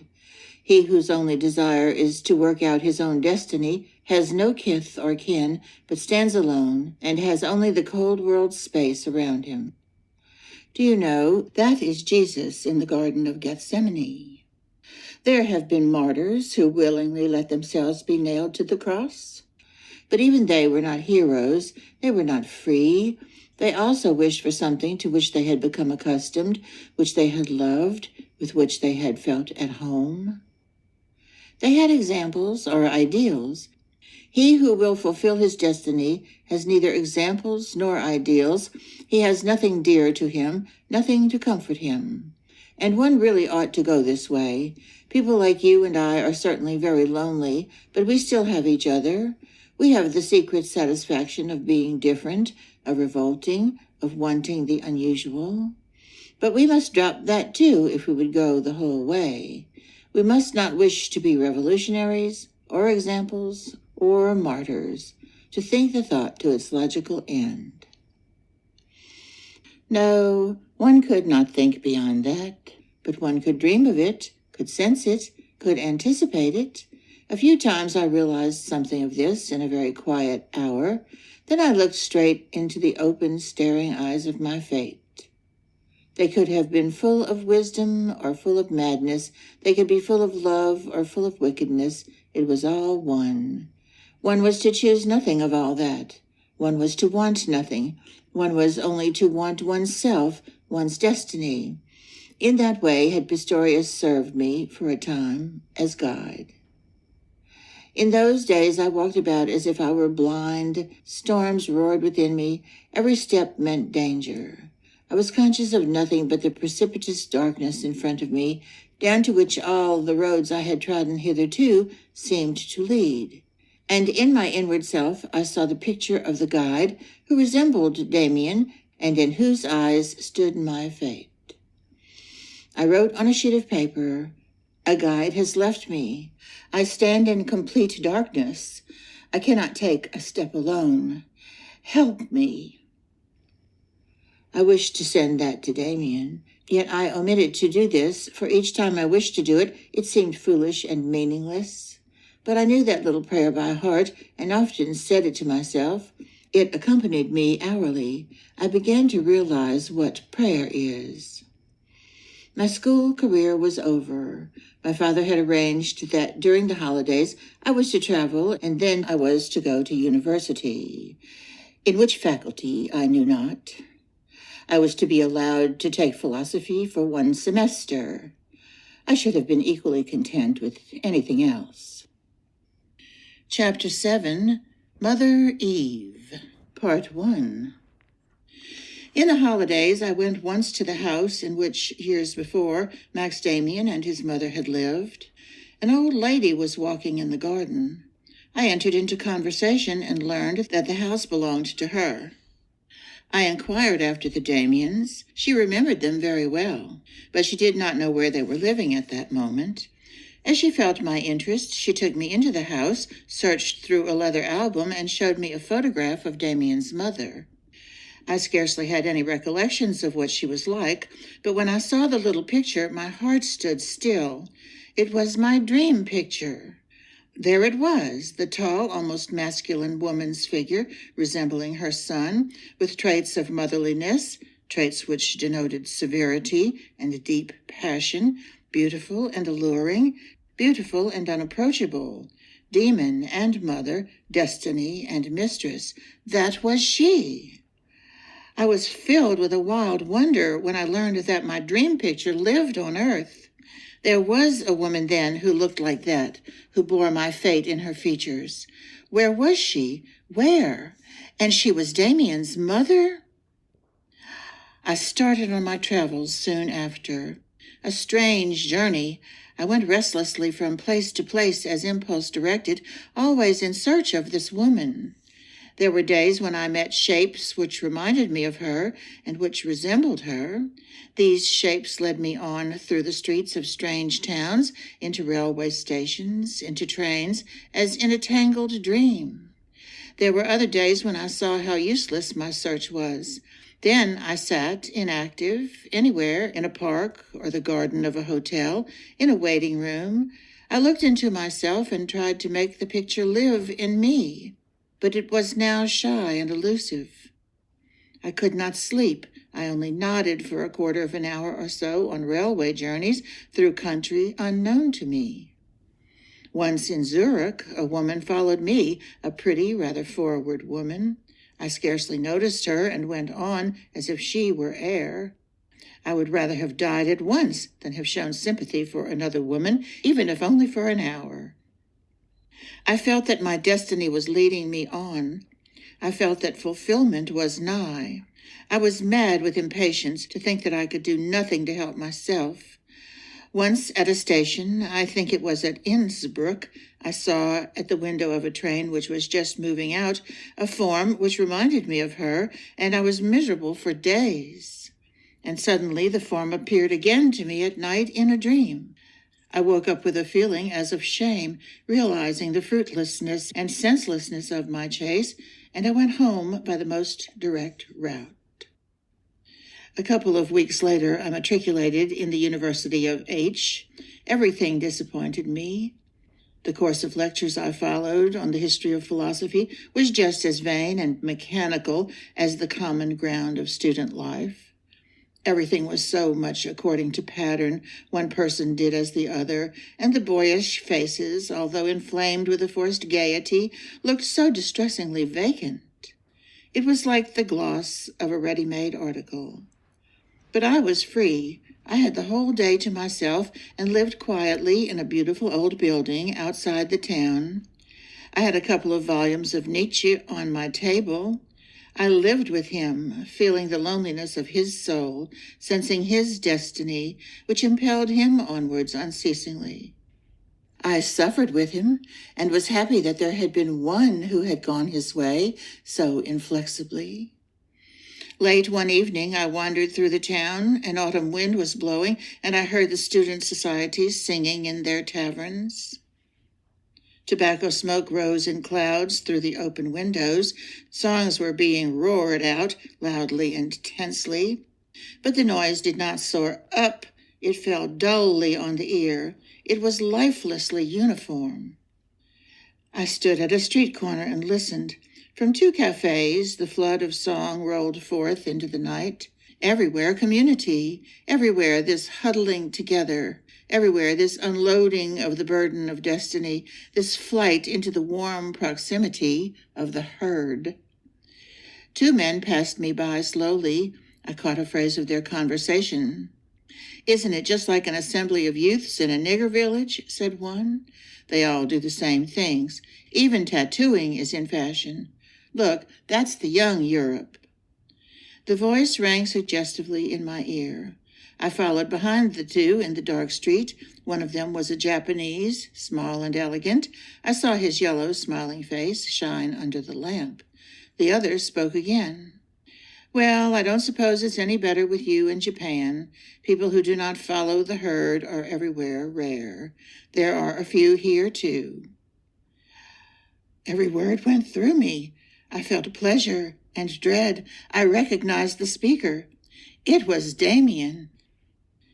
In the windy night, I followed him and the Japanese through the dark streets, listening to their conversation and enjoying the ring of Demian's voice. It had the old tone, the old beautiful sureness and tranquility, and it had the same power over me. Now everything was right. I had found him.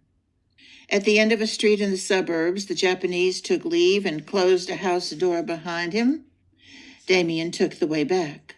I had remained standing and awaited him in the middle of the street. With a beating heart, I saw him approaching, erect and walking with an elastic step. He wore a brown raincoat and carried a thin stick hanging from his arm. He advanced without altering his regular stride until he got right up to me.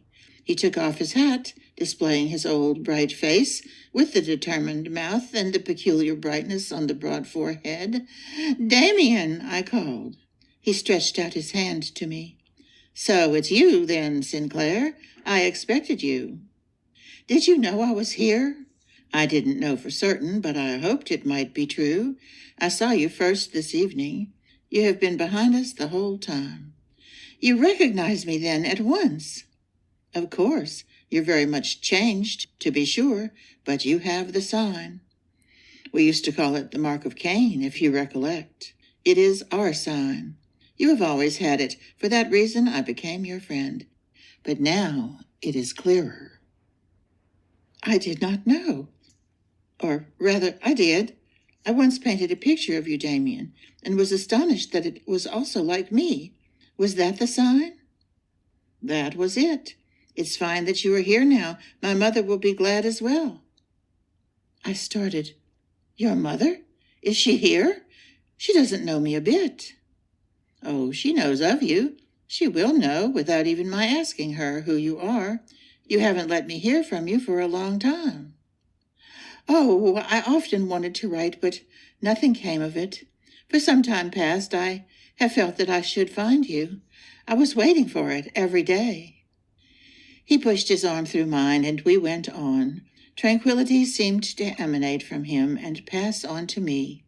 We were soon chatting together as formerly. We mentioned our school days, the confirmation class, and that unlucky meeting of ours in the holidays.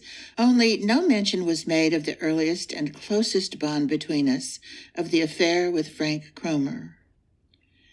Unexpectedly, we found ourselves in the middle of a singular and ominous conversation.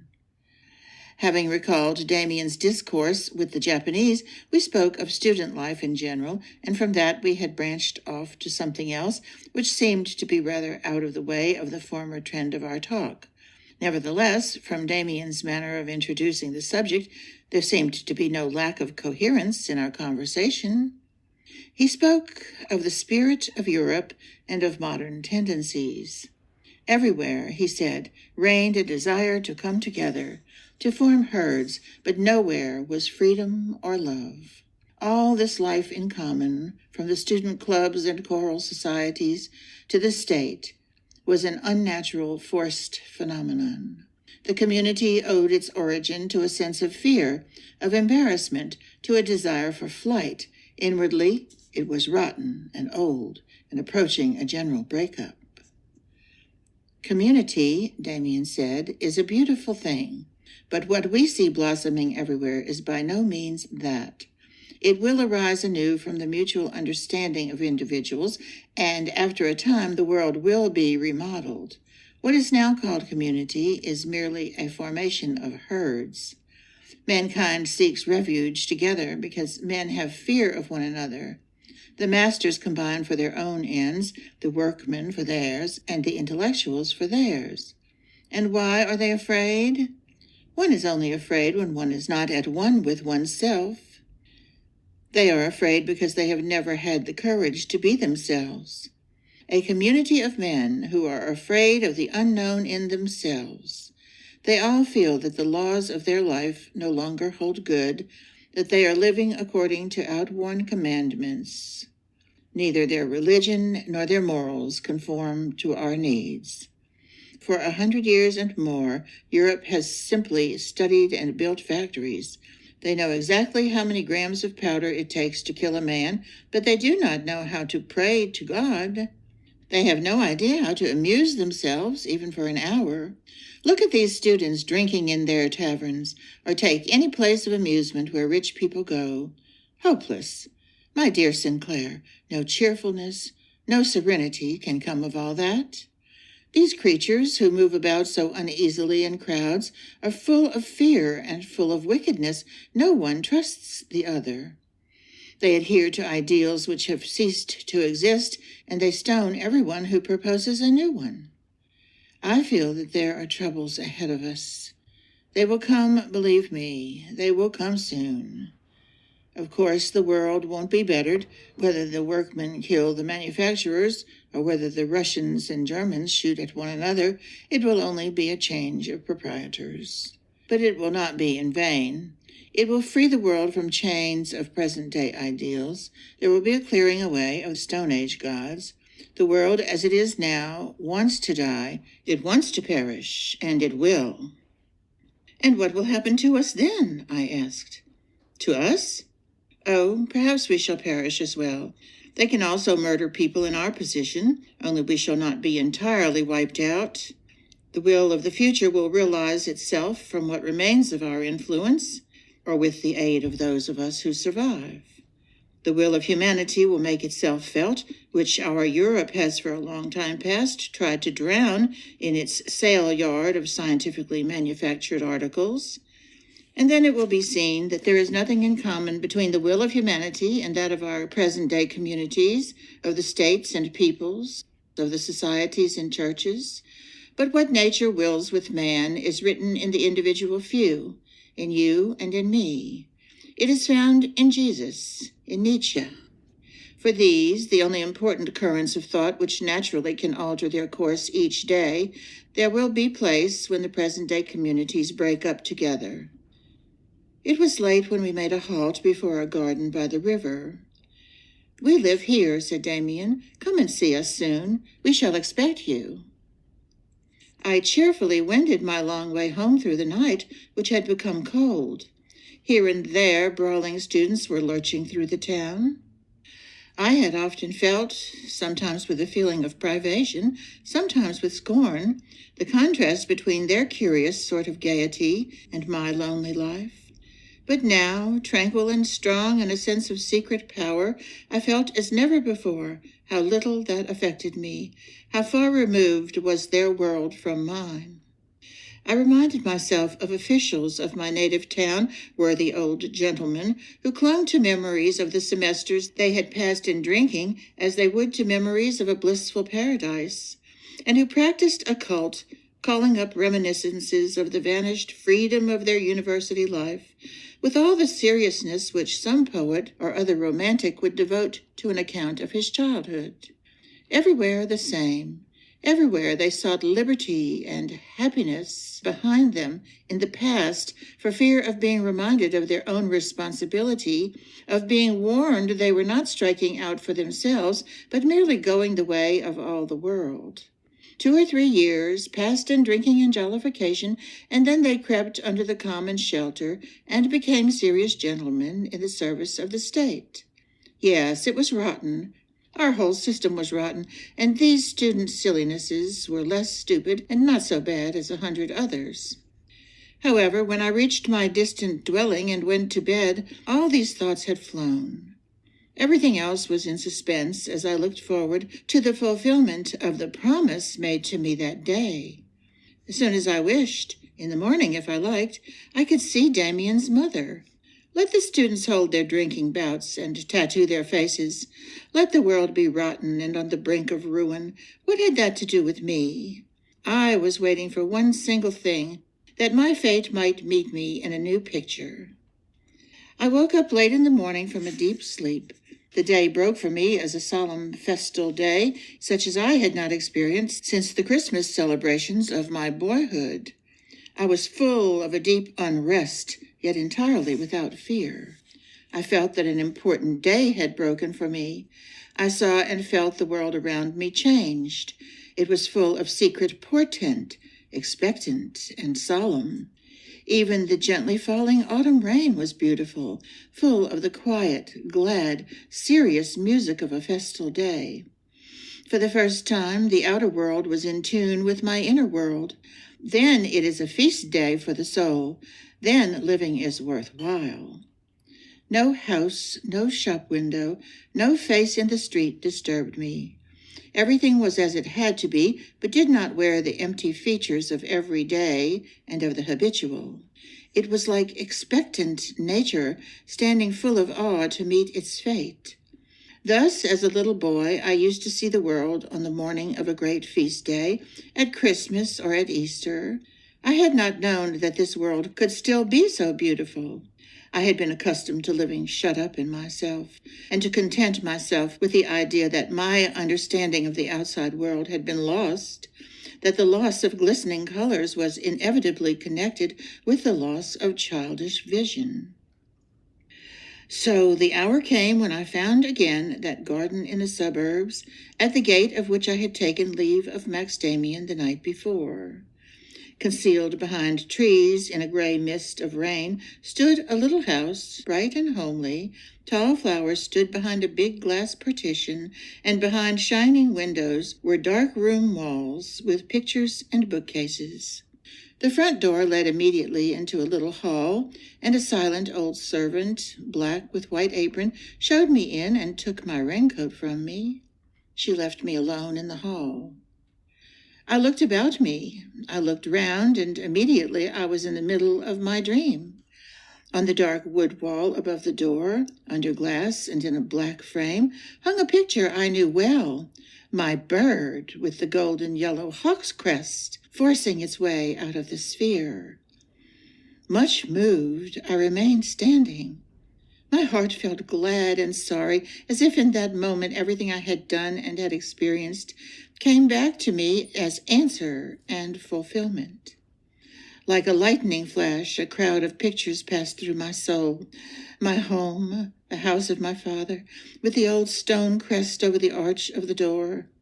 The boy Demian drawing the crest. Myself as a boy, fearsome under the evil spell of my enemy Cromer. Myself as a youth at the table in my little room at school, painting the bird of my dream. The soul caught in a web of its own weaving, and everything up to this moment found echo in me again and was confined, answered, approved. With misty eyes, I stared at my picture and read in the book of my soul. My glance dropped. In the open door, under the picture of the bird, stood a tall lady in a dark dress. It was she. I could not utter a word. The beautiful woman smiled at me in a friendly way, beneath features like her son's, timeless and without age, full of an animated will. Her look was fulfillment. Her greeting meant homecoming. In silence, I stretched out my hands to her. She seized both mine with her strong, warm ones. "You are Sinclair. I knew you at once. I am very glad to see you."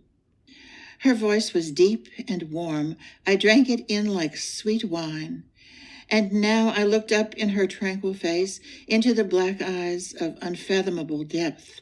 I looked at her fresh, ripe mouth, queenly forehead, which bore the sign. "How glad I am," I said to her, and kissed her hands. "I believe I have been on my way all my life long, but now I have come home." She smiled in a motherly way. "One never comes home," she said gently, "but where friendly roads converge, the whole world looks for an hour like home." She gave expression to what I myself had felt on my way to her. Her voice and her words were like those of her son, and yet quite different. Everything was more mature, warmer, more assured. But just as Max in years past had made on no one the impression of being a mere boy, so his mother did not look like the mother of a grown-up son. So young and sweet was the breath of her face and hair, so smooth her golden skin, so blossoming her mouth. More queenly still than in my dream, she stood before me. Her presence was love's happiness. Her look was fulfillment. This, then, was the new picture in which my fate displayed itself, no longer severe, no longer isolating, but mature and full of promise. I took no resolutions. I made no vows. I had attained an end. I had reached a point of vantage on the way, from which the further road displayed itself, broad and lovely, leading to lands of promise, shaded by treetops of happiness near at hand, cooled by gardens of delight. Come what might, I was happy to know of this woman's existence in the world, to drink in her voice, to sense her presence. Whether she would be to me mother, mistress, goddess, what mattered it as long as she was present, as long as my way lay near to hers? She indicated my picture of the hawk. "You have never given Max more pleasure than by sending this bird," she said musingly. "And I was pleased as well. We expected you, and when the picture arrived, we knew that you were on the way to us. When you were a little boy, Sinclair, my son came one day from school and said, 'There's a boy who has the sign on his forehead. He must be my friend.' That was you. You have not had an easy time of it, but we had confidence in you. Once in the holidays, when you were at home, Max met you again. You were at that time about 16 years old, Max told me." I interrupted. "Oh, that he should have told you that. It was the most miserable time I have had." "Yes," Max said to me, "now Sinclair has the hardest time before him. He is making an attempt to escape to the community. He has even taken to drinking with the others, but he won't succeed in that. His sign has become dulled, but it shines secretly." Was that not the case? "Oh, yes, it was, exactly. Then I found Beatrice, and finally a guide came to me. His name was Pistorius. For the first time it was clear to me why my boyhood was so bound up with Max's, why I could not break away from him. Dear lady, dear mother, at that time I often thought I should have to take my life. Is the way so hard for everyone?" She let her fingers stray through my hair as gently as if a light breeze were blowing. "It is always hard to be born. You know, it is not without effort that the bird comes out of the egg. Look back and ask yourself, was the way then so hard? Only hard? Was it not beautiful as well? Could you have had one more beautiful, more easy?" I shook my head. "It was hard," I said, as if in sleep. "It was hard until the dream came." She nodded and looked at me penetratingly. "Yes, one must find one's dream. Then the way is easy. But there is no dream which endures for always. Each sets a new one free. To none should one wish to cleave." I started. Was that already a warning? Was that already a warding off? But no matter, I was ready to let myself be led by her and not inquire after the end. I do not know, I said, how long my dream is to last. I wish it would last forever. My fate received me under the picture of the bird, like a mother and like a mistress. To it I belong, and to no one else. As long as the dream is your fate, so long must you remain true to it, she said in earnest confirmation of my remark. I was very sad, and I wished ardently to die in this hour of enchantment. I felt the tears, for what an interminably long time I had not wept, rise irresistibly and overmaster me. I turned violently away from her. I stepped to the window and looked out, my eyes blinded with tears, away over the flower pots. I heard her voice behind me. It rang out calmly and yet was so full of tenderness, like a cup filled to the brim with wine. Sinclair, what a child you are. Of course your fate loves you. One day it will belong to you entirely, just as you dreamt it, if you remain true to it. I had composed myself and turned my face to her again. She gave me her hand. I have a few friends, she said, smiling. Very few, very close friends, who call me Mother Eve. You may call me so as well, if you like. She led me to the door, opened it, and indicated the garden. You will find Max out there, I think. I stood under the tall trees, stunned and stupefied. I knew not whether I was more awake or more dreaming than ever. Softly the rain dripped from the branches. I went slowly through the garden, which stretched far along the river bank. At last I found Demian. He stood in an open summer house. Naked to the waist, he was doing boxing exercises with a little sack of sand hung from a beam. Astonished, I remained standing there.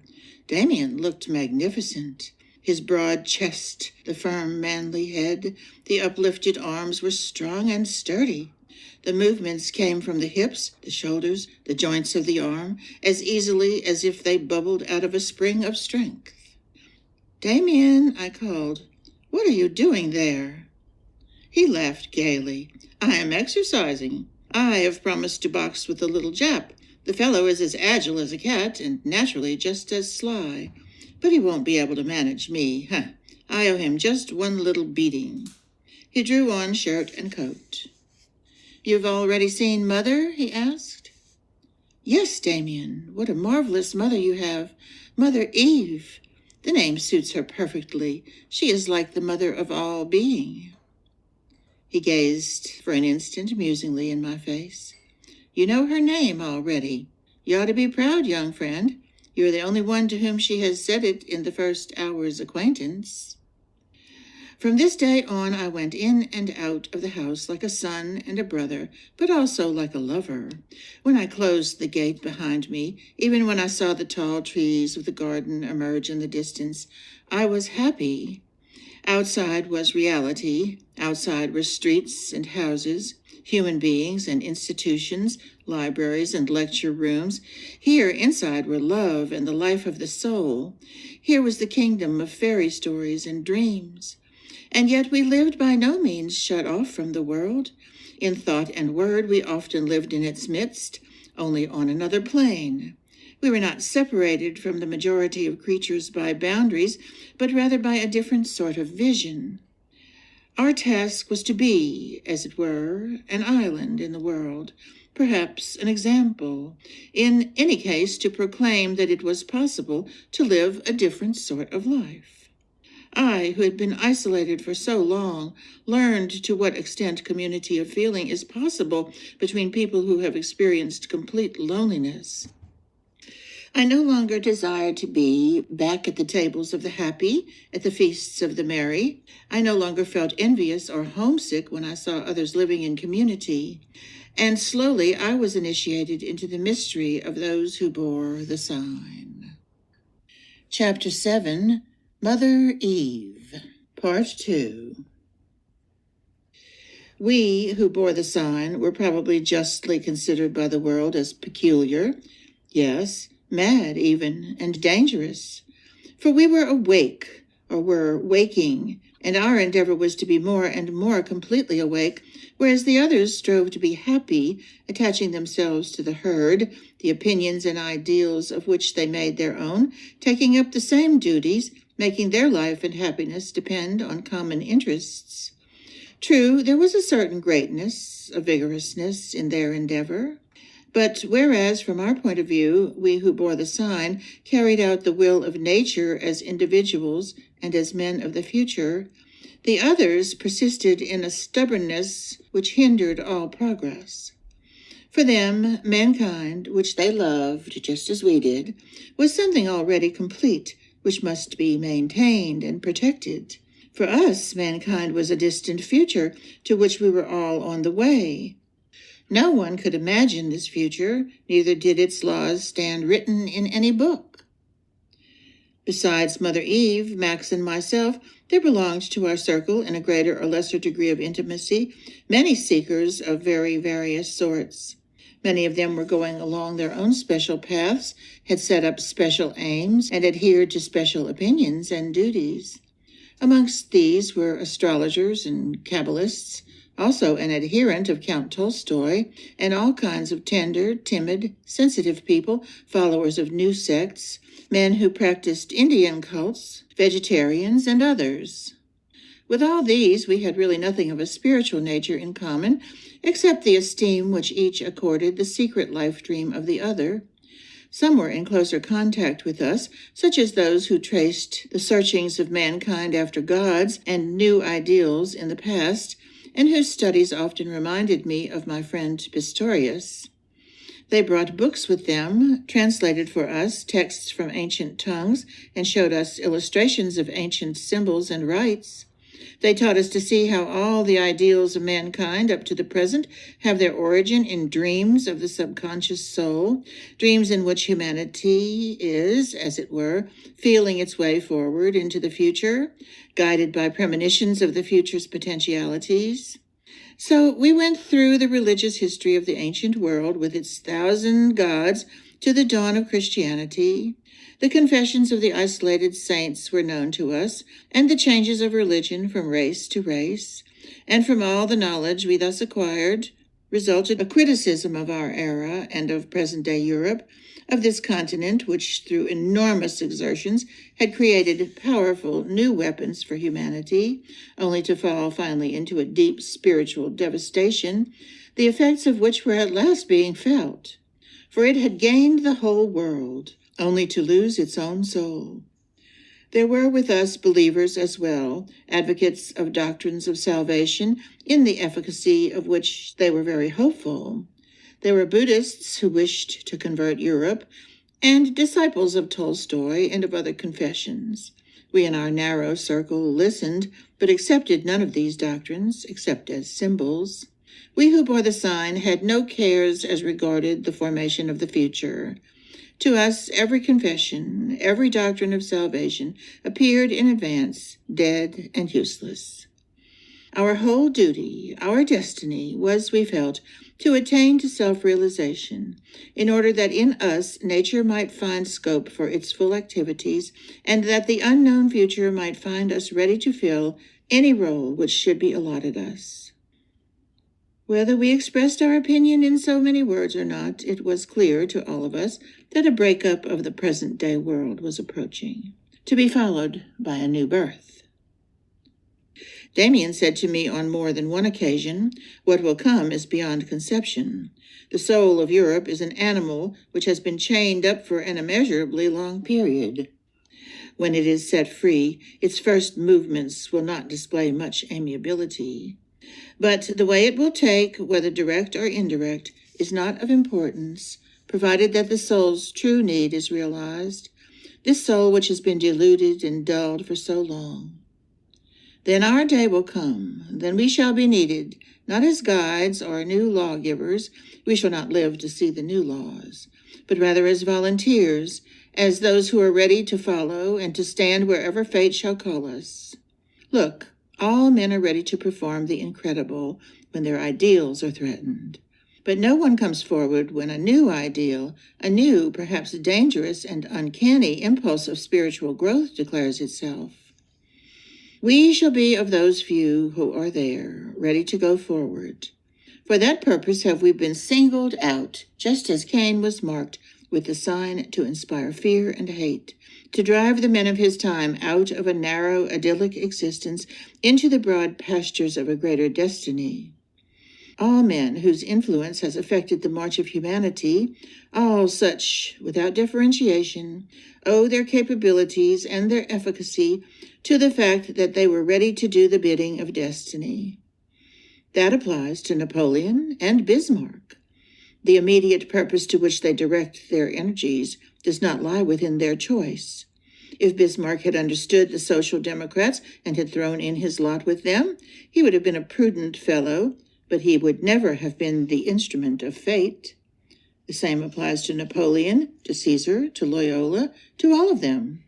One must always look at such things from the point of view of biology and evolution. When the changes which took place in the earth's surface transferred to the land animals which lived in water, and vice versa, then those specimens which were ready to fulfill their functions as instruments of fate brought new and unheard of things to pass and were able, through new adaptations, to save their kind. Whether these specimens were the same that had previously been conservatives and preservers of the status quo, or the eccentrics and revolutionaries, is not known.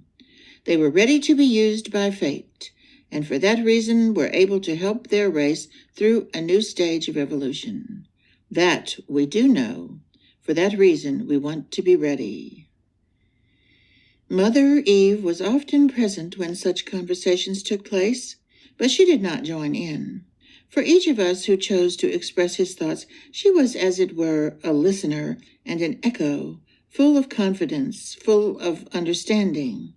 It appeared as if our ideas all emanated from her and returned to her again. My happiness consisted in sitting near her, in hearing her voice from time to time, and in participating in that atmosphere of maturity and of the soul which surrounded her. She felt immediately when a change was taking place in me, when my soul was troubled, or when a renewal was in progress. It seemed to me as if the dreams I had in my sleep were inspired by her. I often related them to her. She found them quite comprehensible and natural. There were no peculiarities which she could not follow clearly. For a time I had dreams which were like reproductions of the day's conversation. I dreamed that the whole world was in revolt, and that I, alone or with Demian, tensely waited the signal of fate. Fate remained half concealed, but bore somehow or other the traits of Mother Eve. To be chosen or rejected by her, that was fate. Sometimes she said with a smile, "Your dream is not complete, Sinclair. You have forgotten the best part." And it sometimes happened that I recalled it then, and I could not understand how I had come to forget any of it. At times I was discontented and was tormented by desire. I thought I could not bear to see her near me any longer without taking her in my arms. She noticed that immediately. Once, when I had stayed away for several days and had returned distraught, she took me aside and said, "You should not give yourself up to wishes in which you do not believe. I know what you wish. You must give up these desires, or else surrender yourself to them completely. If one day you are able to ask, convinced that your wishes will be fulfilled, then you will find satisfaction. But you wish and repent again and are afraid. You must overcome all that. I will tell you a fairy tale." And she told me of a youth who was in love with a star. He stood on the seashore, stretched out his hands, and prayed to the star. He dreamed of it, and all his thoughts were of it. But he knew, or thought he knew, that a star could not be embraced by a man.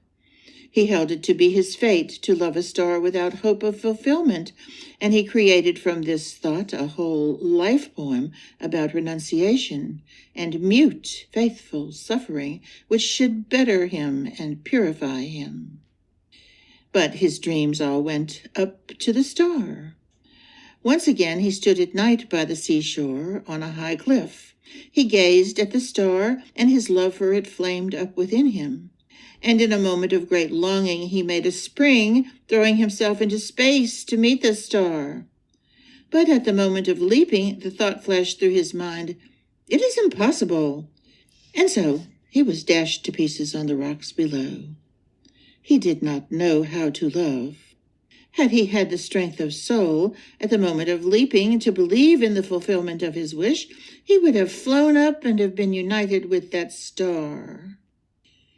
"Love must not beg," she said, "nor demand either. Love must have the force to be absolutely certain of itself. Then it is attracted no longer, but attracts. Sinclair, I am attracting your love.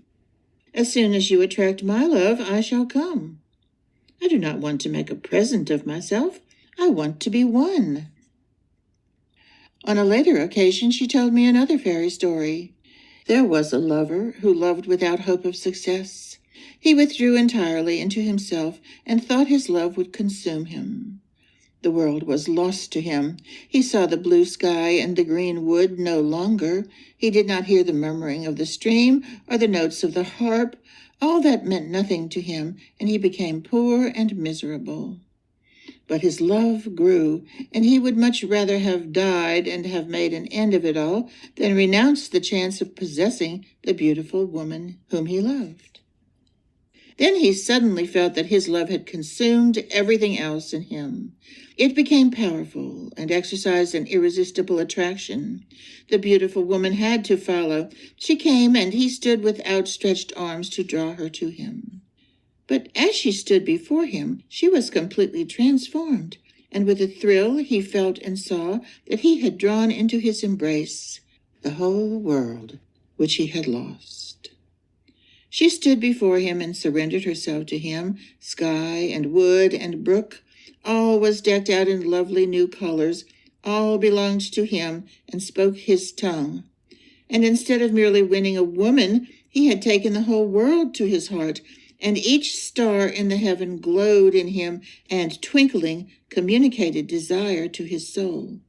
He had loved and thereby had found himself. But most people love only to lose themselves thereby. My whole life seemed to be contained in my love for Mother Eve. But every day she looked different. Many times I felt decidedly that it was not her person for which my whole being was striving, but that she was a symbol of my inward self, and that she wished only to lead me to see more deeply into myself. I often heard words fall from her lips which sounded like answers to the burning questions asked by my subconscious self. Then again, there were moments when in her presence I burnt with desire and afterwards kissed objects she had touched. And by degrees, sensual and unsensual love, reality and symbol, merged into one another. Then it happened that I could think of her at home in my room with quiet fervor. I thought I felt her hand in mine and my lips pressed to hers. Or I was at her house, gazing up into her face, talking with her, listening to her voice, and I did not know whether it was really she or whether it was a dream. I began to foresee how one can have a lasting and immortal love. In reading a book, I had acquired new knowledge, and it was the same feeling as a kiss from Mother Eve. She stroked my hair and smiled at me. I sensed the perfume of her warm, ripe mouth, and I had the same feeling as if I had been making progress within myself. All that was important and fateful for me seemed to be contained in her. She could transform herself into each of my thoughts, and every one of my thoughts was transformed into her. I feared that it would be torture to spend the 2 weeks of the Christmas holidays separated from Mother Eve with my parents at home. But it was no torture. It was lovely to be at home and to think of her. When I returned to H, I remained away from her house another 2 days in order to enjoy the security and independence of her actual presence. I also had dreams in which my union with her was accomplished by way of allegory. She was a sea into which I, a river, flowed. She was a star, and I myself was a star on my way to her. We felt drawn to one another. We met and remained together always, turning blissfully round one another in close-lying orbits to the music of the spheres. I related this dream to her when I visited her again after the holidays. "It's a beautiful dream," she said softly. "See that it comes true." There came a day in early spring that I shall never forget. I entered the hall. A window stood open, and the heavy scent of hyacinths, wafted by a warm breath of air, permeated the room. As no one was to be seen, I went upstairs to Max Demian's study. I knocked softly on the door and entered without waiting for permission, as I was in the habit of doing with him. The room was dark. The curtains were all drawn. The door to the little room adjoining stood open, where Max had set up a chemical laboratory. From there came the bright white light of the spring sun shining through rain clouds. I thought no one was there and pulled back one of the curtains. There I saw Max Demian, sitting on a stool by a curtained window. His attitude was cramped, and he was oddly changed. The thought flashed through me, "You have seen him like this once before." His arms were motionless at his side, his hands in his lap. His face, inclined slightly forward, with open eyes, was without sight, as if dead. In the eyes there glimmered dully a little reflex of light, as in a piece of glass. The pale face was self-absorbed and without any expression save that of great rigidity. He looked like a very ancient mask of an animal at the door of a temple. He appeared not to be breathing. The recollection came to me. Thus, exactly thus, had I once seen him many years ago, when I was still quite a boy. Thus had his eyes stared inwards. Thus his hands had been lying motionless, close to one another. A fly had been crawling over his face, and he had then, 6 years ago perhaps, looked just as old and as ageless. Not a wrinkle in his face had changed. I was frightened and went softly out of the room and down the stairs. In the hall I met Mother Eve. She was pale and seemed tired. I had not seen her like that before. A shadow came through the window. The bright white sun had suddenly disappeared. "I went into Max's room," I whispered hastily. "Has anything happened? He is asleep or absorbed, I don't know what. I once saw him like that before." "But you didn't wake him?" she asked quickly. "No, he did not hear me. I came out immediately. Mother Eve, tell me what is the matter with him." She passed her hand over her forehead. "Don't worry, Sinclair. Nothing has happened to him. He has retired into himself. It will not last long." She got up and went out into the garden. Although it had begun to rain, I felt that I must not follow her. So I walked up and down in the hall, inhaling the scent of the hyacinths, which dulled my senses, and gazing at my picture of the bird over the door. I felt oppressively the odd shadow which seemed to fill the house that morning. What was it? What had happened? Mother Eve came back soon. Raindrops hung in her dark hair. She sat down in her easy chair. She was very tired. I went to her, bent down and kissed the raindrops in her hair. Her eyes were bright and soft, but the raindrops tasted like tears. "Shall I go and see how he is?" I asked in a whisper. She smiled weakly. "Don't be a child, Sinclair," she admonished loudly, as if to relieve her own feelings. "Go now and come back later. I cannot talk to you now." I went.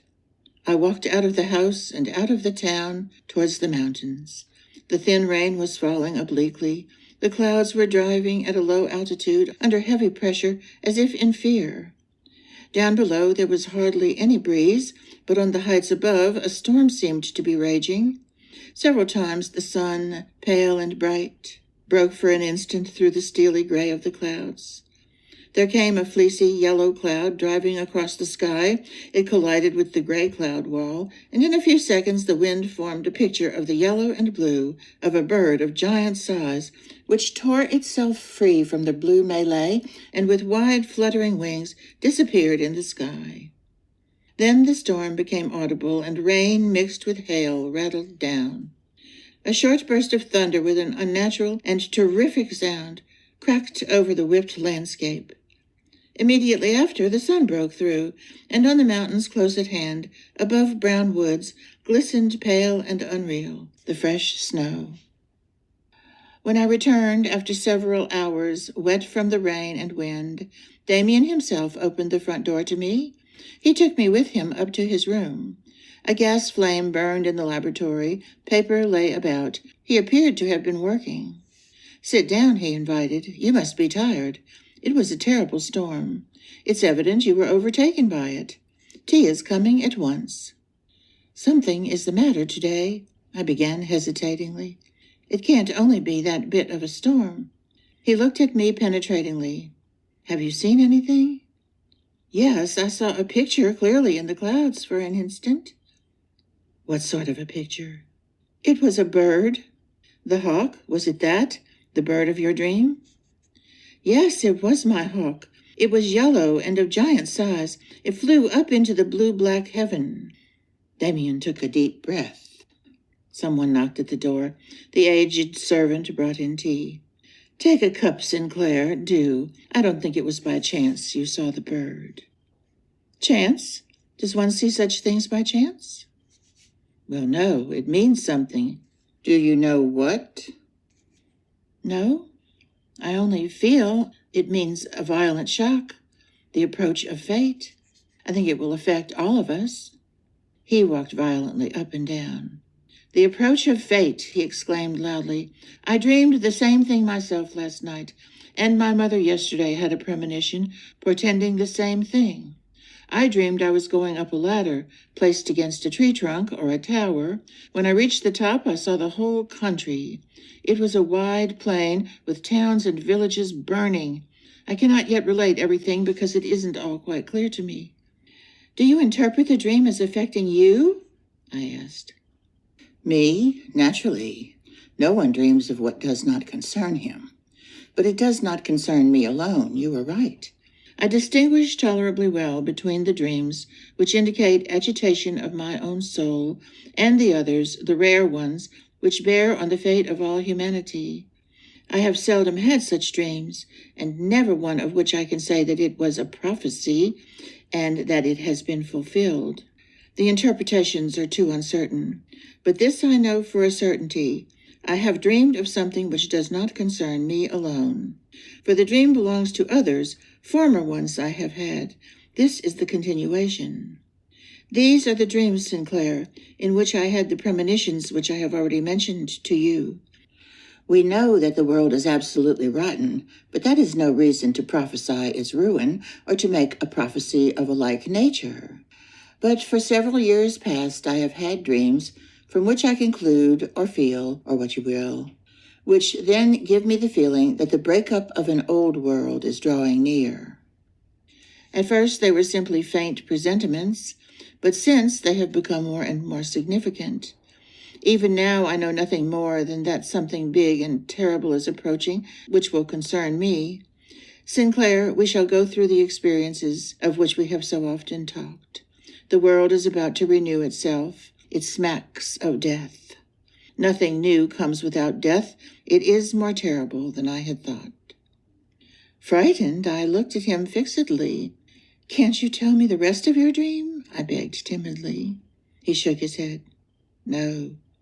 The door opened and Mother Eve entered. "There you are, sitting together. Children, I hope you aren't sad." She looked fresh. Her fatigue had quite vanished. Demian smiled at her. She came to us as a mother comes to frightened children. "We aren't sad, Mother. We were simply trying to solve the riddle of these new signs. But that is of no importance. What is to come will be here all of a sudden, and then we shall learn what we need to know." But I did not feel happy. When I said goodbye and went down alone through the hall, I felt that the hyacinths were faded and withered, reminding me of corpses. A shadow had fallen over us. Chapter 8, the final chapter of Demian by Hermann Hesse. Beginning of the end. It had been decided that I should remain in H for the summer semester. Instead of staying in the house, we were almost always in the garden by the river. The Japanese, who, by the way, had been thoroughly beaten in the boxing match, was away, and the disciple of Tolstoy was also missing. Demian had procured a horse and went for long rides every day. I was often alone with his mother. Sometimes I wondered greatly at the peaceableness of my life. I had been so long accustomed to being alone, to practice renunciation, to fight toilfully my battles, that these months in H seemed to me like a time passed on a dream island, where I might live tranquilly in beautiful, enchanted surroundings. I felt like this was a foretaste of that new, higher community on which we meditated. And now and then I was seized by a deep feeling of sadness, for I knew that this happiness could not last. I was not destined to breathe in the fullness of peace and comfort. I needed torment to spur me on. I felt that one day I should wake up from these dreams of beautiful love pictures to find myself standing once more alone in the cold world of others, where for me there would be only loneliness and fighting, no peace, no community of spirit. Then I yielded myself to the charms of Mother Eve's presence. My feeling for her was now doubly tender. I was glad that my fate bore still these beautiful, tranquil features. The summer weeks passed quickly and easily. Already the semester was drawing to a close. Leave-taking was near. I dared not think of it, and did not, but clung to the beautiful days like a butterfly to a honeyed flower. That was my period of happiness, the first fulfillment of my life's wishes, and my reception into the League. What was to come next? I would again have to fight my battles, be consumed by longing, have dreams, be alone. At this time, the feeling, the foretaste of separation, came over me so strongly that my love for Mother Eve blazed up suddenly, causing me pain. My God, how soon would the time come to say goodbye, and I should see her no more hear her firm step in the house, should find no more her flowers on my table. And what had I attained? I had dreamed and had lulled myself in comfort, instead of winning her, instead of fighting for her and drawing her to me for always. All that she had said to me about genuine love crossed my mind, hundreds of fine, suggestive words, 100 tender invitations, promises perhaps, and what had I made of them? Nothing. I took up a position in the middle of my room, collected my whole conscious self together, and thought of Eve. I wished to concentrate the forces of my soul in order to let her feel my love, in order to draw her to me. She was to come, longing for my embrace. My kisses were to suck insatiably the ripe fruit of her lips. I stood tense until fingers and feet became stiff with cold. I felt force was going out of me. For a few seconds, something seemed to take shape with me, something bright and cool. I had for a moment the sensation as if I carried a crystal in my heart, and I knew that was myself. A cold chill pierced to my heart. As I woke out of my fearful state of tension, I felt something was approaching. I was exhausted to the point of death, but I was prepared to see Eve step into the room, burning with passion, ravished. The sound of horses' hooves clattering down the long street rang nearer and nearer, then suddenly ceased. I sprang to the window. Below, Demian was dismounting. "What is the matter, Demian? Nothing can have happened to your mother." He did not listen to my words. He was very pale, and perspiration ran down both sides of his forehead over his cheeks. His horse was flecked with foam. He tied the reins to the garden fence, then he took my arm and walked with me down the street. "Have you already heard the news?" I had heard nothing. Demian pressed my arm and turned his face to me with a dark, compassionate, singular look. "Yes, old man, now we're in for it. You know of the strained relations with Russia?" "What? Is it war?" I had never believed it. He spoke in an undertone, although no one was near. "It is not yet declared, but it's war, rely on it. I haven't worried you lately, but I have seen 3 new omens since. It will be no foundering of the world, no earthquake, no revolution. It's war. You will see how that strikes everybody. It will be a joy to people. Everyone already rejoices that hostilities are about to commence. So insipid has life become for them. But you will see now, Sinclair, that it is only the beginning. This will perhaps be a great war, a very great war. The new dispensation commences, and for those who adhere to the old, the new will be terrible. What will you do?" I was perplexed. Everything sounded so strange and improbable. I don't know. And you?" He shrugged his shoulders. "As soon as mobilization orders are out, I join up. I am a lieutenant." "You? I had no idea of that." "Yes, it was one of my adaptations. You know, I have never wanted to appear out of the ordinary and have rather done too much in order to be correct, to do the right thing. In 8 days, I think, I shall be already in the field." "For God's sake!" "Look here, old fellow, you mustn't take things so sentimentally. At bottom, it certainly won't give me pleasure to order machine gun fire to be turned on living creatures, but that is a secondary matter. Now each one of us will be seized by the great wheel of fate. You as well. You will certainly be called up." "And your mother, Demian?" Then for the first time I recollected what I was doing a quarter of an hour before. How the world had changed. I had summoned together all my force in order to conjure up the sweetest picture, and now fate had suddenly put on a new, horrible mask. My mother? We need have no cares for her safety. She is safe, safer than anyone else in the world today. You love her so very much?" "You knew it, Demian." He laughed brightly and without any embarrassment. "You child, naturally I knew it. No one has yet called my mother Mother Eve without loving her. By the way, how was that? You have called to either her or myself today, haven't you?" "Yes, I called. I called to Mother Eve. She felt it. She suddenly sent me away. I was to come to you. I had just told her the news about Russia." We turned back, scarcely speaking. He untied his horse and mounted. I first realized in my room how exhausted I was by Damian's message, and even more so by my previous spiritual exertions. But Mother Eve had heard me. My thoughts had reached her. She would have come herself if... Oh, how wonderful all this was, and how beautiful. Now it was to be war. Now what we had so often spoken of was about to happen, and Demian had known so much in advance. How strange that the world's stream would no longer flow somewhere or other by us, that now it was suddenly flowing through us, that fate and adventure called us, and that now, or soon, the moment would come when the world would need us, when it would be transformed. Demian was right. One should not be sentimental over it. Only it was strange that I was now to experience that lonely thing, fate, with so many, with the whole world. Good then. I was ready. In the evening, when I went through the town, every corner was alive with bustle and excitement. Everywhere the word war. I went to Mother Eve's house. We had supper in the summer house. I was the only guest.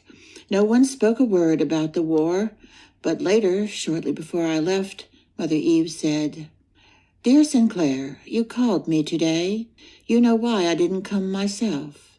But don't forget, you know the call now, and if ever you need someone who bears the sign, call me again." She rose and went out through the gloaming into the garden. Tall and queenly, invested with mystery, she stepped between the trees. The foliage ceased its whispering at her approach, and over her head glimmered tenderly the many stars. I am coming to the end. Events marched quickly. War was declared. Demian, who looked strange in uniform with a silver-gray cloak, went away. I brought his mother home. Soon after, I also said goodbye to her. She kissed me on the lips and held me a moment on her breast, and her large eyes burned steadily close to mine.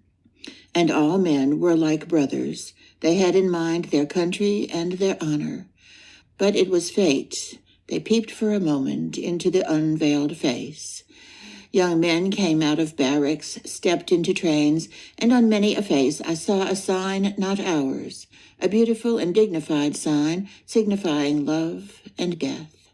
I, as well, was embraced by people I had never seen before.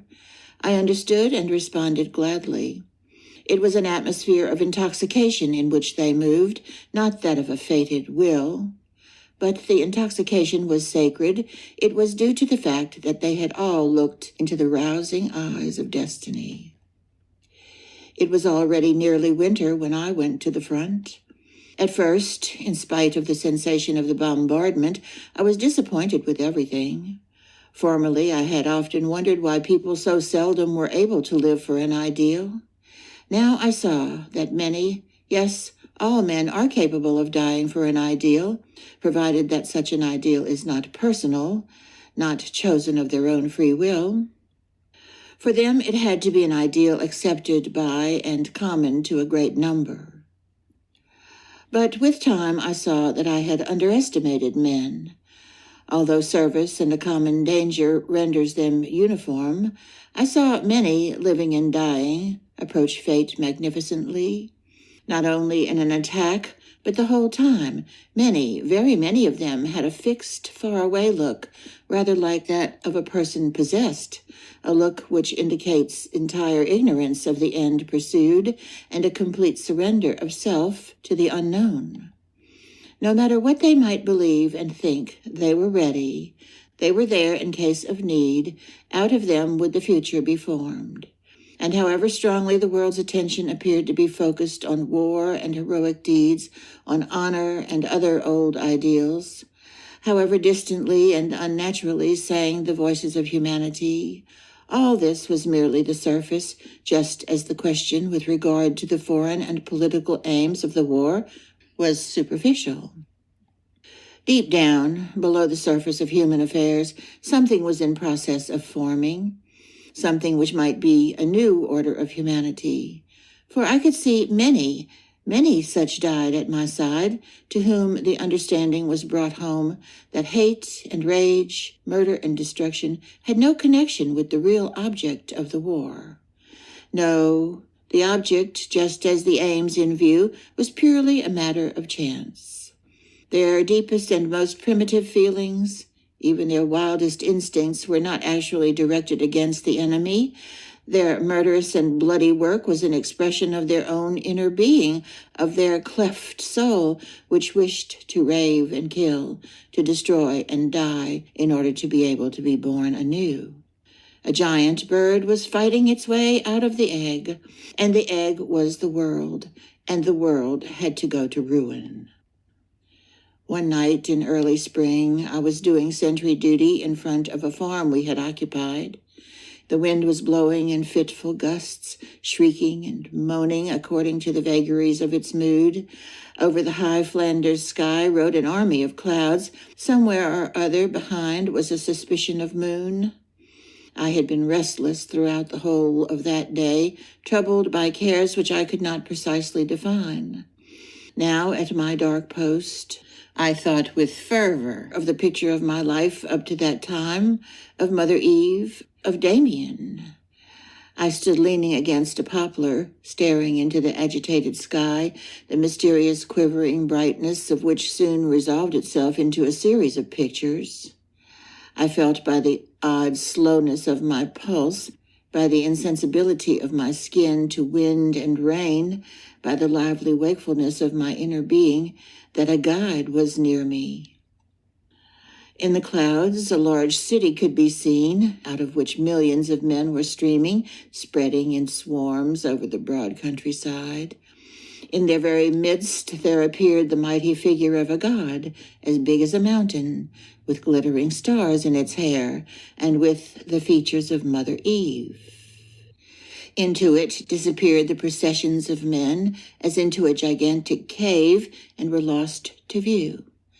The goddess shrank down on the ground. A sign on her forehead glittered brightly. She seemed to be under the influence of a dream. She closed her eyes, and her large features were twisted in pain. Suddenly she cried out, and out of her forehead sprang stars, which hurried into lovely arcs and half-circles over the black sky. One of the stars rushed noisily through the air to meet me, as if seeking me out. With a crash, it burst into 1,000 sparks, lifting me off my feet and hurling me onto the ground. The world broke up thunderously about me. They found me close to the poplar, covered with earth and wounded in several places. I lay in a cellar. Guns growled and rumbled overhead. I lay in a cart and was jolted over empty fields. For the most part, I was either asleep or unconscious. But the more deeply I slept, the more strongly I felt I was being drawn, that I followed at the will of a force over which I was not master. I lay on straw in a stable. It was dark. Someone trod on my hand. But my inner self willed to go further. The mysterious force drew me on. Again I lay in a cart, and later on a stretcher. Even more strongly I felt in me the command to go forward. I was conscious only of the pressure, the force which seemed to be controlling my journeying thus from place to place. At last I was there. It was night. I was fully conscious, and I felt strongly the secret attraction and power which had brought me to that place.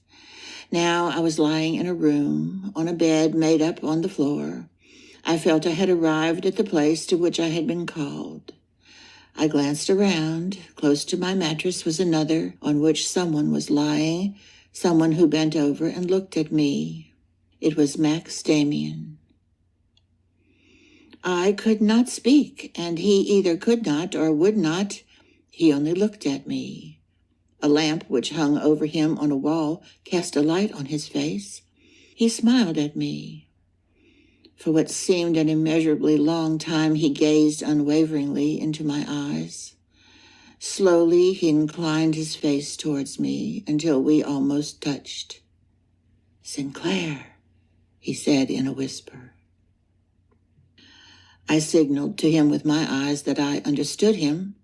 He smiled again, almost as if in compassion. "Little one," he said, smiling. His mouth lay now quite close to mine. Softly he continued to speak. "Can you still remember Frank Cromer?" he asked. I winked at him and could even manage a smile. "Sinclair, old man, listen. I shall have to go away. Perhaps you will need me once again on account of Cromer or something. When you call me, I shall not come riding on a horse or in a train. You must hearken to the voice inside you. Then you will notice it is I, that I am in you. Do you understand? And one other thing. Mother Eve said that if you ever were ill, I was to give you a kiss from her, which she gave me. Close your eyes, Sinclair." I obediently closed my eyes. I felt a light kiss on my lips, on which there was a trace of blood which never seemed to stop flowing. And then I fell asleep. In the morning I was awakened to have my wounds dressed. When at last I was properly awake, I turned quickly to the mattress by my side. A stranger lay upon it, a man on whom I had never before set eyes. The bandaging hurt me. All that has happened to me since hurt me. But my soul is like a mysterious locked house, and when I find the key and step right down into myself, to where the pictures painted by my destiny seem reflected on the dark mirror of my soul, then I need only stoop towards the black mirror and see my own picture, which now completely resembles him, my guide and friend. This ends Demian by Hermann Hesse. This recording is by Michelle Fry, Baton Rouge, Louisiana. Thank you for listening.